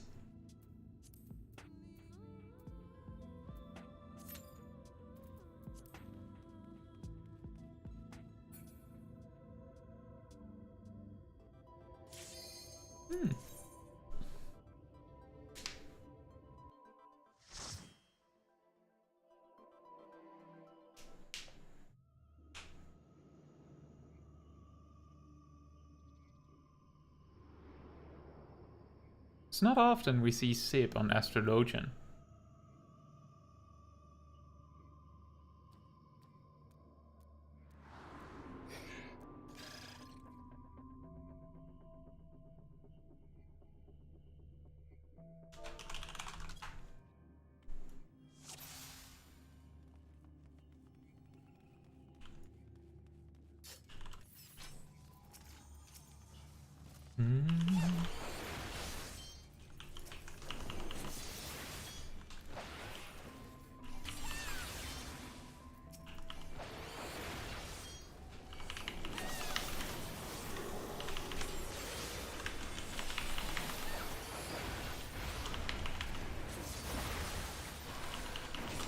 This pull feels surprisingly brutal at times, I remember.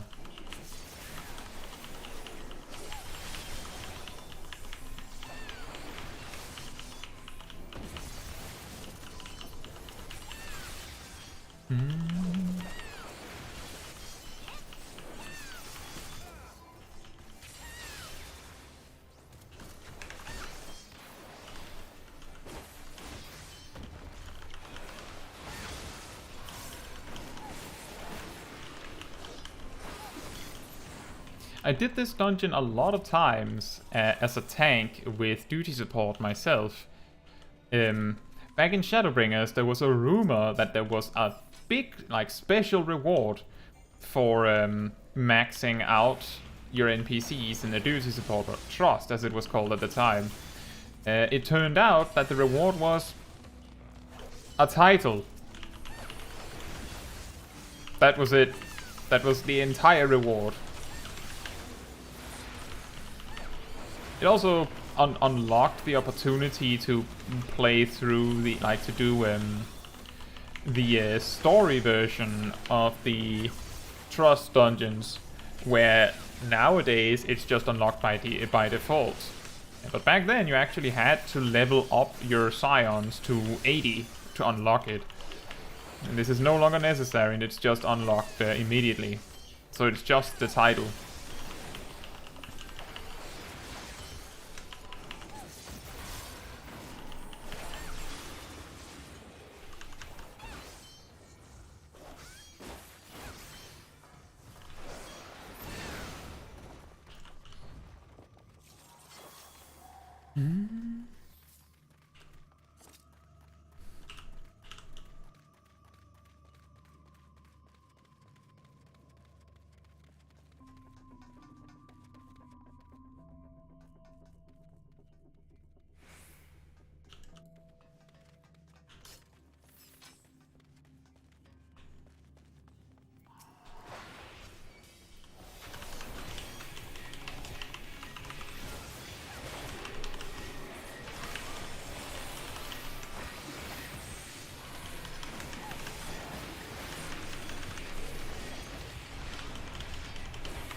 stack marker.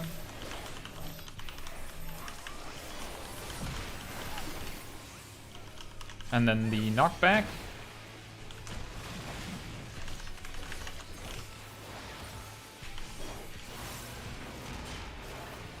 And then in. I remember there was this one time when I did it as duty support as a DPS, where Urianger just ran through AoEs to heal someone and then promptly died. Which then caused me to wipe. And there was nothing I could do about it because I was a DPS.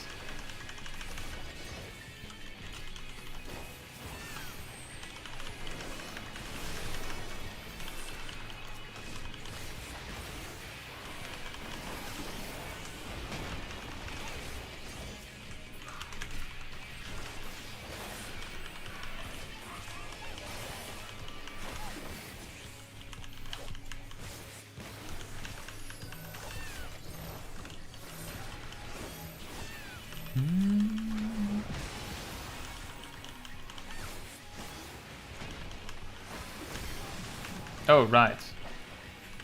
Oh, right. Oh, boy. Ow.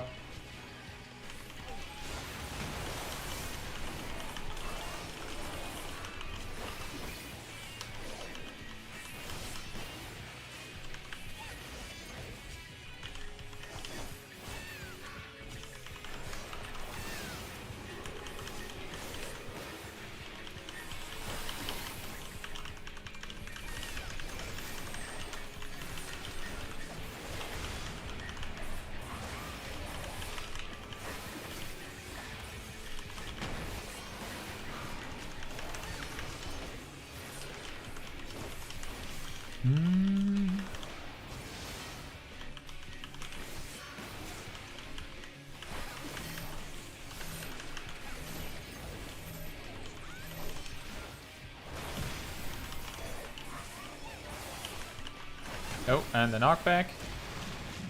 Just in time. And then the proximity AoE.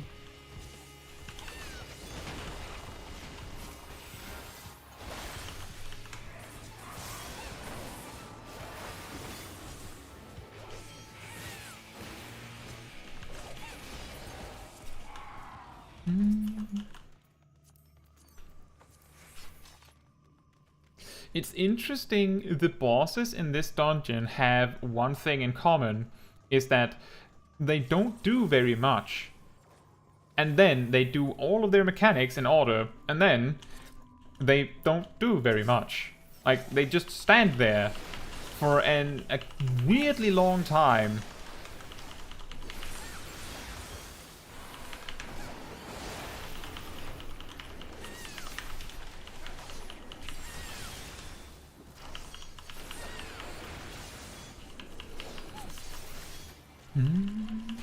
Oh boy.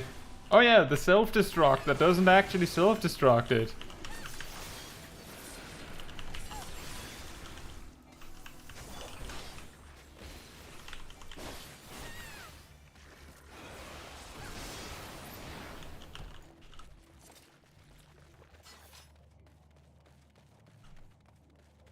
And he says some of the mobs' hitboxes are huge in there too. Yeah, the debitage are particularly well known to have weirdly enormous hitboxes. Oh, well, faux bad.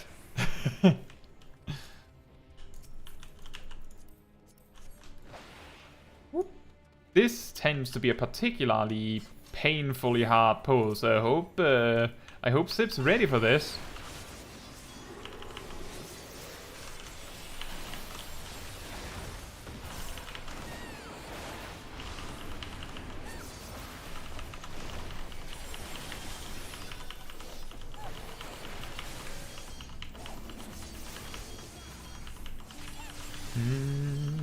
The tank has made sure to cluster the cooldowns just right for this. Went from the 30% to Rampart with the 20%.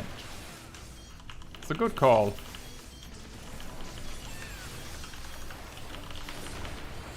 I realized that my Life of the Dragon is misplaced from my buffs But that's completely inconsequential. What matters right now is that we need to pump out as much damage as possible. When a pull like this lasts this long, it usually means that the last bits, even the healer and tank may be running on fumes. So there's no reason to like be greedy about it. On a pull like that. I've talked about this multiple times before on the stream, but the act of doing wall-to-wall pulls is a team effort. So if your DPS isn't up to the task, then you can't do it before you might actually run out of cooldowns as a tank or a healer.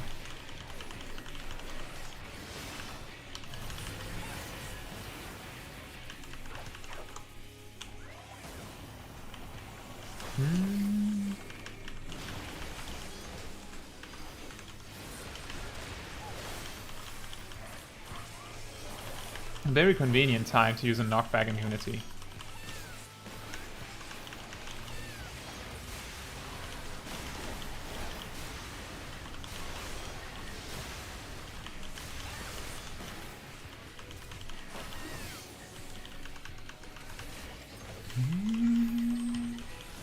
Nope. Well, I don't have anything this time.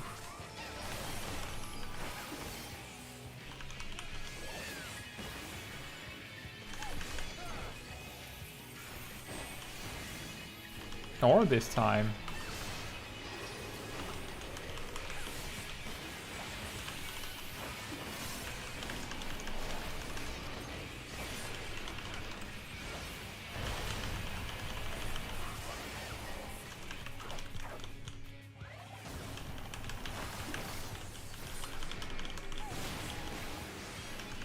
I don't have anything for this. Just the fumes of my sprint.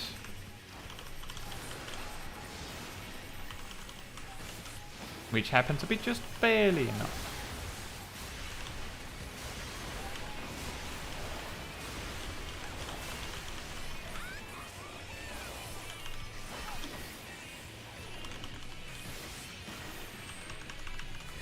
This time I have something to help. A little feint.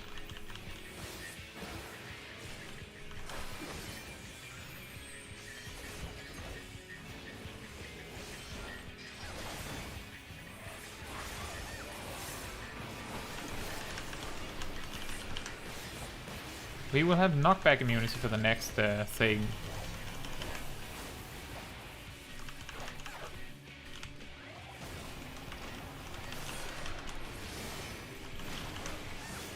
Arm's length.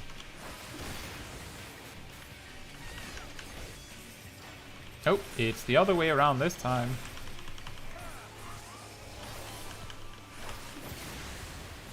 Excellent.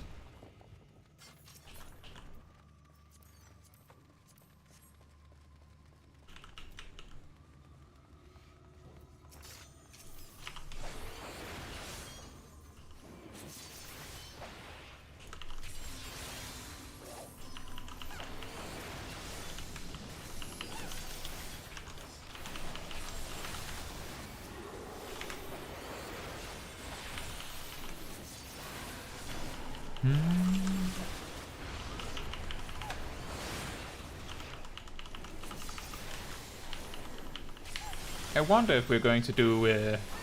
there's two strategies in the next room, and what happens tends to depend on the tank. Because the enemies don't chase you for the first long while, there is no reason necessarily to wall-to-wall pull them immediately. So some tanks will opt to simply fight the mobs where they stand.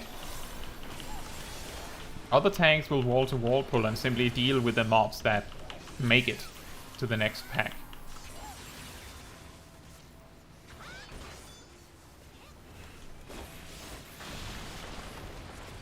We'll see what happens.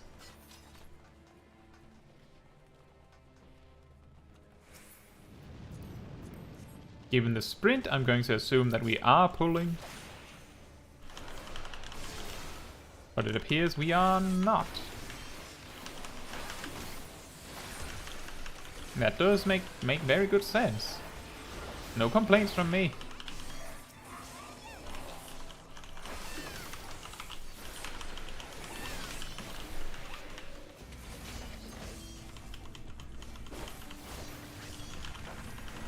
The main reason why I would go pull the long one is because most DPS expect it. So it makes it easier to work with the team to just do what most players expect.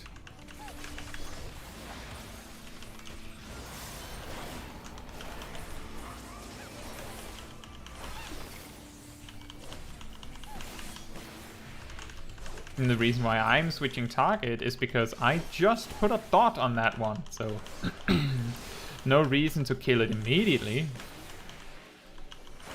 And that of course means that this pack is particularly small, so if there ever was a time to be a little bit greedy and make all of your cooldowns line up for the boss fight, this would be it.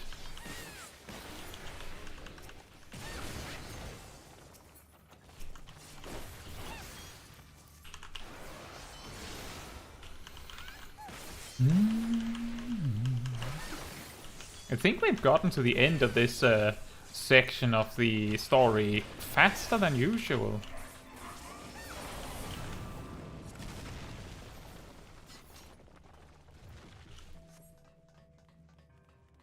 That's all good. I just remembered throughout the stream that there's Little Ladies Day.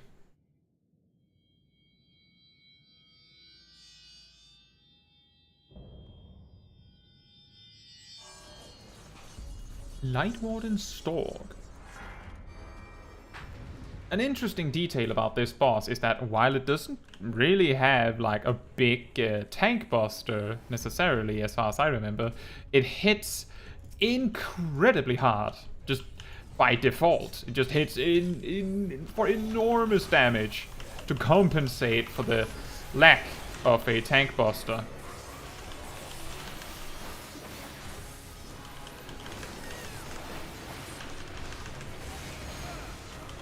So if you're tanking this boss, it is not a bad idea when the boss is taking a little bit of a break to smack you around. So just, you know, have a cooldown running. Like, just use Rampart when the boss starts smacking you around multiple hits in a row. Or something like that. Donut AoE. Nice rescue, Sid.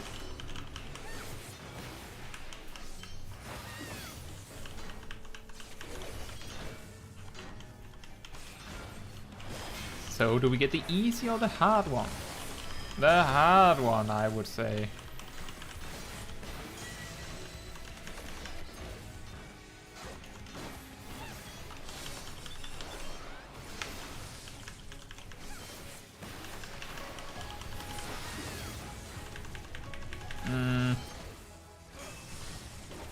I messed up my combo.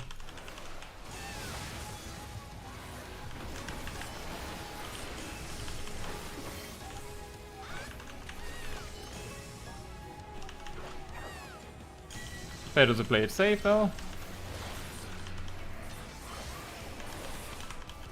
I remember those line AoEs hit. They're very painful, so I'd rather not get hit. And it's been a long time since I've had to do this dungeon, so I'm not entirely acquainted with the exact range of them. So I'd rather like overshoot it a bit.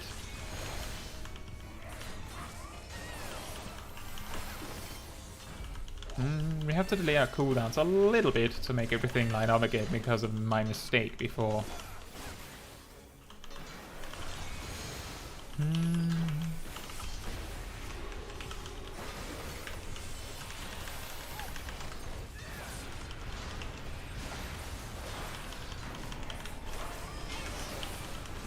Now we get the easy one. Get in the circle. Get in the circle.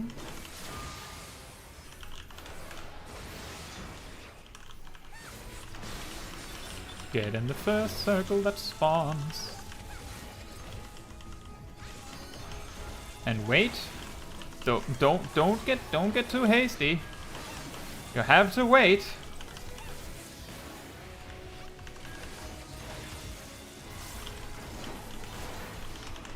And there we go again. It's a common mistake that you get a little bit too excited to get out in time. Then you get greedy and you run in, or you run into the next circle too early, and then you take a lot of unnecessary damage, or you get a vuln stack you didn't have to take. It's a very common mistake. That's why I said don't get too hasty, because I've seen it happen so many times.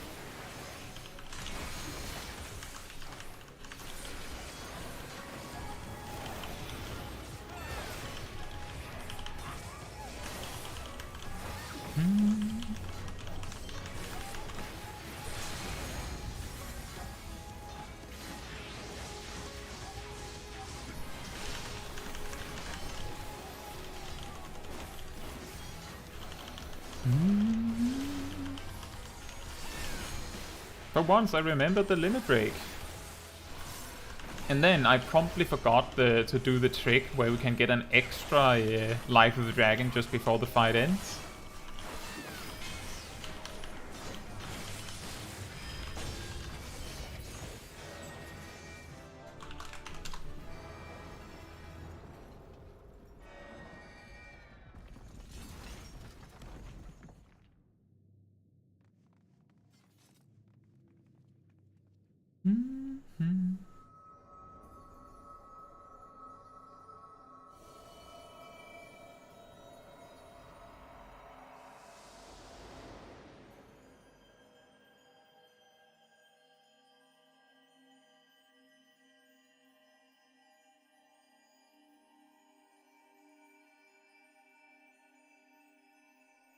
More shiny light. Give me. I want it.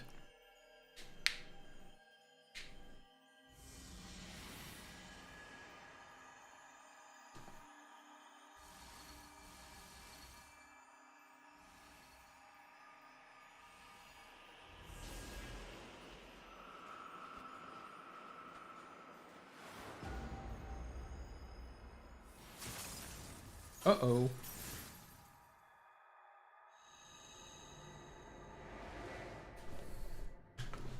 I think we had too much light candy.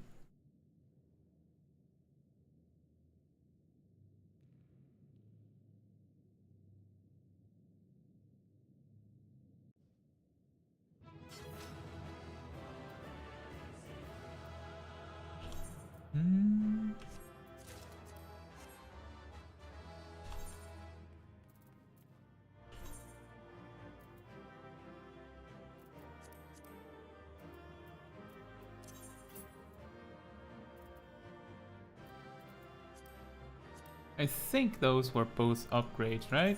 Yes. Thank you for joining me, Sip and Tracy.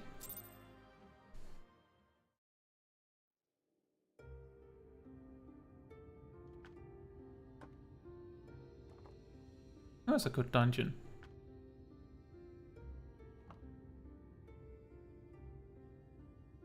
Don't get me wrong, I'm glad those travelers made it all the way to Amh Araeng.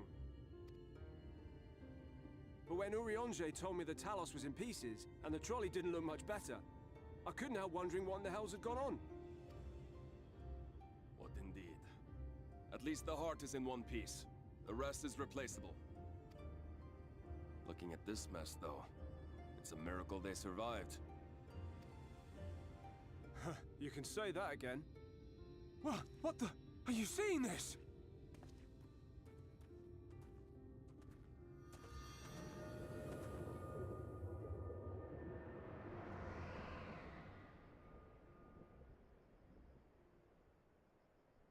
The sky, it...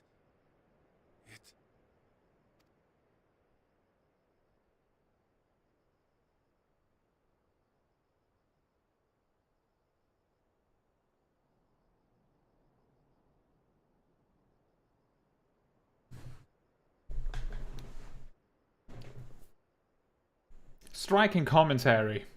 Excellent.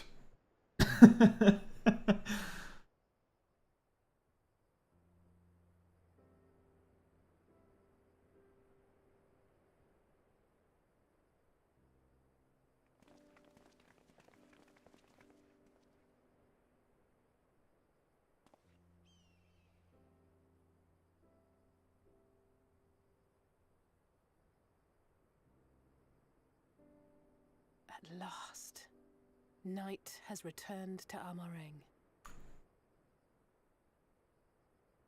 It's morning, Alisaie.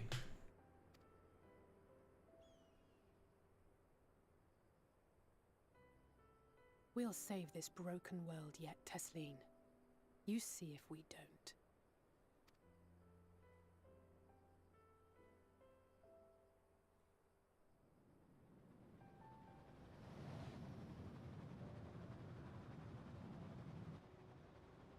No doubt retreating in the wake of the Warden's demise. Back to Calusia, the last refuge of light. Home to our dear Lord Vorthry, who will no doubt do everything in his power to thwart us. As well he should, for defeat there would spell the end for both him and his heavenly host.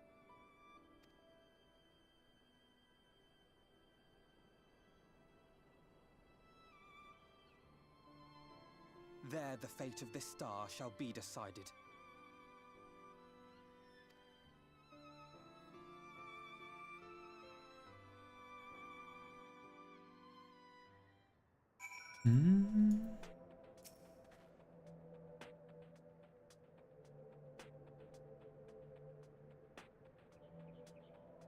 We did it. We really did it. I only wish there were time to visit the inn. We can but hope the return of night has granted the residents some shred of comfort. They thought the world beyond changing, but today I think we proved them wrong. We will fix this broken land, Caetsu, together. Well, they were quite incredulous when Alisaie said she was going to, like, go out and fix everything. Are you feeling alright, Caetsu? After you defeated the Light Warden, I could swear I saw its ether. Never mind. I'm still getting used to my powers. It's probably nothing. I'm just relieved I was right about where the Warden was hiding. The last one is hiding in Calusia, isn't it? I can't feel it from here, but believe it or not. But perhaps we should head back to the Crystarium first. We have a lot to tell the Exarch, and I think we could all do with some rest. Aye aye, Captain Rain. She sees it too, then.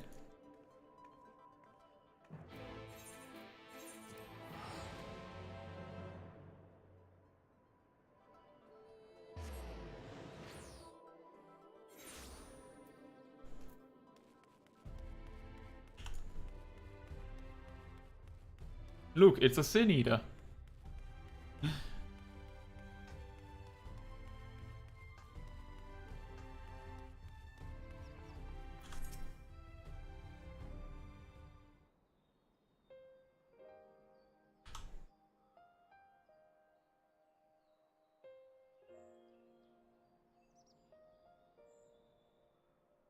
The others are with the Exarch. Before we join them, there's something I wish to confirm. Tell me, Reen, have you noticed anything peculiar about Caetsu's appearance of late? Anything at all? Speak freely. She won't mind. Well, since Minfilia bequeathed her power to me, I've been able to see the light inside her, though I didn't think anything of it at first, but after we defeated the Warden in Amh Araeng, I realized something was wrong. You've absorbed its ether, Caetsu, and the light within you has grown monstrous. Then it is as I suspected. How are you feeling?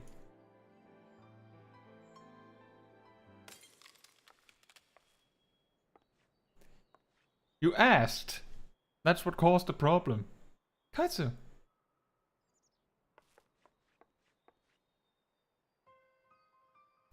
If naught is done, this will only get worse. Reen, with the power of the Oracle, you have gained some measure of control over light, have you not? Is there anything you can do for her?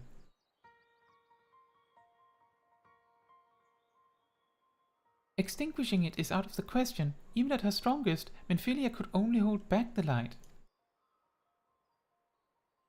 I might be able to suppress it, but I don't know for how long. Then we have no choice but to rely on Urianger and his secrets. If the next battle is to be the last, you may yet be able to play your part, but you will need all of your strength. I will discuss strategy with the others and see that everything is made ready for our departure. You are to return to your chambers and rest until then. Understood? Yes, mother. There's...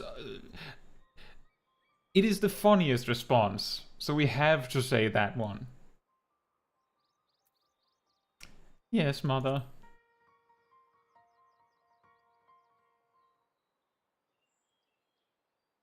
Ha! None of that, cheek. I will take you across my knee. Now, off with you to the pendants. We will call for you when the time comes.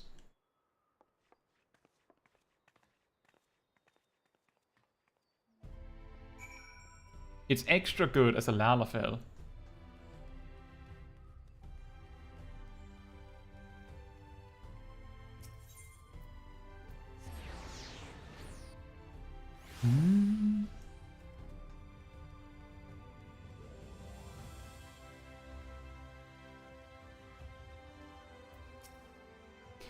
Is everything all right, miss? You don't seem quite yourself. Perhaps a hot meal and a freshly made bed will improve matters. Your room is ready, if you'd care to retire.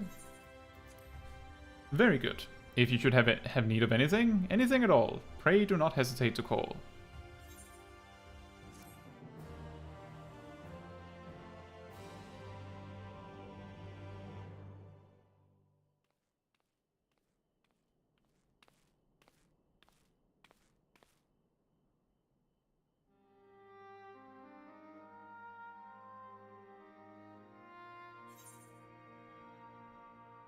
So this is where you've been hiding.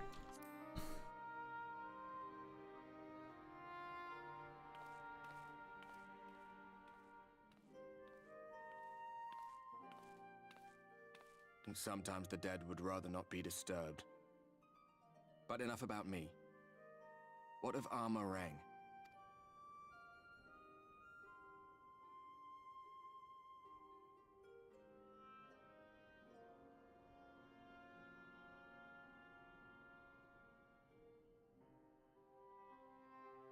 I see.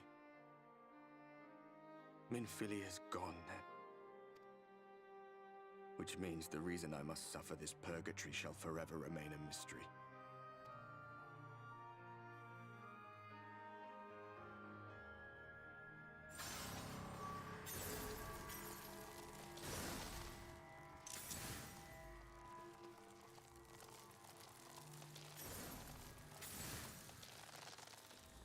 What's the matter? Are you all right?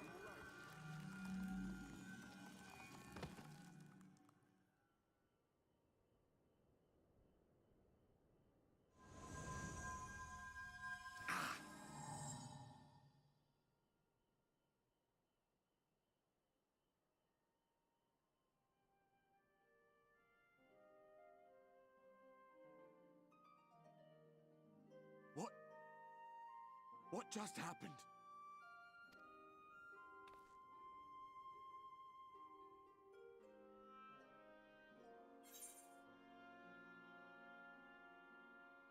There was something Minfilia said to me.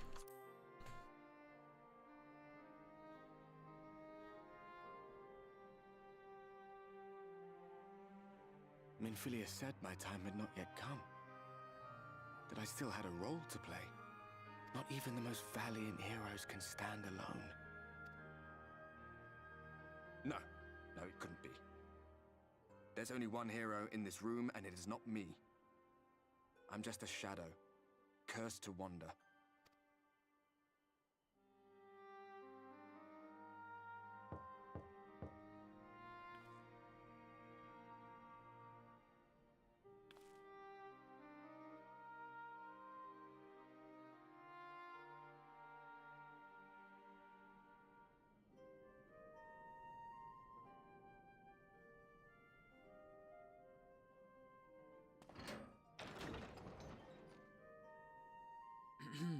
Forgive the intrusion, but Minfilia, that is, Reen, and the others were asking after you. Is everything all right?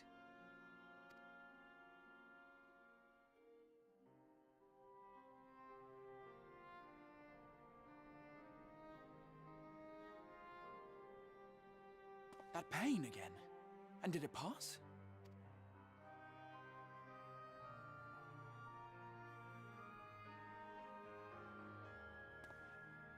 Thank goodness for that.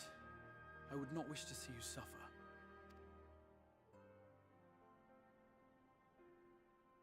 Though I know only too well how much you have suffered on our behalf in recent days. Indeed, I have no right to impose upon you further. Nevertheless, I must ask one thing of you. That you survive this, no matter what. When the dust settles, you must return to your world, for the battles to come, and the wars yet unwon. The final Light Warden is all that stands between us and victory. There is still much we must do to prepare, but for now, I will see if there is aught that may remedy the strange affliction which plagues you.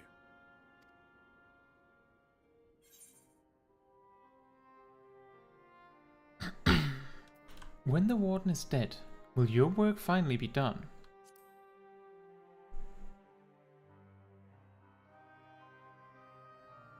Yes, I believe it will. Once the tyranny of light is ended, the people of the Crystarium will be safe, and the future that must be shall come to pass.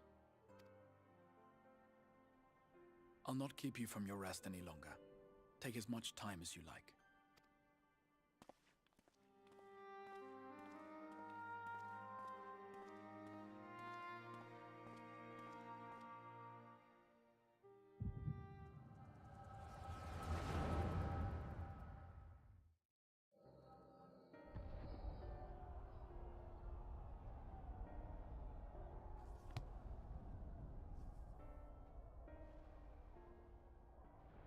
No, this isn't right.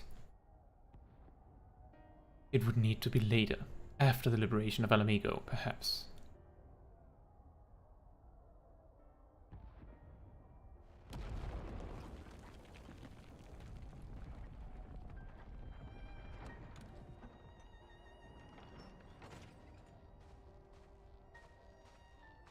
Please tell me you've finished. We have to go. They'll be upon us any moment. Very well. Where to next then? Let's just worry about getting out of the city, and pray the airship is still in one piece. Anywhere we go from here will just be more of the same.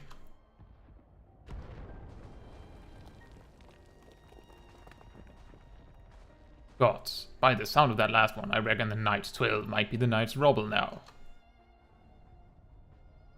Is there nothing else we can do? Look around you. This isn't war. It's a sickness, and it's spread to every corner of Eorzea. The city-states are in disarray, and by all accounts, the Far East's faring no better. There'll be nothing left of us when this is over. This world is beyond saving.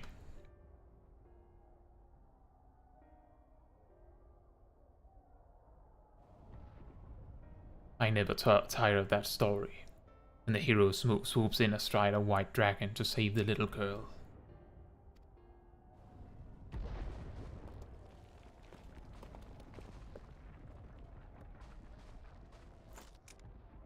I could die happy knowing someone like that was still around.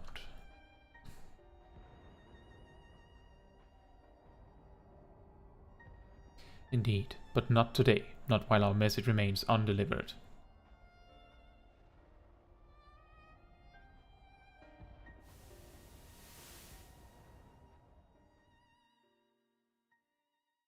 Have faith, my friend. We will find her.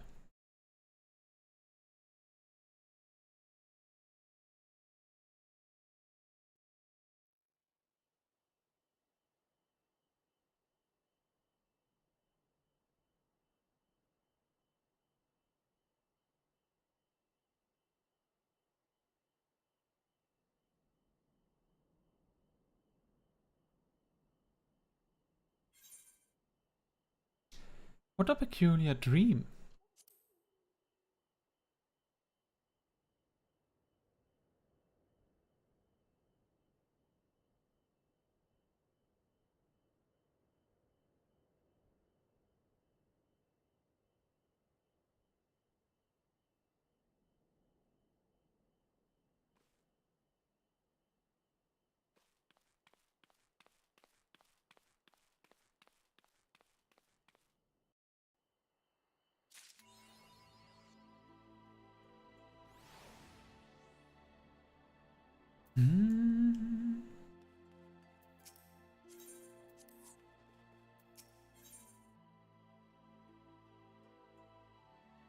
By the way, his face lights up at your approach. The manager of suites has been waiting for you. And then that face.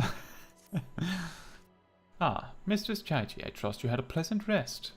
While you were ensconced in your chamber, a message arrived for you from the exile. He bids you come to the ocular at your earliest convenience. And ma'am, wherever your duties may take you next, I shall pray for your safe return. May the night keep you. Just a moment.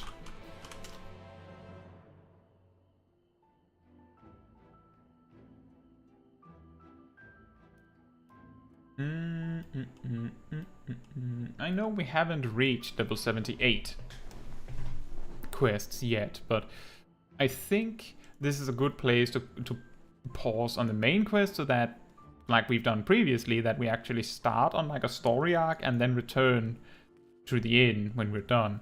That does, however, mean that we are in an excellent position to do the Little Ladies' Day event. And also, I want a picture in Colusia of Eulmore, real quick. And then we'll do a Little Ladies' Day.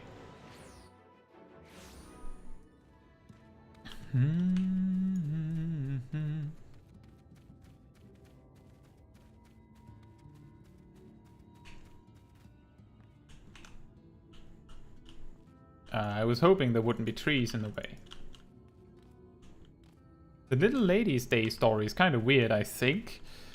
I scrolled through it rather fast just to get the glamour and stuff, well, the emote and stuff on my main, because I knew we were going to be doing it here anyway.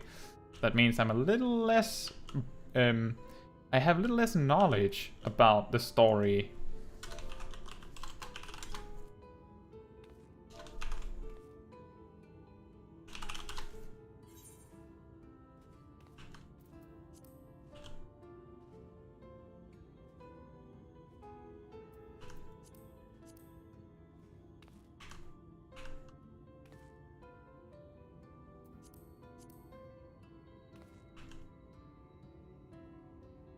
That works, because we know where we're going next.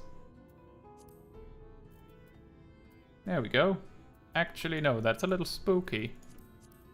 That's a little much. I think that works. Something missing on this side.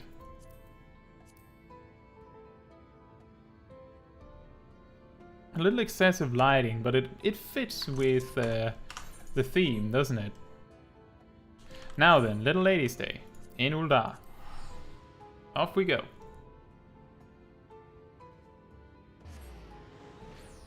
This is also a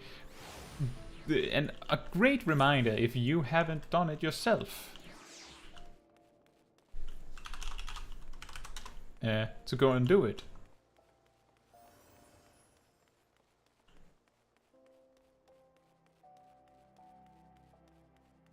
Or you could at least watch me do it.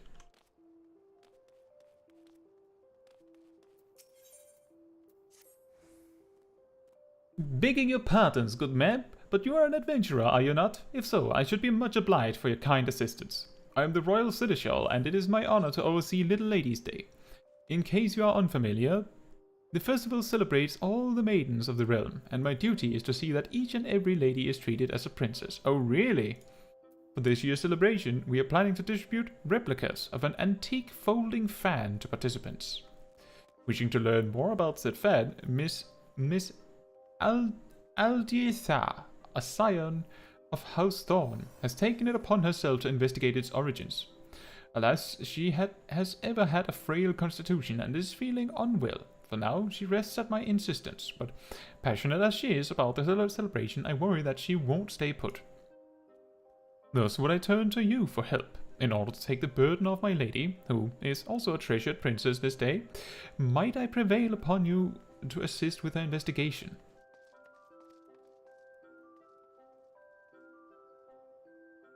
I'm truly grateful. Now, Miss Aldietha pulls up like a piece of paper. Aldietha should be resting on a bench in the Gold Court, so please seek her out there.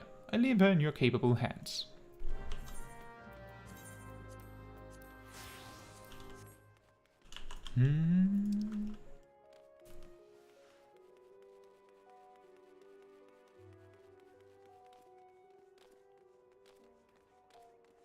The key reward is an emote.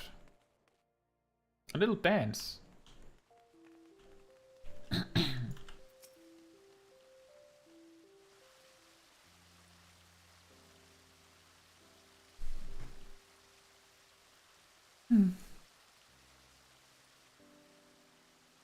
Oh, my apologies. I didn't notice you there. Pardon me, but I do not believe we've met. Is there something you require?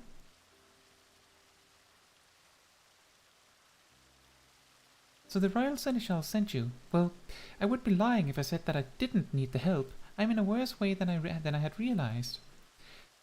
I'm supposed to meet with 2 people as part of my investigation, but loath as I am to admit it, I'm in no condition to be up and about.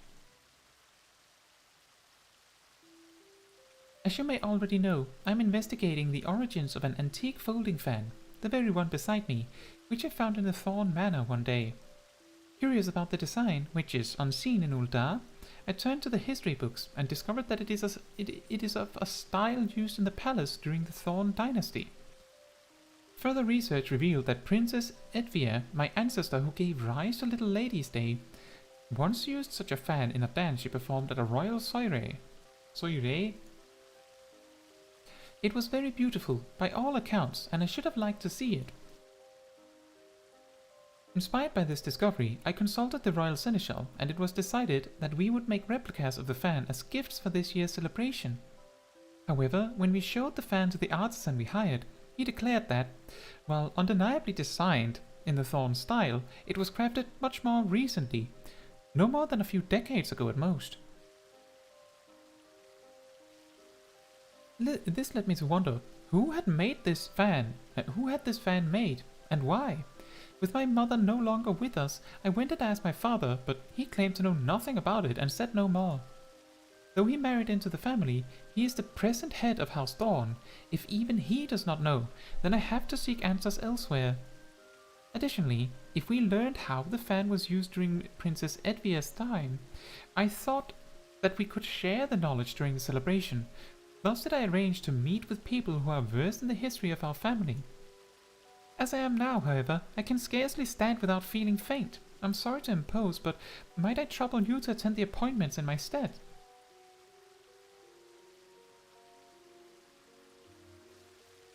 I'm in your debt. Now, you will want to take the fan with you.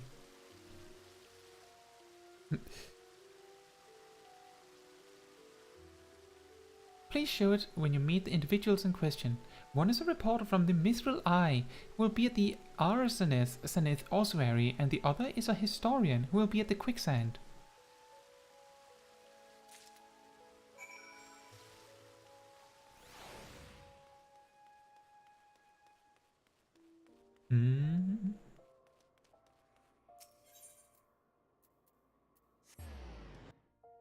I don't think the order matters, but I did it in the opposite order on my main. Where could Aldietha be? Can I help you? An antique folding fan Aldietha found within the Thorn Manor, crafted in a style used during the Thorn dynasty. This is a tiny fan. This fan, Aldietha sent you, I take it. Very well then, I'll tell you what I know. When Aldietha reached out about an antique fan she found, I was instantly reminded of a similar one that I saw long ago. By her description alone, I couldn't be certain, but to see it here and now, there's no doubt in my mind. This fan once belonged to Aldietha's mother, Claudia.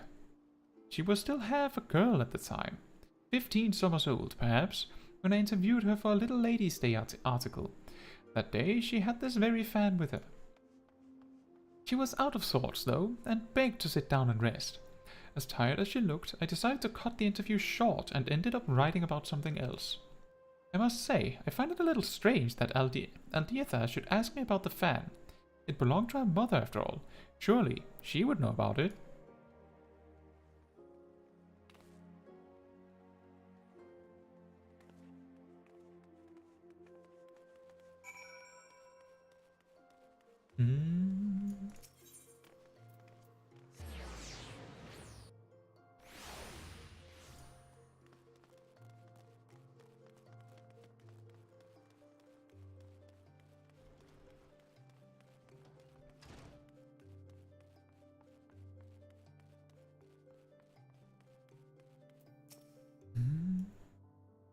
Can I help you with something? I'm actually supposed to meet someone here, but she appears to be late.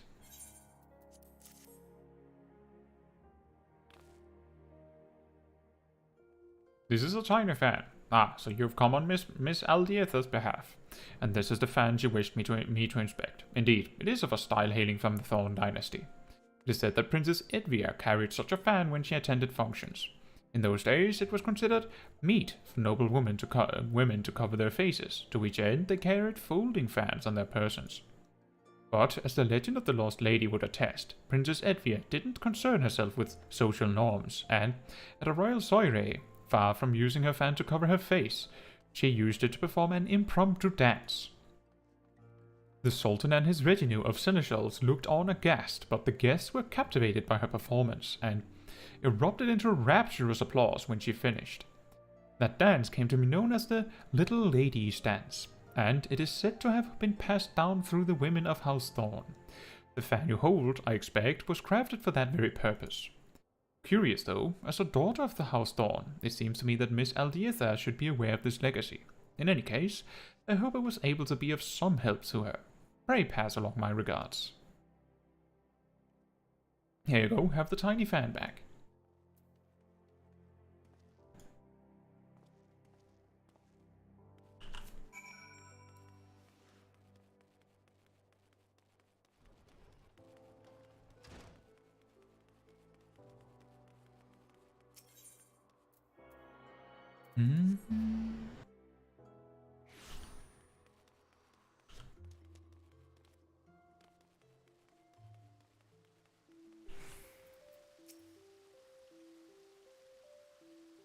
Just a moment.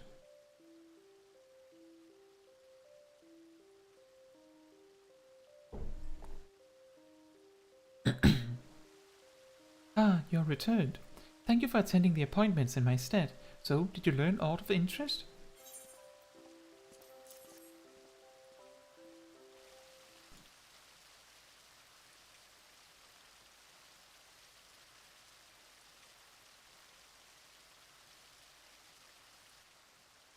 What? The fan was my mother's, and it was used to perform the Little Lady's Dance, a dance passed down through the women of our line?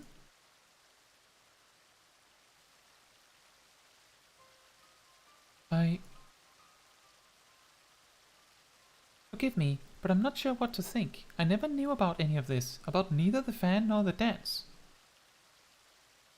Why didn't my mother share the tradition with me? Perhaps she was also unaware of it. Perhaps she didn't have the chance.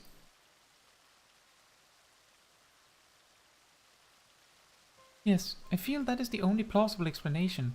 My mother succumbed to illness when I was little. Even if she had wished to pass on the tradition, she never had the chance to do so. Be that as it may, my father must have known something. I know not why he claimed otherwise and feigned ignorance about the fan, nor do I expect that he would willingly talk. Still, I want to know about the dance and about my mother. I'm sorry to impose yet again, adventurer, but won't you help me find the answers? This means a lot to me. Thank you. Now then. If my mother appeared at Little Lady's Day with her fan, it seems likely that she performed the dance there. On that assumption, I propose we look for those who knew my mother around when she was involved in the festival. For this, wealthy middle-aged folk seems a likely place to start. Chances are they at least crossed paths with her in social circles. To that end, could you please try approaching affluent-looking individuals at the Sapphire Avenue Exchange and Ishtime's Aesthetics? I shall await you here.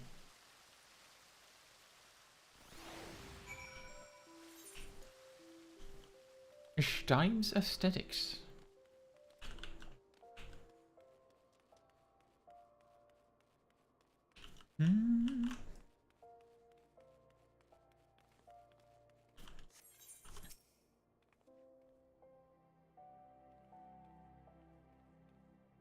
What's that? Do I know Claudia Thorn and the dance she used to perform? May I ask who's asking?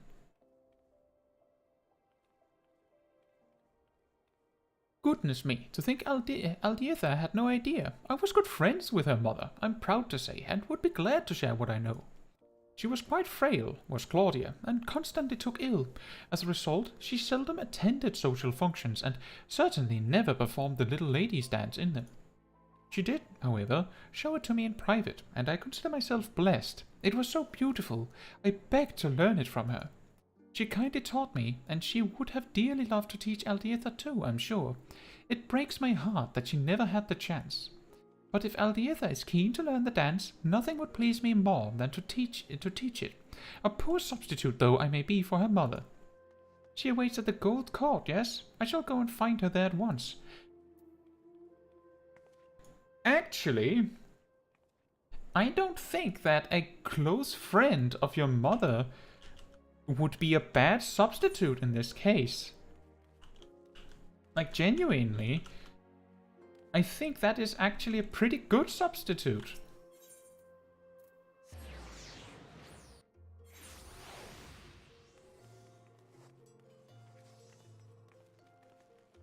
A haughty mother.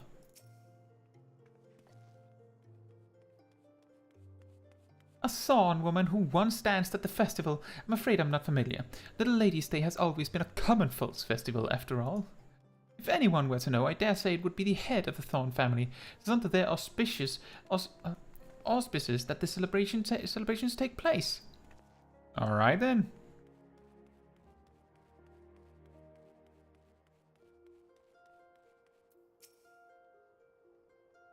Where in the world did she disappear to?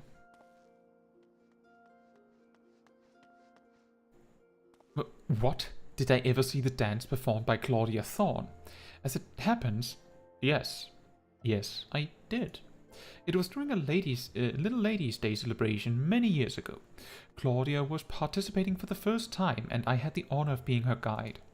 By way of thanks for my company, she showed me the dance. Flourishing her fan, she moved with such majestic grace, I was left utterly transfixed. A dance so lovely should be seen by all. Won't you perform it on stage at the festival, I suggested. And to my delight, she agreed with a smile. But no sooner did she finish enrapturing the crowds than she retreated out of sight and all but collapsed to the ground. It was then that I learned of her frail constitution. Though I hadn't been aware, I felt no less terrible for making her overexert herself. I apologized profusely, begging her not to push herself ever again, and the sad look on her face when she nodded is something I've not forgotten to this day. Ah, but look at me prattle on to a complete stranger. My apologies. Now then. I was in the midst of looking for someone, so I shall excuse myself. I mean, I asked. No need to apologize for adding detail. I asked.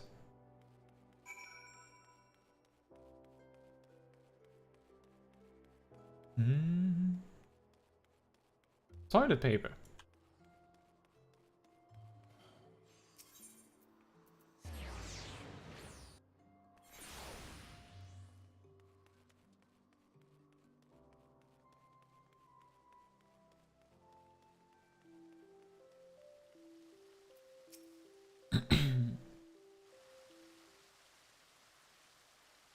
Oh, there you are. A woman was here just now. She told me she was a friend of my mother's and kindly taught me how to perform the little ladies' dance. It's as beautiful as I imagined it would be, and I cannot thank you enough for finding this person. Now then, were you able to learn aught from anyone else? I'm surprised that that lady just left afterwards. I feel like that was like a perfect moment to like really catch up on things.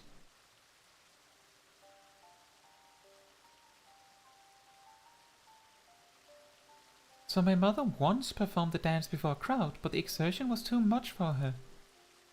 From what I've now seen, the movements may indeed be trying for those of poor health. Those such as myself. Thus did my father choose to keep the dance a secret from me, out of concern for my well-being. Or so I speculate at any rate. She has the same hairstyle as Smol Dragon Kai. Lady Aldietha, thank heavens I found you. Rodolph, what are you doing here? What am I doing here? Begging your pardons, my lady, but you disappeared from the manor without a word. Both your father and I have been worried sick. All's well that ends well, and it seems that you were on hand for the young mistress. As her seneschal, allow me to express my heartfelt gratitude. Now then, they say there's a lot in this story. My lady, even as we speak, your father searches for you in the city. If you feel strong enough, let us seek him out together. It would set his mind at ease. Yes, of course. Thanks to you, I've discovered things I never knew about my family, and I would have you at my side when I meet with my father. Will you come with me? Thank you. Your presence will give me the courage to seek the truth.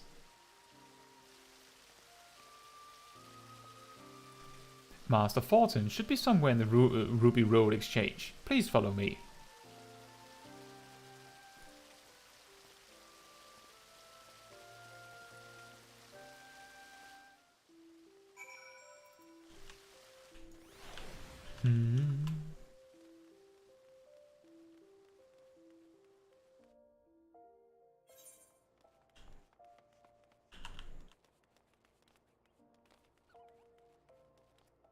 And here's the grand finale.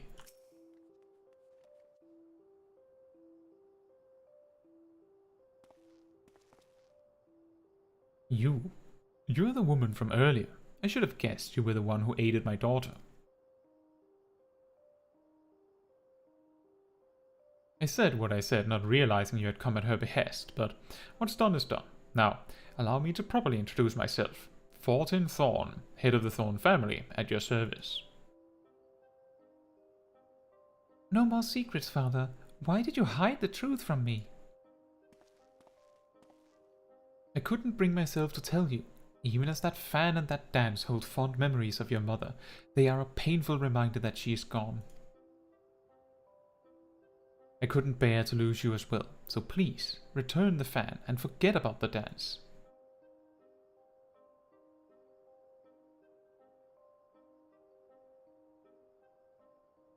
Father, I understand full well why you feel this way.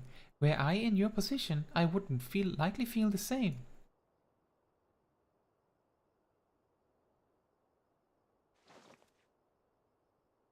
But as much as I'm touched by your concern, I know about everything now. About Mother, about the fan, and even the dance.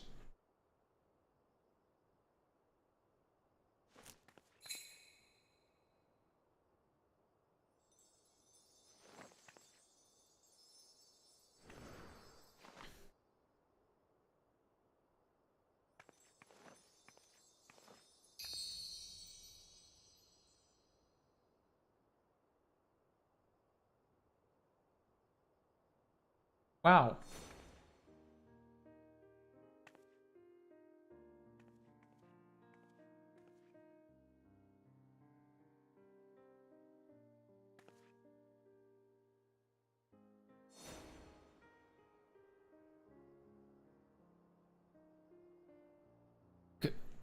Claudia.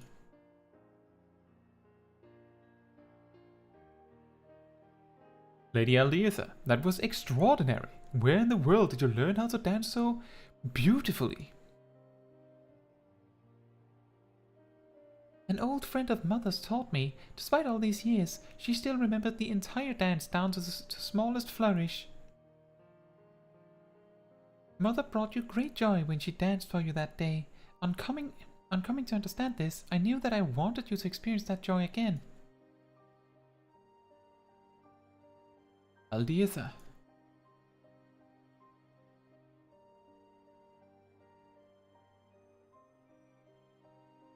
Like I once apologized to your mother, I must now apologize to you. It was wrong of me to hide the fan and the dance from you, and I hope you find it in your heart to forgive me. If it is your desire to carry on the tradition, then I will not stand in your way.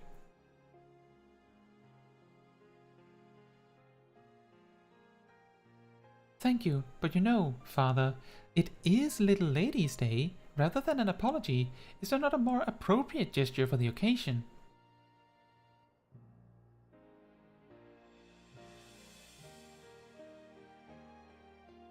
As you say, my princess. As you say. I, Fortune Thorn, head of the Thorn family, do hereby pledge to serve as your royal seneschal. Your every wish is my command.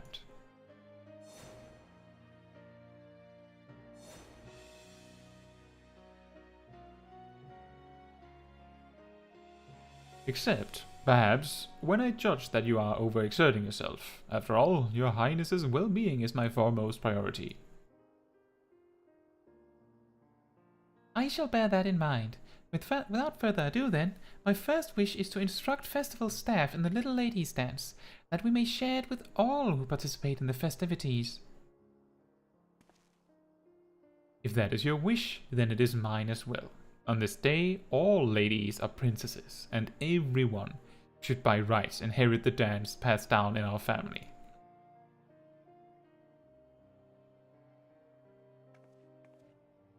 I have a gift for you, adventurer, as a token of my gratitude. It isn't much, but please accept these instructions for the dance, along with a replica of my mother's fan. I wrote a book about it. While you were out and about, I wrote a book about it. Now then, there's no time to waste. We must distribute these fans to as many people as possible, and share with them the history of the dance. This will be a Little Ladies' Day to remember. Oh yes, it will.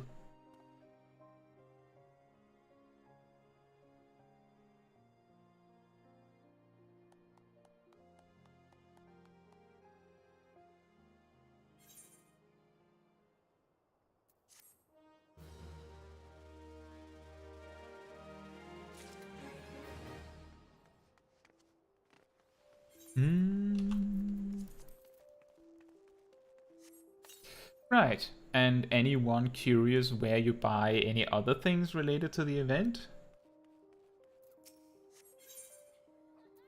Here it is.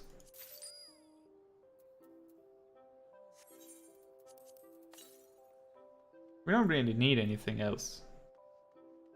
Smol Kai doesn't have an apartment anyway.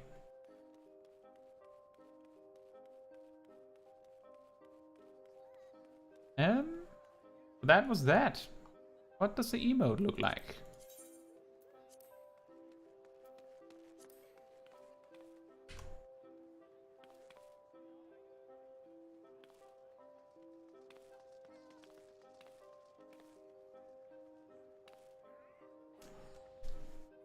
Excellent. Well, we finished the MSQ stuff we planned today a bit early, and we finished the event, so we could push a little further in the story. Although I have a feeling that there's a pretty big step as the next part. Let me just take a look.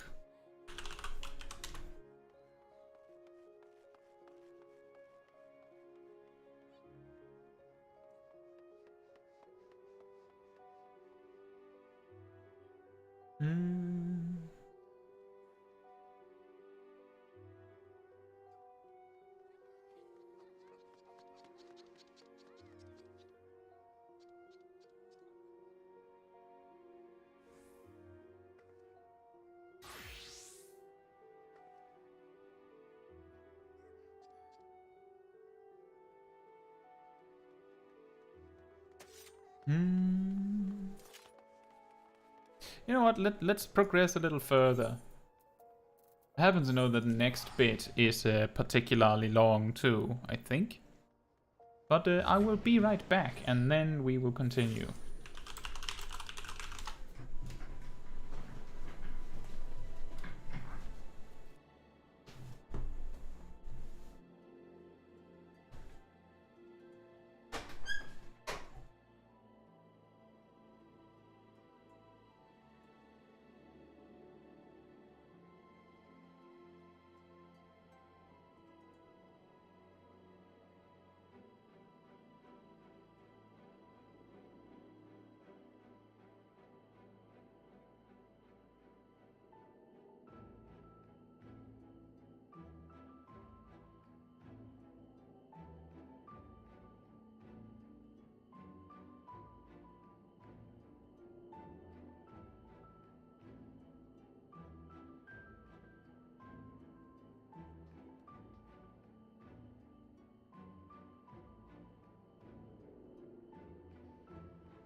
Alright, I'm back. So there's like 2 or 3 quests before we reach level 78 in the MSQ. And the next time, I know for a fact, we're going to have at least 1 dungeon and 1 trial, but we might have a whole side quest depending on how far we get beyond that. So it's not a bad idea if we can get a little bit extra done this time. Laundry detergent. And woman pleaser. Interesting names. Interesting names.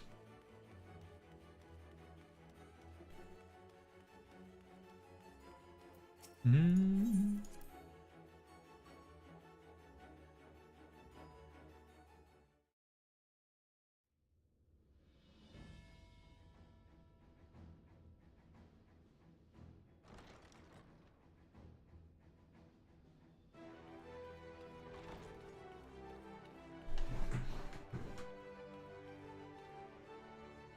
There you are. May I assume you've had your fill of rest?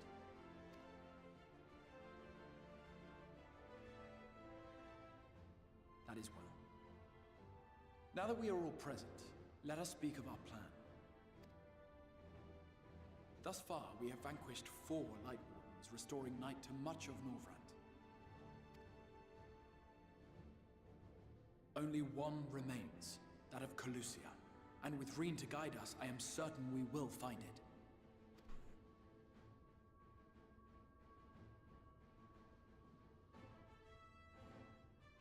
We're so close now.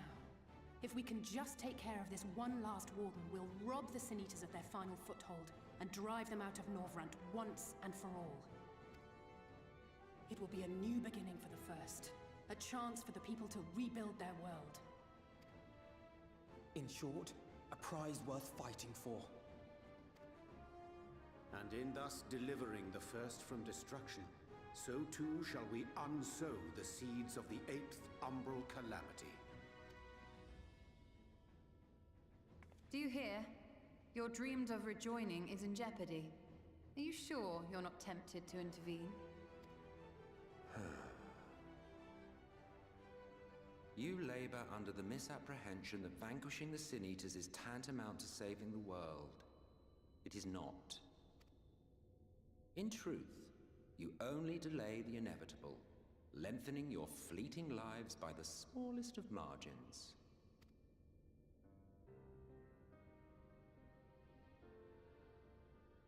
Twould be churlish of me to deny you this small concession, close as we've become. Foolish and misguided though you are not without charm. Each and every one of you is possessed of a noble heart. When the weak want for succor, you do not hesitate to provide it. Alas, your nobility is short-sighted. You think only of the problem in front of your nose. A limitation of your ephemeral existence. Our lives may seem short and insignificant to the likes of you, but one does not need to be an eternal being to achieve lasting change. If I may stop you there, I do not claim that we Ascians are special. That is another misconception. In the beginning, everyone lived nigh for eternity. Such was the natural order of things. But like so much else, this was taken from you.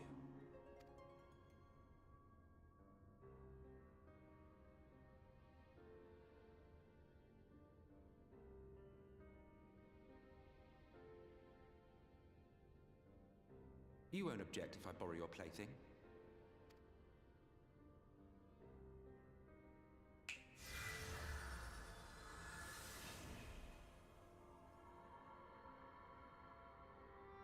In the distant past, when the world was one and whole, a great calamity threatened all life. It began without warning. The very laws of the star were warped and broken, and chaos swiftly spread throughout the land. Faced with annihilation, we sought to imbue the star with its own will. Thus was Zodiac born, and by his power was order restored.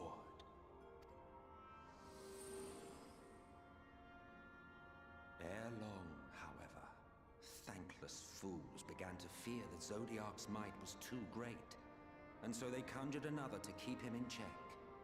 Your own dear Hydaelyn. And the two beings waged war until, with a single devastating blow, Hydaelyn unmade Zodiac, scattering his being across space and time. So you told us in the Katana Ravel. Yes, yes. And there began our woes, with Hydaelyn's blow and all that it wrought. As a counterbalance to Zodiac, Hydaelyn was created with the power to enervate her foe. This singular ability strikes not at such banal things as flesh, but everything that defines the target, diluting its existence. For example, were she to strike you,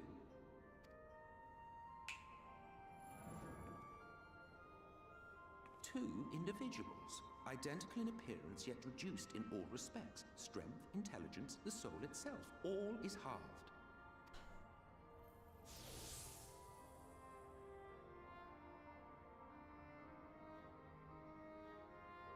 Do you see? This self-same fate befell not only Zodiac, but the very star.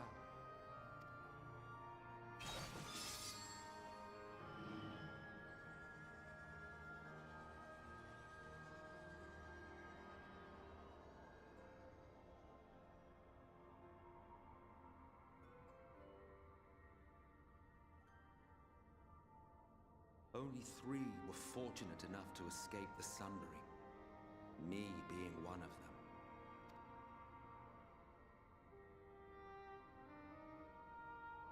When I beheld the shattered remnants of our home, I knew deepest despair. The inhabitants of these 14 fragments were feeble, frail and foolish, oblivious to their imperfection, ignorant of their past. Malformed creatures thrashing blindly about. Pitiful, disturbing, depressing. So, we took it upon ourselves to rejoin the worlds. But in our eagerness and, I confess, our ignorance, we erred and made a useless void of the 13th.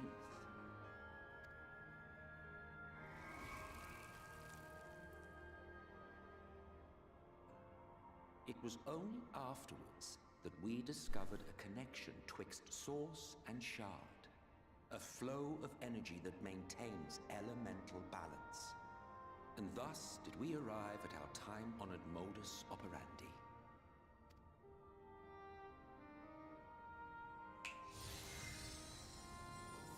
From a purely Ascian standpoint, it could be said that what you seek to do is only logical. But that would be to ignore the immeasurable destruction wrought with each rejoining. You have murdered millions, and this we cannot condone. By your fragmented existence, you continue to give rise to tragedies far crueler than any calamity. But yes, moral relativism and all that.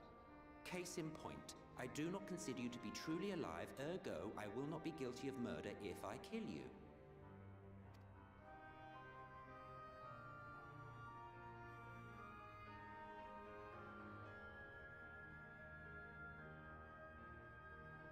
Oh, don't look at me like that. You for whom I have only the highest expectations. A vaunted hero of the Source, 7 times rejoined.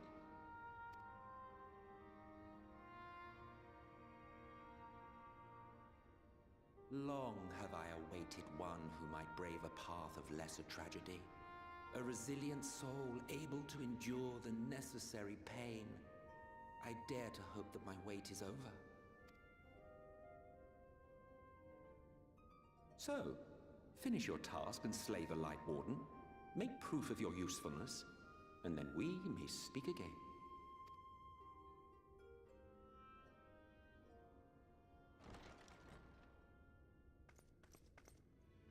Forgive me, my lord, but this could not wait. Speak freely, Captain. Our informant in Colusia sends word of unusual activity in Eulmore. It appears their forces are entrenching themselves at key points throughout the city, making ready for an attack by all indications.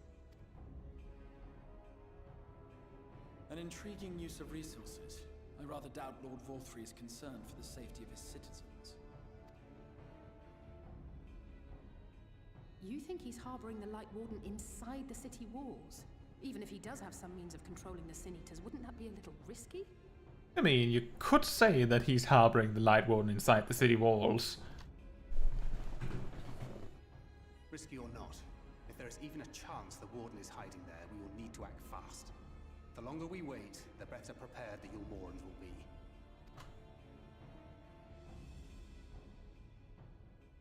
Agreed. See to your preparations then and make for Colusia. God's willing, this hunt will be the last. Let us see it through to the end.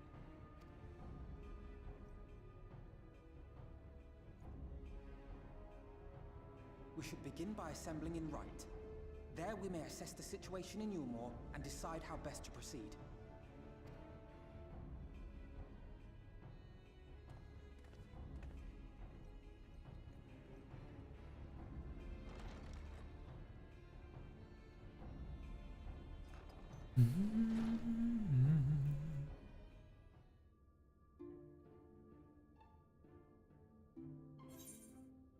I want to talk with them at Silk.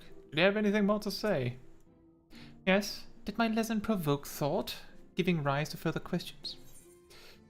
3 of you escaped the Sundry, but what of those who didn't?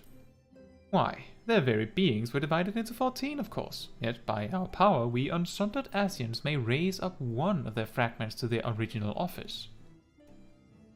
Ah, but I suppose this in itself bears explaining, so the names by which you know us are not, in fact, our names. Be it Elidibus or Lahabrea or Ikeyorm, all are titles of office, and when an office is vacated, it may be filled by another. Over the eons, I have overseen several changing of the guard among our sundered brethren, and in such instances, the vacant title ordinarily goes to another fragment of the selfsame soul. While it is by no means impossible to raise up wholly unrelated individuals, 'tis we whose fervent entreaties brought forth Lord Zodiac, whose souls he claimed in the beginning, who make the truest servants. So, if we were to defeat all the Asians of the Source, then none would remain to raise up new Asians, and our kind would eventually fade from existence. You would like that, wouldn't you? Well, feel free to dream. 'Tis no crime to do so. Let me just go through that again. He had an alternative option. What is your true name, then? There may come a day when I reveal my true name to you, but this is not it. Of course, you may well die none the wiser, but life is full of such disappointments. I think we've talked enough. Okay, if that is all, then run along. You have a Light Warden to slay. So right then.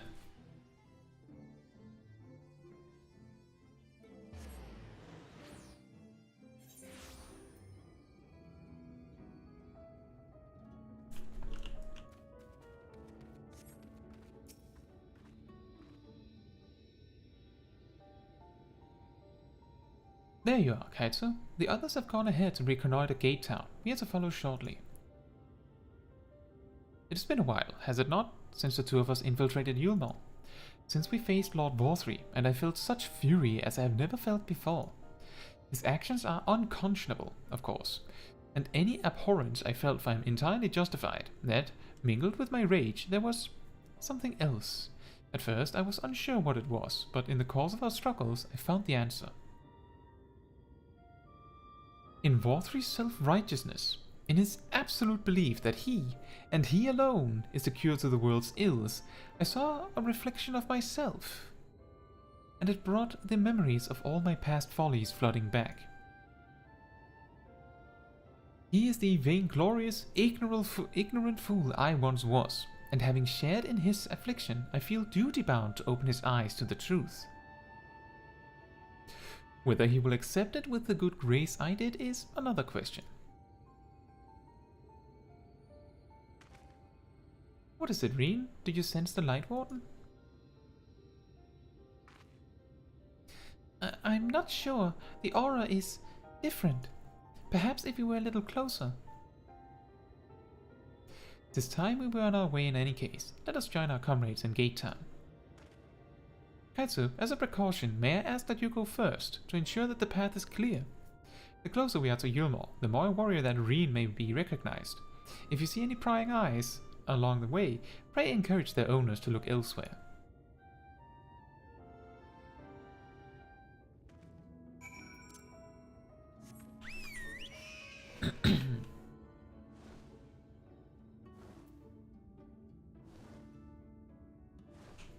For some reason, it never occurred to me that this is the path to Gate Town, since I would always go this way around.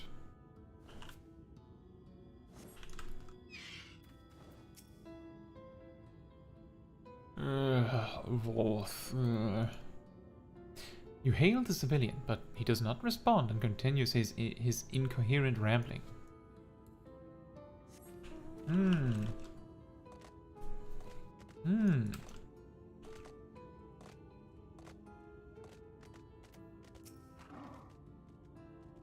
Lord War3, we hear, we obey. Ah! Oh dear. That is a spooky way to move around for regular characters like that.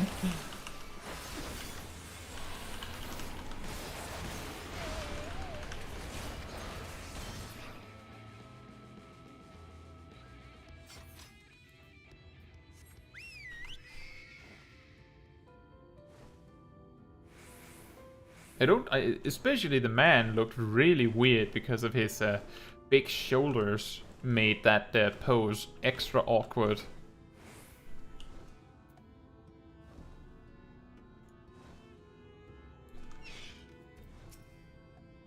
Long live Lord War3! Long live Lord War3! All right then.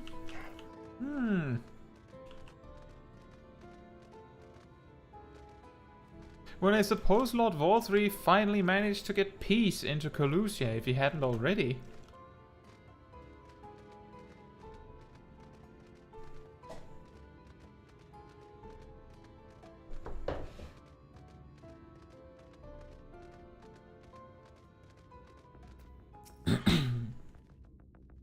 Ah, good of you to join us. I was debating whether to warn you, but it's a... Give me money.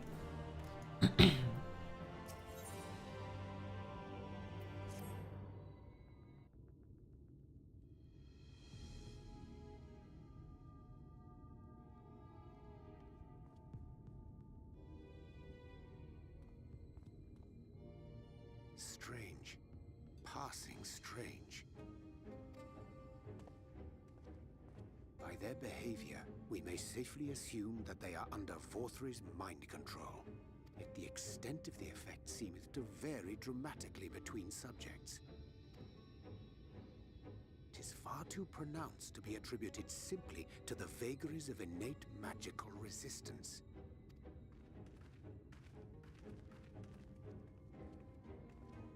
Curiouser and curiouser. We met with no trouble en route. My thanks for securing the way. But given the state of the townsfolk, I see we were never in any danger of being recognized. What can you tell us from here?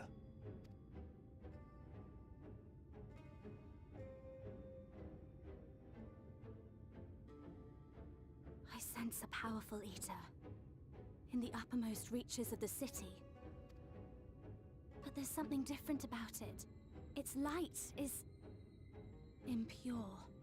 At this point, we would be able to surmise that either the giant lion thing that Vol3 tends to lean against is the warden, or someone who is kinda strange in the first place.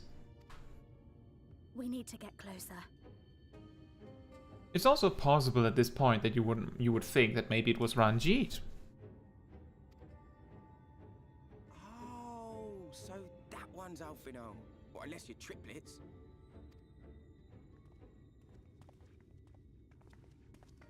Kaishia, what are you doing here? While I was scouting the area, I noticed a suspicious figure skulking about. So I accosted him, only to have him call me Alphino. I thought it best to bring him along. You see, that informant who's been feeding secrets to the Crystarium, it's me. See, after you saved my life in Eulmore, I thought about going somewhere far away, but I couldn't just leave, not without paying you back. So I decided to stay here, keep an eye on things, and whenever I spotted something strange, I shared it with your friends. That took no small amount of courage. Well done. I assume you saw what happened here. Right, so an airship flew in a bit ago, and not long after, Vol3 starts ranting and raving. You could hear him from all the way out here. Geezer was doing his nut, shouting and screaming like someone had nicked his pie. He would scream like that if someone nicked his pie. 'Tis like the airship bore the soldiers sent to thwart our efforts in Amh Araeng. So eventually the yelling dies down, and then this hot, sticky wind comes blowing through. Now that's when everyone went funny. No, everyone but me. Well, me and a couple of newcomers, though even they started mumbling about Vol3 after a while. Not as bad as the rest, mind you. Newcomers.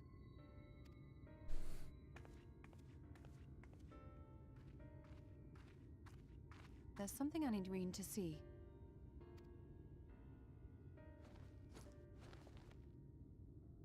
This was among the townfolk's food stores. Oh, that's just meal. Eulmore doles this stuff out. No, it couldn't be.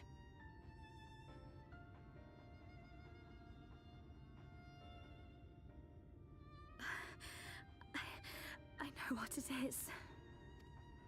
It's Sin Eater. Meal is made out of Sin Eater.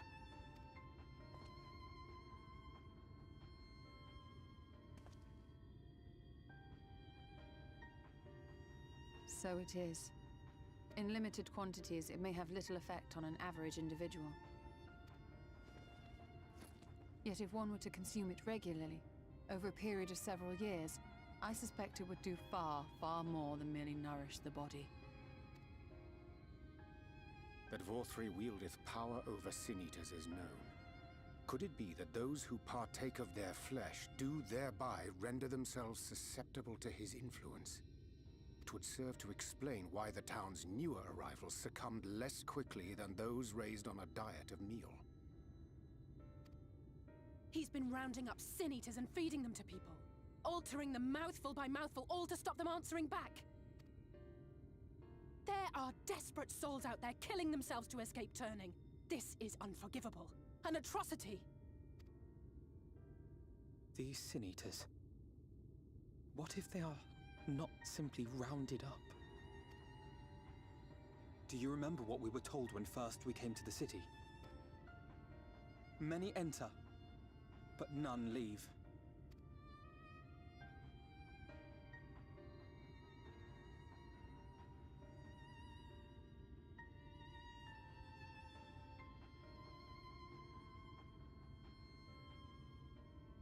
Let us put an end to it.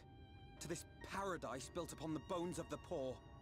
What Alphino is suggesting is that they used a powerful Sin Eater to turn someone that they didn't want in the paradise into a Sin Eater and then promptly potted it into meal, which means that technically you didn't just eat Sin Eater, you ate your neighbor. And that Sip is why they're so disgusted. Vorthra's deeds are beyond justification, beyond forgiveness. Evil. Sip says, I can't use my yum yum emote on YouTube. It's highly probable that the Light Warden is waiting for us somewhere in there, and I'm all for going after it. But our enemies know our faces. They know that we are coming, and they will not let us through without a fight. Like it or not, the time for stealth is past. Now, my friend, if you would be so good as to lead the charge.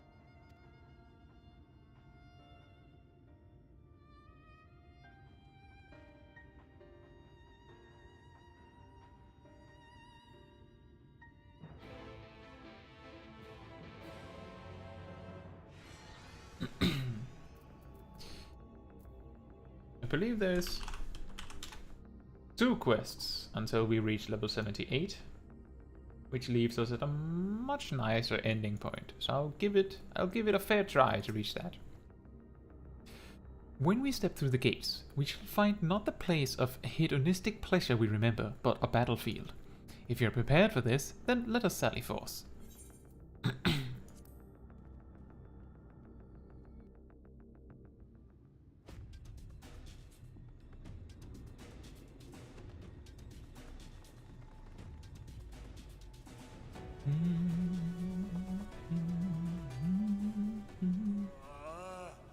I can feel it. A dark presence in my domain. Ah! It's them!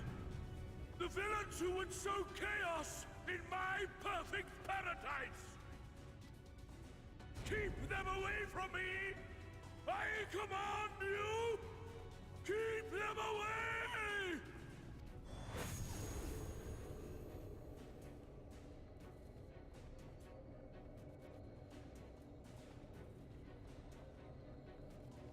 Long live Lord Vorthri.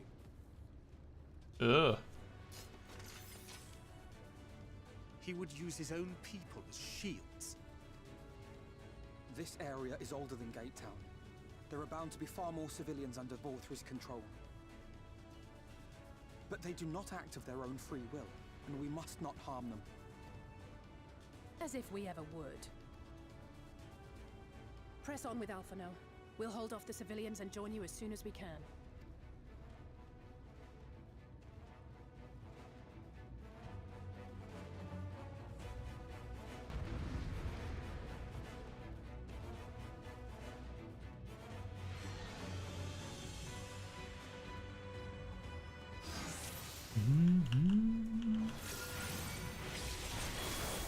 Climb to the next level. Didn't it just say go on without them? How strange.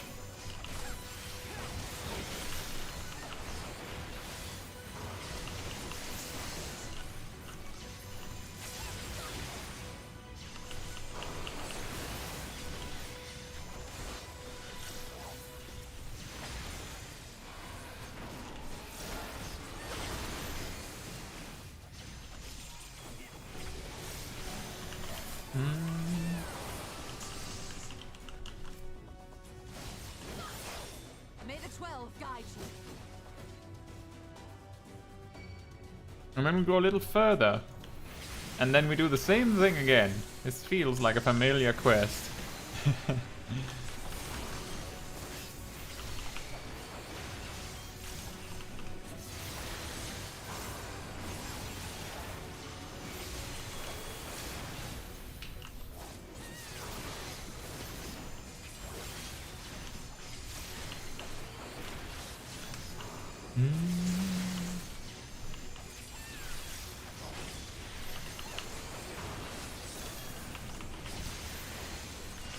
I fear.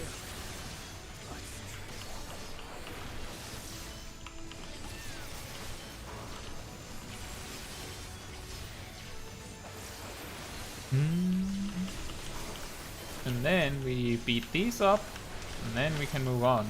I didn't actually want to use Gaia's Gogol there, that was an accident. Well, at least we make the most of what we have.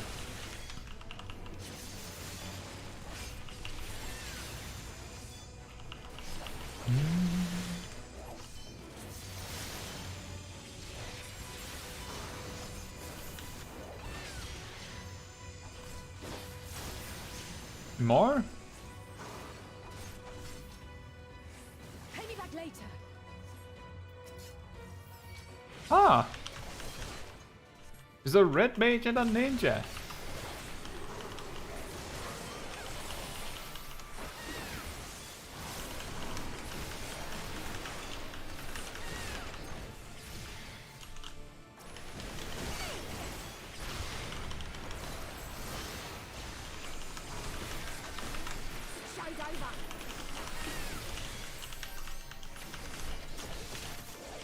I'll break your funny bone.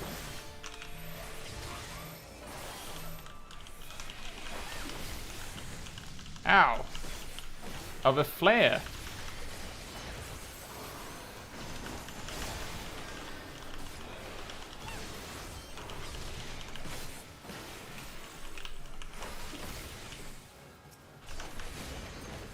You think this is funny? Sort of.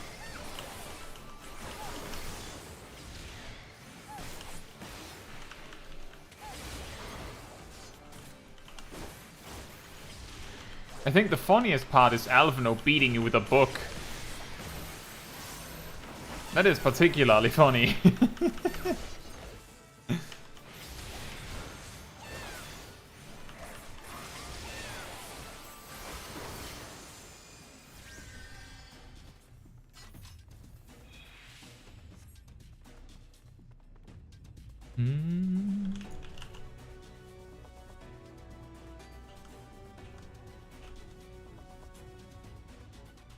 And upwards we go.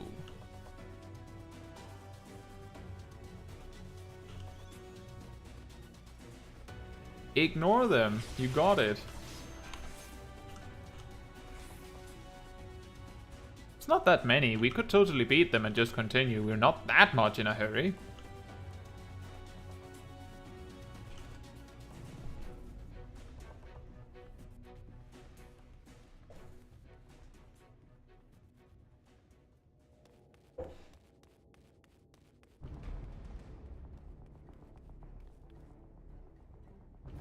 You will find my master in his chamber.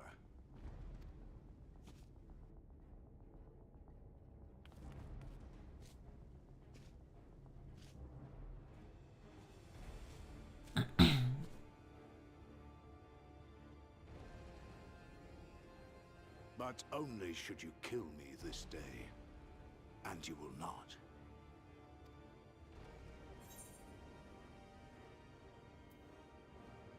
You're one of his puppets too. Sure.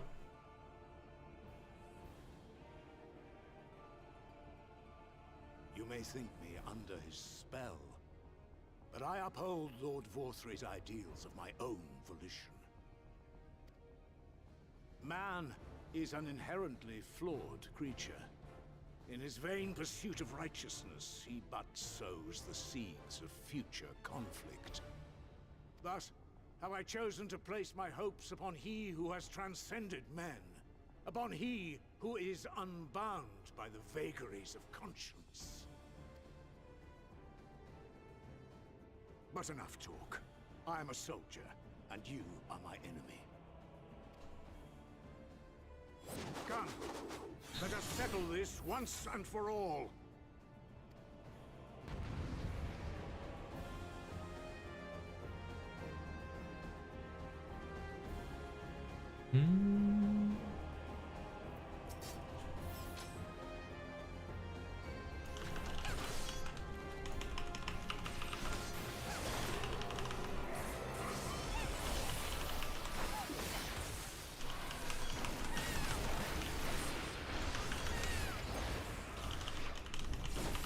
That's not particularly powerful when I'm right next to you. Now that is a little bit more effective.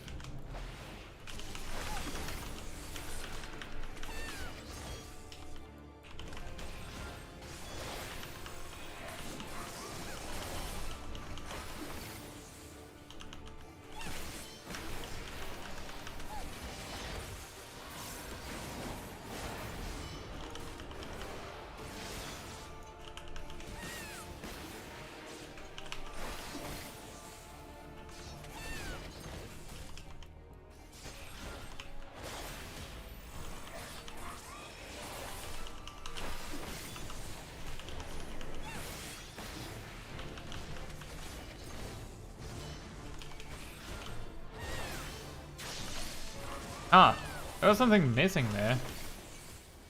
Living flame.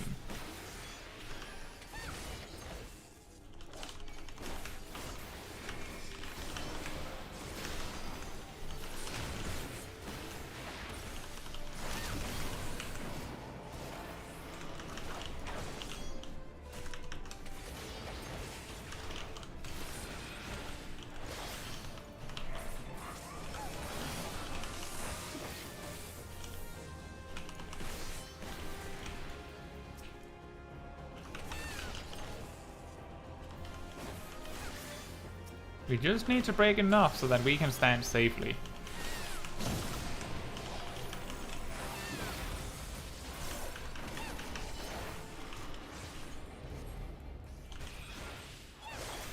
Shattered Sky, that's the tank buster kind of attack he had.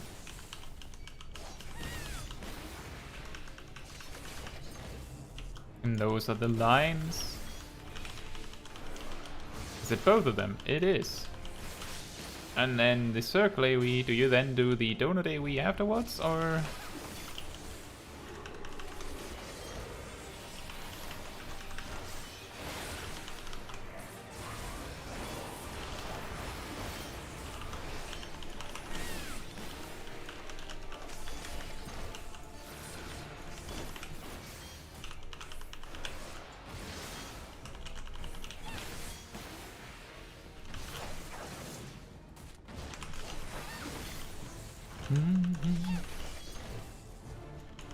Here comes the living flame again.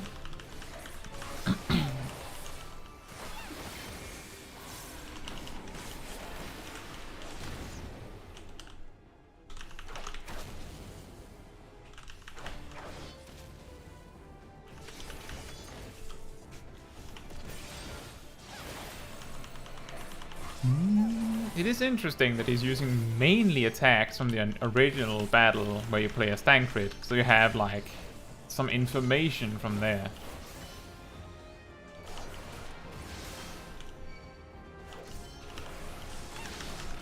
What an excellent time to mess up your rotation, Kai.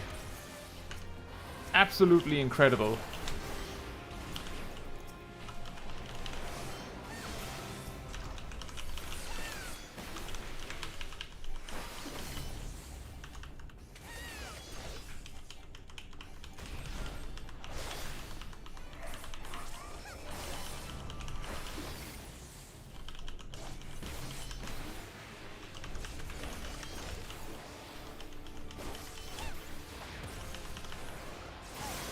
I could have flipped my Life of the Dragon there, but I didn't find it necessary.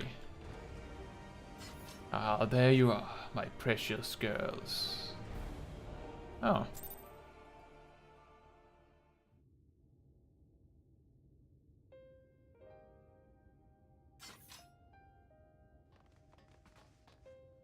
Are you alright, Caetsu?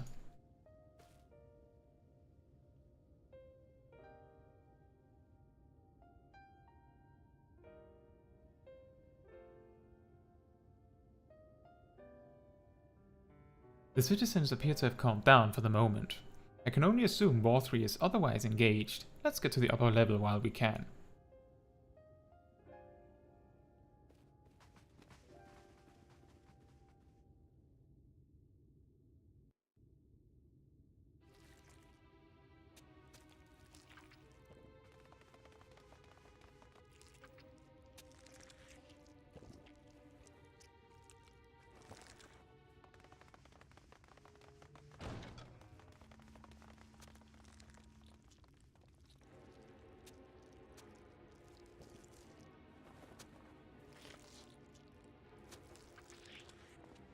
Lord Vorthree, your reign of tyranny is at an end. For too long you have preyed upon the desperation of the poor. Now you will answer for the suffering you have caused.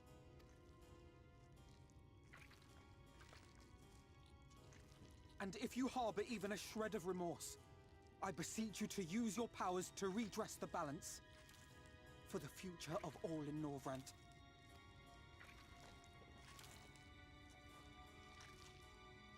No, it can't be. This is wrong. It's What's wrong?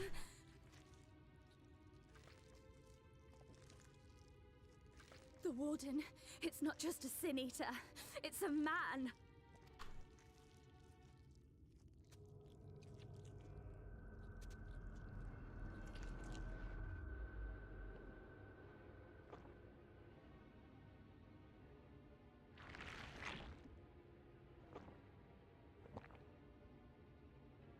Remorse? For the future of all? What nonsense is this? Well, at least he ate with fork. There is no justice but mine. No future but mine. No will but mine. It is preordained. I was born to deliver this wretched world.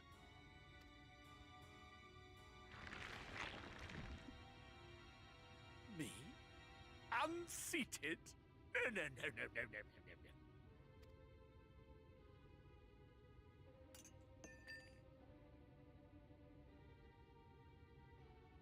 It's impossible. Inconceivable. Absurd. I am a great and wise king. Greatest and wisest. I reign from on high. I will not be brought low by maggots like you!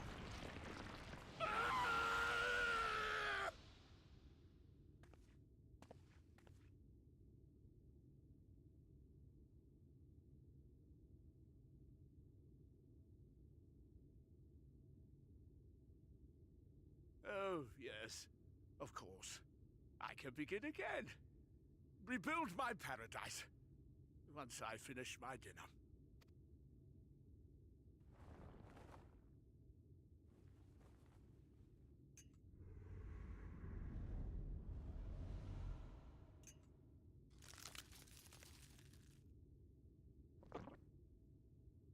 Oh God, no. Stop him! Thancred, stop him! He just ate the fork.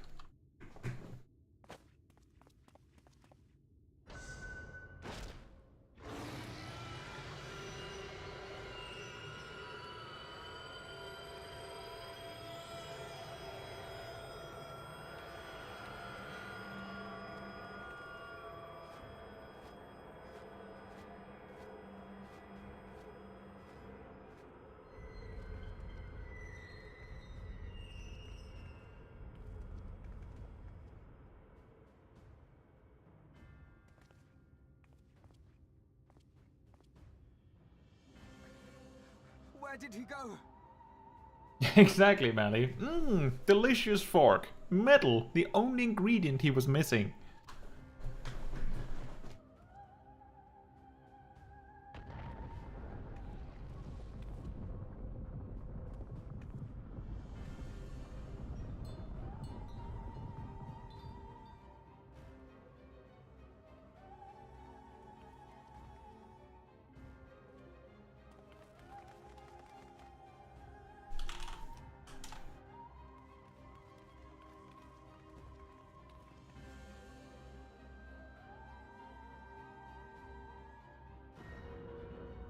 In the heavens? Did Vorthree do that? Exactly, Mally. He was missing some iron. Literally ate some iron. Delicious. How will we get up there?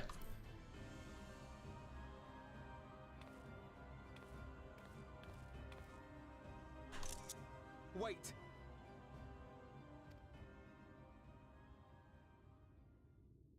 That is Mount Gulg, the highest peak in Calusia. It lies on the other side of a sheer cliff, and much as I wish it were otherwise, it is beyond our reach for now. But even if it weren't, there are people here who need our help. Oh, Alphino.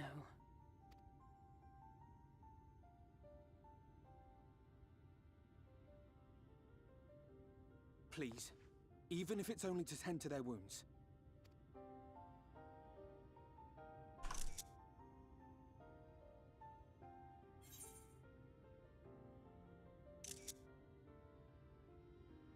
I'll help too.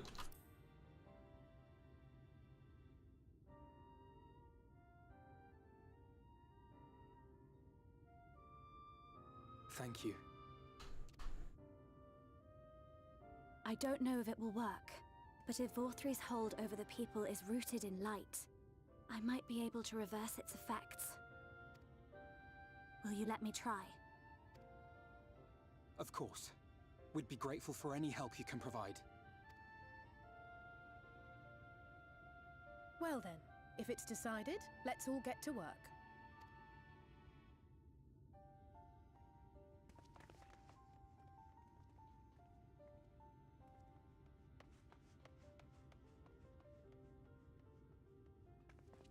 Mali says, so it's true then. He really is wise. Need iron? Eat iron. Genius. That is quite genius though. Good news, Caetsu. It would seem that Reen is indeed able to reverse the effects of Vorthri's influence. Even as we speak, she tends the afflicted in turn. The problem being, there's no end to them. We're trying to provide what relief we can to those who are waiting, and would appreciate your help if you're willing.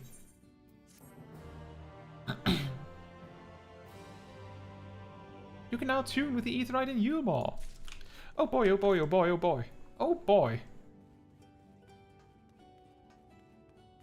Give me that Aetheryte. Yoink. And this is where, if you were playing during Shadowbringers, you would be like, oh, that's why there's so many players here, when you went here the first time.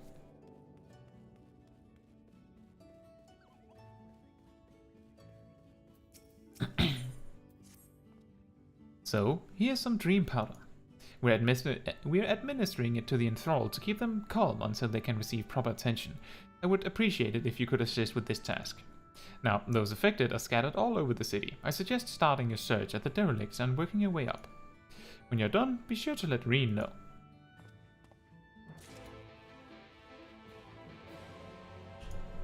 Derelicts. I find it a little awkward that all of the vendors are already here. Like, they've already set up shop.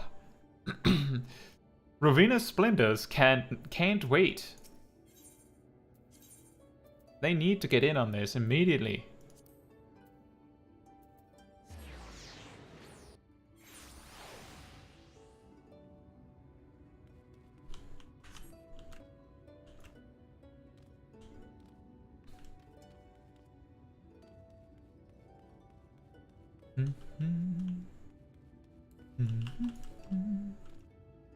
Oh, there's one. Sorry. Oh, that was the medicine man that couldn't help. Oh, Lord Vorthri, you are my daily meal.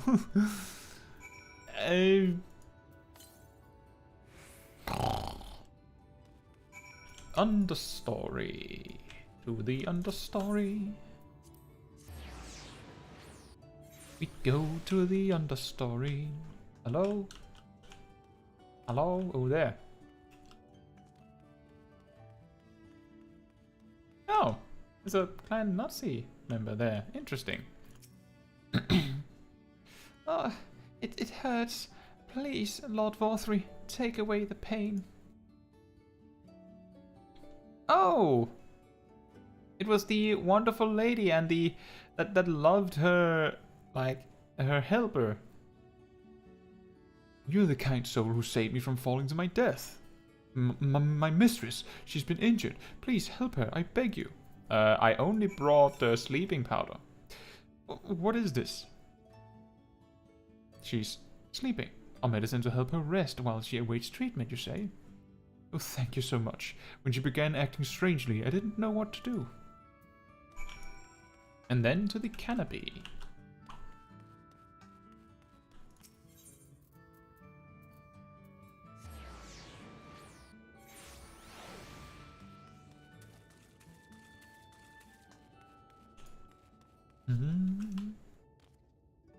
Well, surely it's going to be someone we know. Or what? A free citizen. Must stop trespassers sullying our paradise. Hold this. Where did you fly to, my sweet canary? Oh yeah, that guy. The guy that sacrificed his canary. Because he didn't know what that meant. Because the Eulmore story is evil.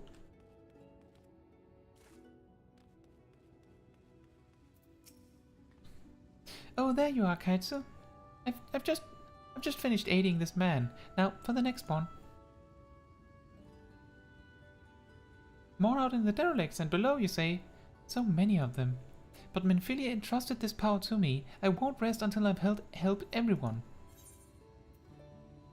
I can bring the enthralled to you. Oh, that would certainly make it easier for me to work. Thank you, Caetsu. I'll do my best to keep pace.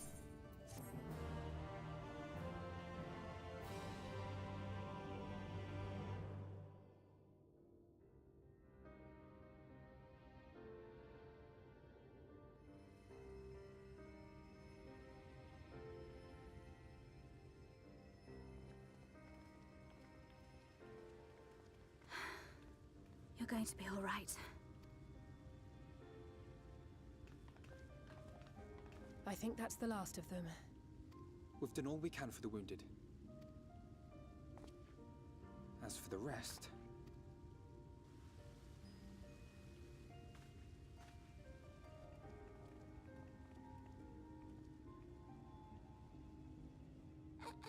Aren't you Alphino? The painter boy? What in the world is going on? Did something happen to us?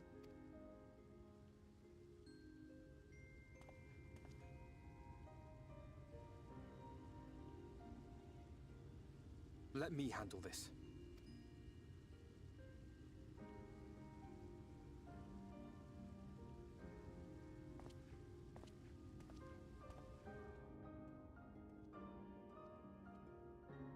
Citizens of Eulmore, what I'm about to tell you will come as a shock.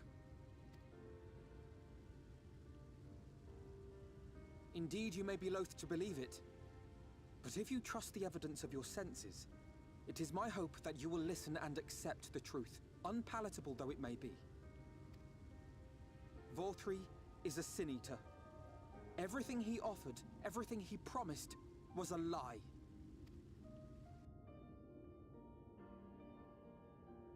I wanted to hear the rest of that speech.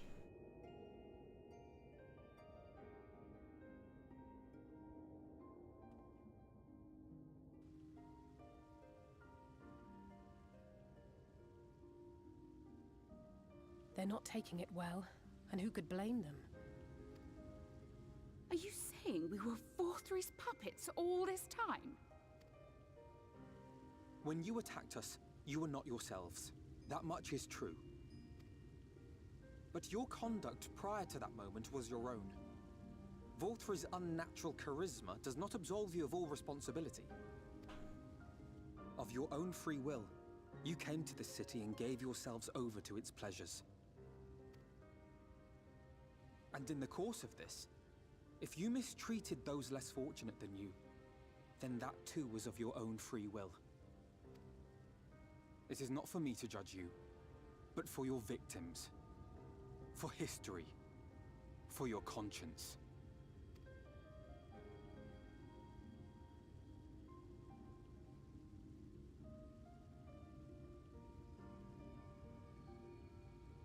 You have dreamed a twisted dream, but now you are awake. You may yet share this world of ours. Join with us and each other, that we might begin anew. We've lost so many already. We dare not lose any more.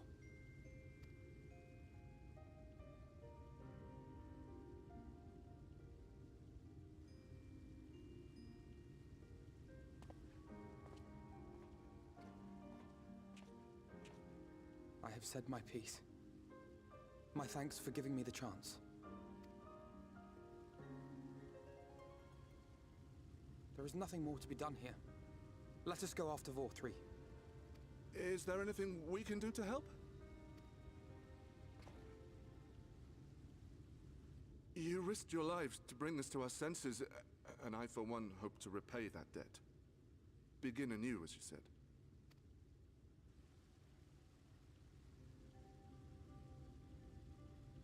Vorthree has fled to Mount Gulg, and we mean to pursue him. Do any of you know the way? The only way to Mount Gulg is over the Bright Cliff. Have you an airship? We will contemplate flight only as a last resort. Were we to come under attack whilst airborne, we would have little hope of defending ourselves. If at all possible, we would prefer to travel by land. Is there a way? Well, the ladder is the only way up and down the cliff, but it hasn't moved in a long time. In the old days, it was operated by the mining folk who lived at the top. But after the flood, it saw less and less use, and when Lord Vorthree took control, it was abandoned altogether. So we somehow need to get the ladder working again. It moves by means of a Talos, if that's any help. But good luck repairing that. Talos? Did someone say Talos? You know all about them, don't you, dearest? If anyone can get this lift moving, it's you. Well, perhaps. But see here. Oh, yes. If you want the golem restored, you may leave it to my husband. For he happens to be the heir to Daedalus Stoneworks, foremost makers of Talos, whose contracts include the renowned mining venture of Amh Araeng. It's been years and years since I had anything to do with it. I can't just pick up a hammer and set to work. You can't? No, that's not what I... It's just...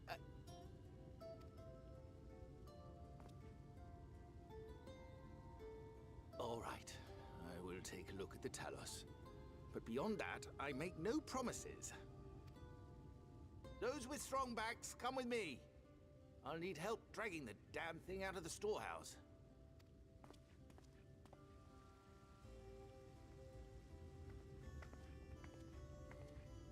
Well done, brother.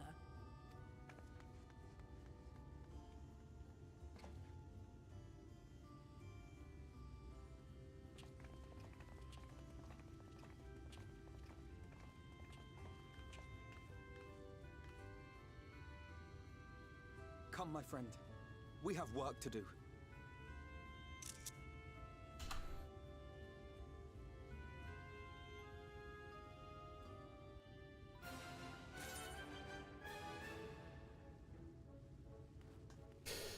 I believe the next quest is 78, so this is going to be the place where I'll pick up the quest, and then we will be rounding up the stream. So if there's anything you guys would like to talk about before we completely finish, this is a great time to think about a question or whatever you would like.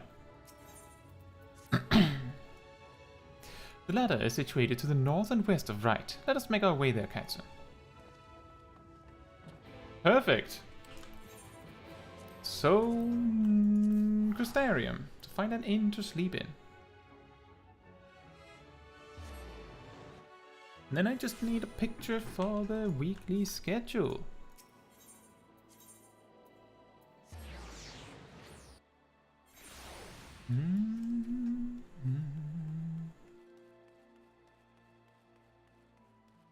Joy Fluffy. Greetings. Will you be retiring to your quarters? Yes. And Coco asks, how are you still live? Well, it's been 6 hours, and this is around the time we normally end Saturday streams. This is the time we normally end streams. Actually, to be fair, often we end streams far later than this, so I'm not sure why you were surprised.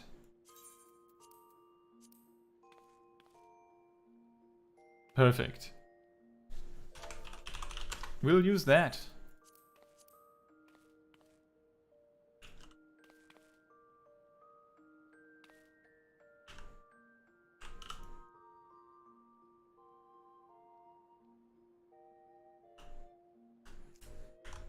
Coco says, I don't know, I don't watch these spoiler streams. That's fair. But I mean, on Tuesdays, where you often do watch, we also end around this time, don't we? Actually, we usually end later. Anyway, aside from that question, I suppose the only thing left for me to say is if you would like to see some of the wonderful people you see in the stream chat more regularly, or if you find it a little difficult to keep up with what's happening on the channel, then you may find the Discord server very convenient.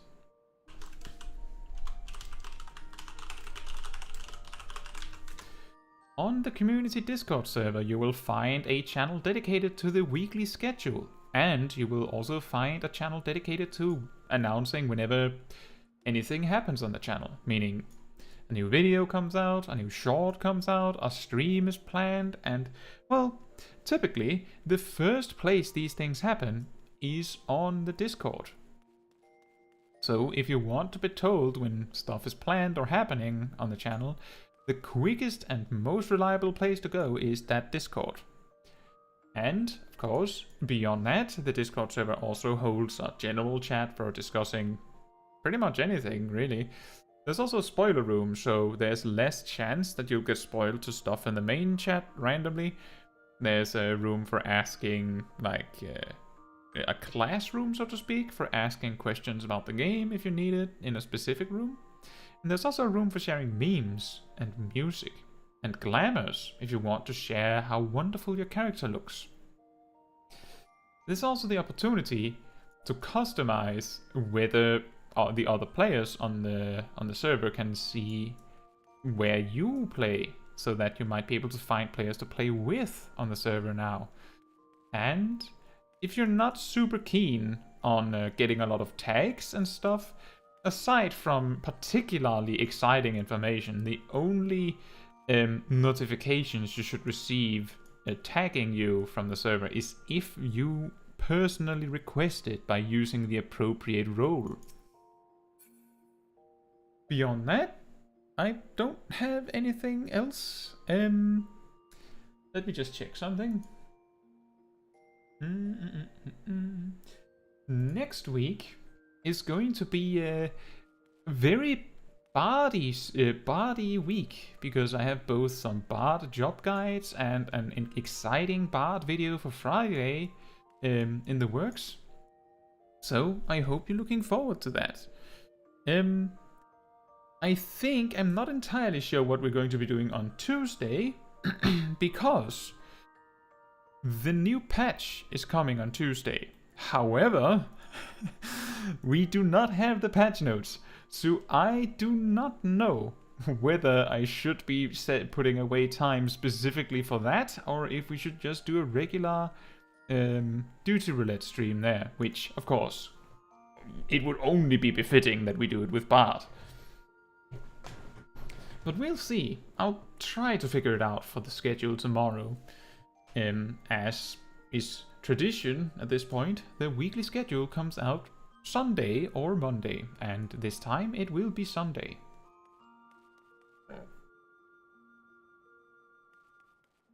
And Mali started as a bard. Here's an interesting thing, is that I asked the members of the channel what jobs they wanted to see guides on next, and the particular job that was voted the most when I was doing the planning, at least, was Bard. So that is why we're doing Bard. It is actually an accident, a coincidence you might say, that I also happen to have a video on Bard planned for Friday. That is actually not planned, which is why I am a little bit saddened by the fact that we have patch day on Tuesday, so we couldn't have a clean, reliable, just Bard week. That would have been very funny.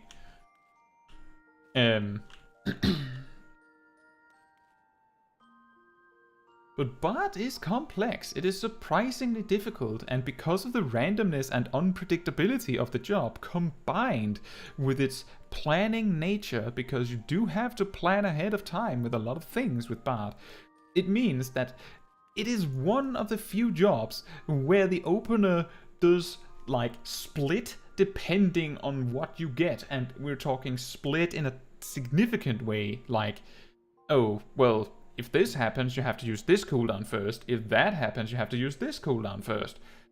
And it is like a 50-50 thing, so it is surprisingly difficult. I would say if it wasn't for the fact that you have a lot more leeway to do the things, and because of that, it isn't as crucial that you get everything perfect. I would have said Bard is harder than Machinist. The fact that playing Machinist perfectly involves playing, well, perfectly down to the very last GCD in some capacity is the reason why in my hardest jobs guide recently I decided that Machinist was the hardest ranged physical. But it was a close one between Bard and Machinist, because Bard is difficult in its own right. You make a mistake with your songs? Congratulations! You now have like 20 plus seconds where you have no song running. And if you have leveled Bard, you know how terrible that is, right, Mally? Just hanging out with no song running at level 80? Awesome. Also, we got to level 85 today, so now we are only 7 levels ahead of the main quest. Remember the times when we were 12 levels ahead? Those were the days. It's really catching up to us. I wonder when, in the Endwalker story, we will reach level 90. And then we will have to make the decision of whether we try to power level a different job to switch to, or if we just stick with Dragoon. I'll probably figure something out when that is a little bit closer. We still have the rest of Shadowbringers. And based on my estimates, that is at least 4 more episodes before we reach Endwalker. But hey, imagine if we managed to start Endwalker in April. Anyway, I don't have anything left to say, so thank you all so much for watching. We really got a lot done. And as I say, good night, or good morning, or afternoon, depending on where you are in the world. And I hope to see you all very soon. And then the only thing missing is to say good night to Smol Kai. Thank you for watching, Mally. Good night.